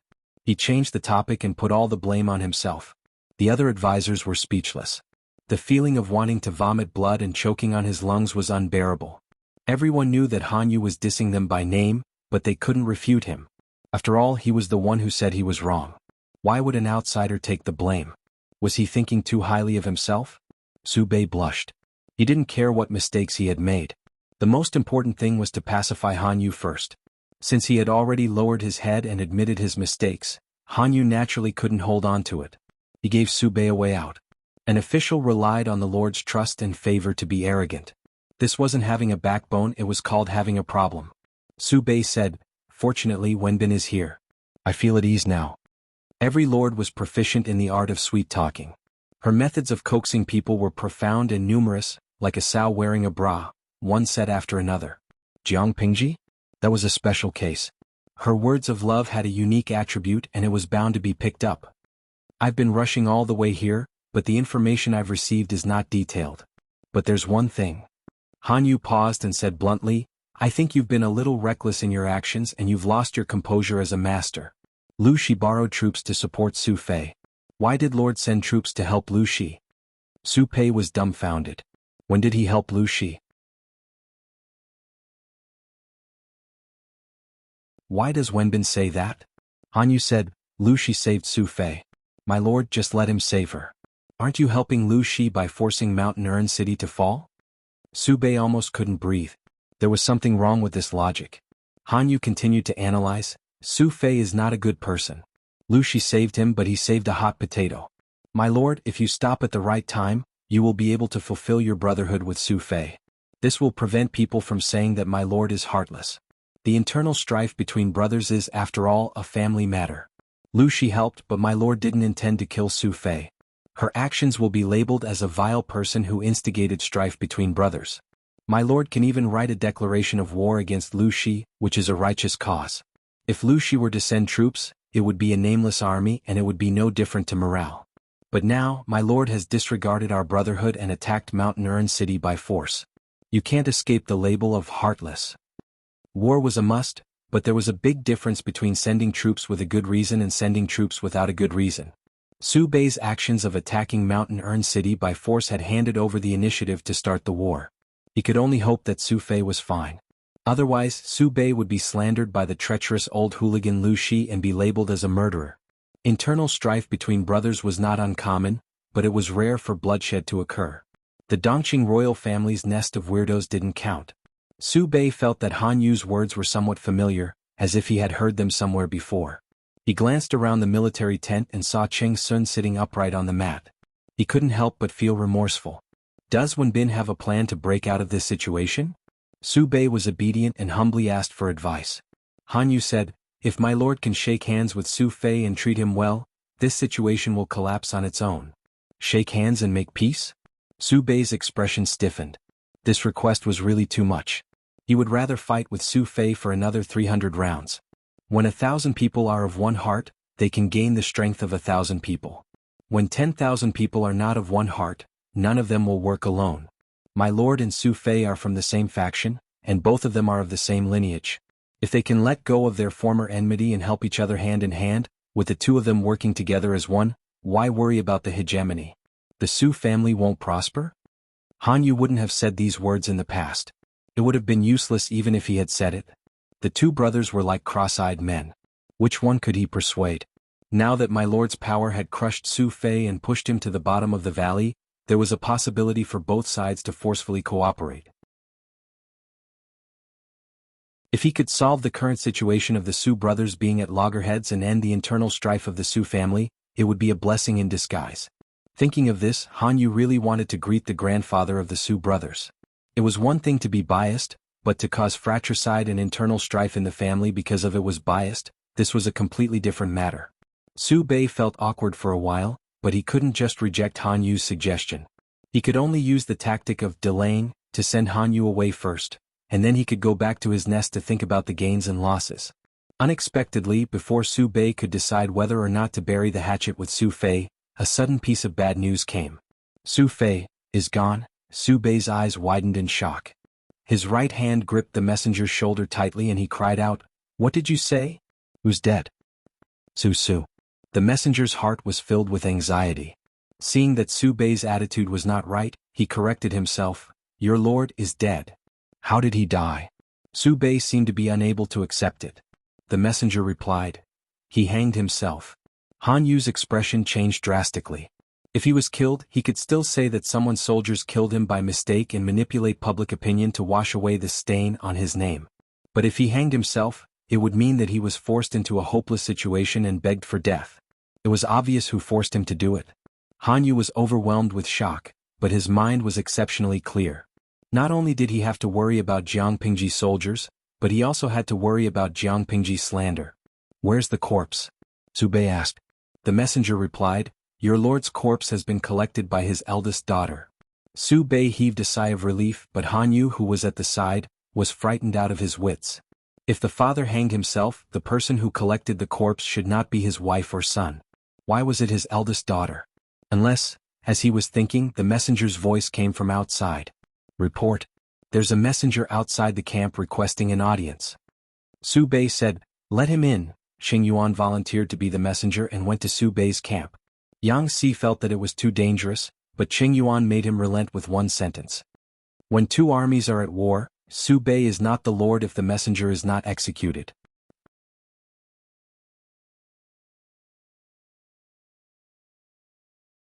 Chapter 11:28.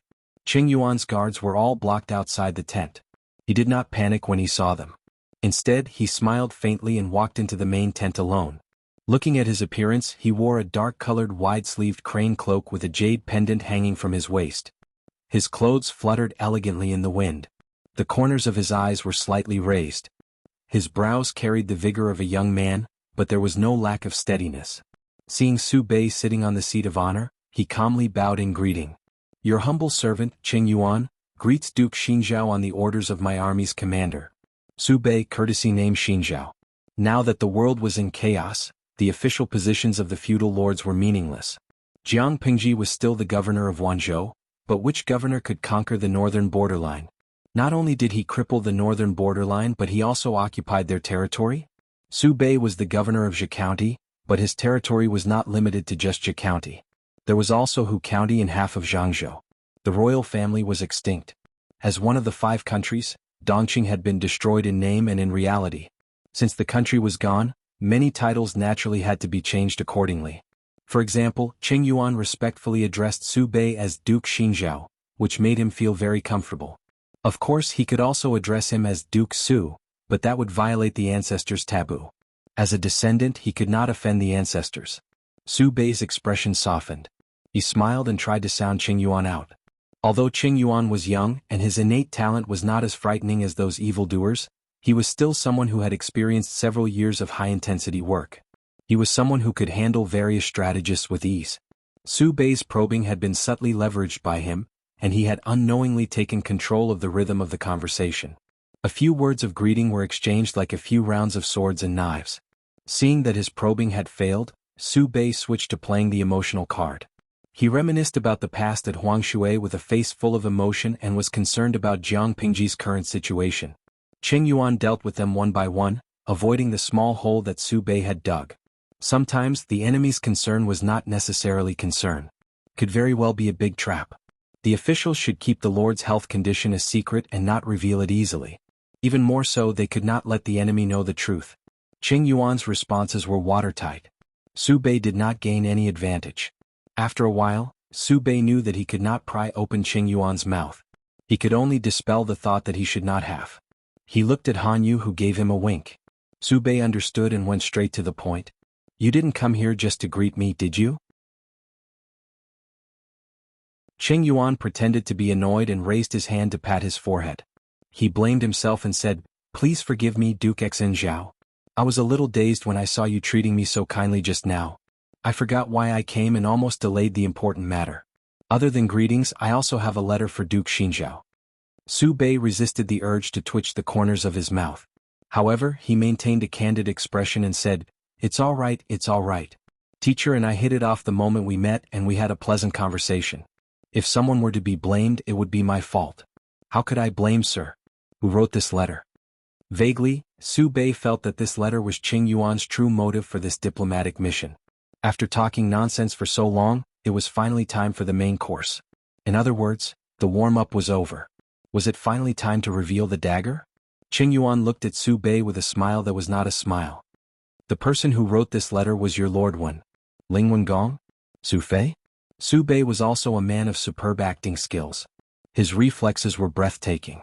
Upon hearing the name Su Fei from Qing Yuan, Su Bei's eyes immediately reddened, as if he had recalled a sad past.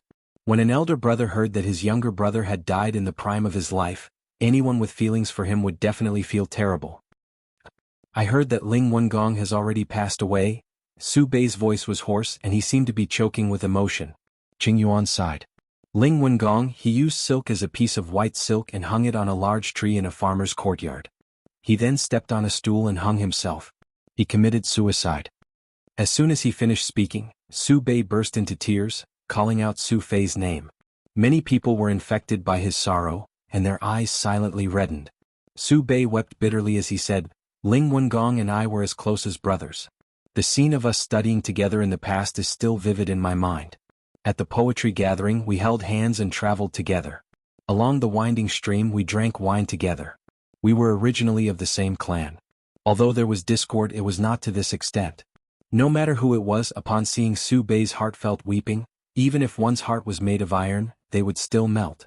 Qing Yuan's face revealed a look of sympathy, but no one knew what he was thinking in his heart. Duke Xinzhao and Ling Wengong had a deep brotherly relationship. Now that he has passed away, I hope that Duke Xinzhao will not be too sad. The other officials under Su Bei's tent also consoled him. Only then did Su Bei stop crying and restrain the grief on his face. He asked Qing Yuan, "Did teacher bring Ling Wengong's will?" Qing Yuan retrieved a letter from his bosom. Han Yu took the letter and passed it to Su Bei.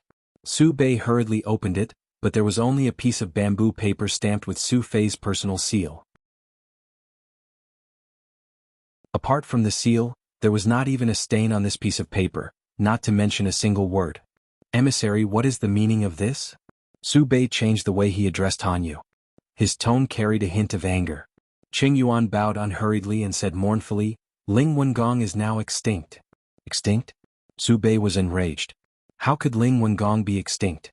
He had a large number of children with 3 sons and 3 daughters still alive. How could he be extinct? Han Yu felt a chill in his heart. His previous conjecture had been confirmed. Qing Yuan said, the Barbican city was breached, and the pursuing soldiers were like an inescapable net. Ling Wengong broke out of the siege several times and was accidentally separated from his wife and children. In order to find his wife and children, he had no choice but to turn back. Not only did he fail to find his wife and children, but he also encountered several waves of pursuing soldiers. After a fierce battle, only 2 guards were left. There were pursuers behind and there was no way out. Ling Wengong had no choice but to hang himself.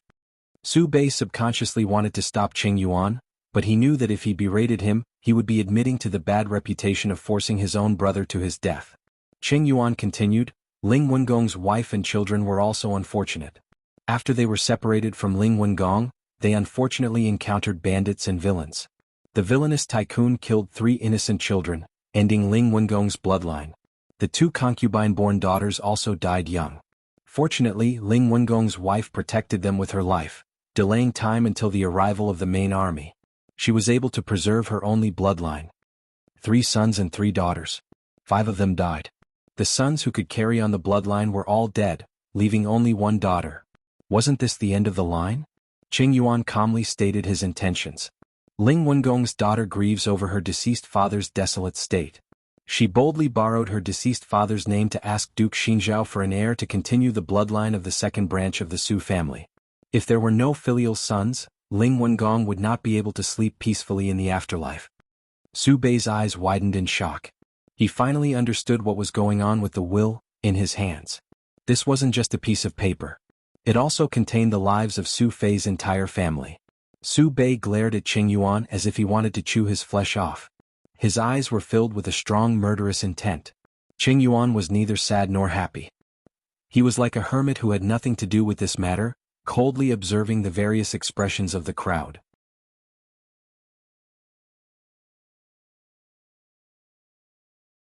Chapter 1129. If one ignored the fact that Su Bei had breached Shanwan City and forced Su Fei to his death, how many people would be moved by his words? His cousin's family had only 1 orphan daughter left, and Su Bei had helped out and raised her. What a good person. Su Bei had no choice but to do so. Qing Yuan had stabbed him twice and he couldn't retaliate. Naturally, he had to think of a way to salvage the situation. Su Yanxiao was already 11 years old this year.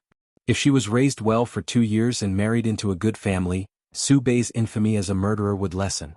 After all, who would treat their brother's daughter well and love her as if she was their own daughter after killing their brother? When it came to public opinion, if one manipulated it well, one could turn black into white. It all depended on one's mouth.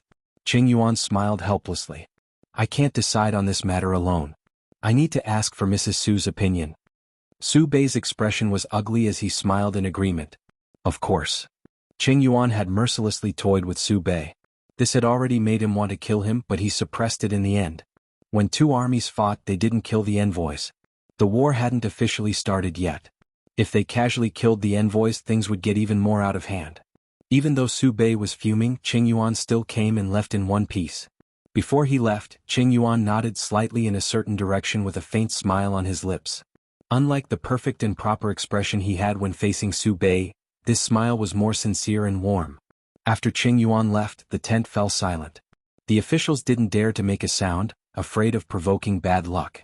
In order to ease the atmosphere and regain some face, Su Bei praised Qing Yuan against his will. He sighed. I don't know how Lu Shi managed to recruit so many young talents. That envoy just now wasn't simple. Qing Yuan had pointed at the mulberry tree and scolded the locust tree at the locust tree.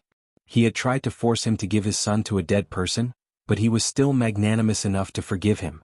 Not only was he not angry, he even praised him. It could be seen how broad-minded he was. Just as Su Bei had thought, his actions had indeed earned him a good impression of him. Han Yu said, Qing Yuan? He remembers where I've heard of him before. Strategists were a bunch of monsters. Their memory was terrifyingly good. Han Yu quickly found the relevant memories. Before Han Yu could speak, Cheng Sun took the initiative to confess. The military advisor has an outstanding memory. Qing Yuan is Sun's second brother. Being exposed by others and confessing by oneself were different in sequence, and the results were also different. If it was the former, it would inevitably arouse the suspicion of those in power and put them in a passive position. If it was the latter, it would appear that he was magnanimous and would eliminate the Lord's suspicion. Ching Sun was a smart person. He naturally knew what was best for him. Han Yu said, "Yes, I heard Gong Luo mention it before." Patrol Officer Cheng said, "My younger brother is insolent and has offended the Lord. Please punish him, Lord." Regardless of whether it was right or wrong, he had to take the blame first. In any case, Su Bei wouldn't really vent his anger on him. Gong Luo's younger brother is actually from the Orchid Pavilion. What a coincidence. Su Bei smiled, easing the stagnant and heavy atmosphere. "I'm just lamenting the wonders of fate. I have absolutely no intention of blaming Gong Luo." After this incident, Cheng Sun had increased his presence and favorability in front of Su Bei. If Su Bei had listened to Cheng Sun's advice back then, he wouldn't be in such a passive state right now. How could Qing Yuan's visit be for the sake of greeting or delivering a letter? He was clearly here to collect a debt. He abruptly exposed Su Bei's crime of forcing his brother to his death. Then he further exposed the fact that his brother's bloodline had ended because of him. The most extreme was to adopt an heir. Asking Su Bei to adopt his own son to his mortal enemy, and the brother that he had personally forced to his death, was simply disgusting. From beginning to end, Qing Yuan maintained his gentlemanly demeanor. However, every word he said was heart-wrenching. Cheng Sun almost didn't recognize this younger brother of his. Although they had been apart for many years and his younger brother had grown from a youth with baby fat to a mature and steady youth, but this change was too big. If not for the fact that Qing Yuan's facial features hadn't changed much, Cheng Sun might not have recognized him at first glance. Su Bei dismissed everyone, leaving only Han Yu and Cheng Sun behind. He said with a bitter expression, "I know I shouldn't have disobeyed the two of you. Now that we've reached this point, is there any way to salvage the situation?" He had chosen his lord and had to support him even if he had to kneel. Han Yu didn't say anything. He felt that there was no need to think about salvaging the situation. They should just prepare for war and start at any time. Cheng Sun, on the other hand, doted on his lord. Su Bei's previous actions made him sad. Now that they were close and trusted each other, he was overjoyed. He completely forgot about their previous disagreements. "Sun, I have a plan. It might work." Cheng Sun secretly glanced at Han Yu. When he saw that Han Yu didn't look displeased, he mustered up his courage and said, "My lord, why don't you write a secret letter to Lu Shi and tell him the pros and cons? If the two families fight, it will only benefit others." There was no need to say who this others was. The three most powerful feudal lords in Dongqing were Jiang Pingji, Huang Song, and Su Bei. Although Yang Tao still occupied half of Zhangzhou, he had already developed his foundation in Nanxing.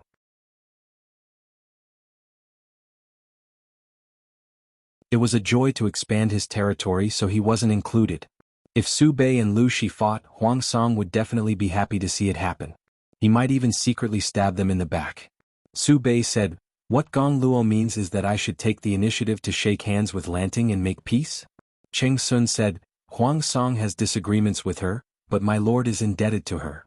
Why don't the two families work together to kill Huang Song first?" Su Bei frowned and said, "I'll try." Han Yu didn't think so. If Jiang Pingji really wanted to kill Huang Song first, she would have done so in Sangzhou. She must have thought it through carefully before choosing to make things difficult for Su Bei. Why would she change her mind just because of a secret letter from Su Bei? How was this different from changing orders all the time? He thought that this urgent letter would take at least half a month to reach Jiang Pingji, but in reality, it only took 10 days. It wasn't that the letter was delivered quickly, but that the messenger met Jiang Pingji halfway. She gathered 100,000 troops and led them to the south. When the messenger saw this battle formation, his scalp went numb. Whose letter is it? Jiang Pingji didn't wear her casual clothes for long. After resting for a while, she put on her armor. There was an exquisite black sword in its scabbard at her waist. The origin of this sword was mysterious. The audience in the streaming room had never seen her pull it out. They were curious at first, but they forgot about it after a while. Qiguan Rang fanned himself lightly and smiled. "I believe in Zhao Gong." Feng Jin took over Qiguan Rang's job and managed Chongzhou. He also assisted Sun Wen in managing Beizhou, northern borderline. Before he could be happy for 2 days, he was dragged to the battlefield by Jiang Pingji. "Qiguan Rang, I believe in Zhao Gong?" Jiang Pingji had a sour expression on her face. "Su Bei is Su Bei.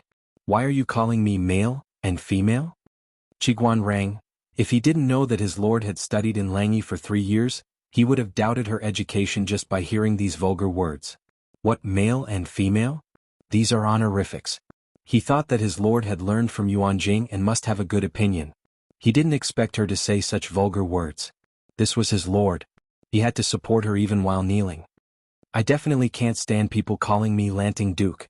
At this time, a bunch of comments floated in the streaming room. If I don't call you Lanting Duke, should I call you Lanting Mother? If they weren't separated by dimensions, Jiang Pingji really wanted to beat up this group of idiots. Jiang Pingji opened the secret letter and read 10 lines at a glance. What? Su Bei wants to form an alliance with me and share the world? Qiguan Rang said. He's asking for peace and stalling for time. Jiang Pingji picked up her brush and wrote a reply in one breath.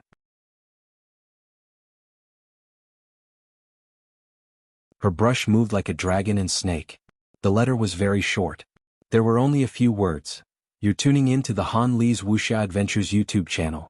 We're so grateful for your support, and don't forget to subscribe to join us on this incredible journey through captivating stories. Your generosity through donations truly makes a world of difference, as it's the primary source of revenue that allows me to expand and enhance this channel for you. Thank you from the bottom of my heart for being a part of this adventure.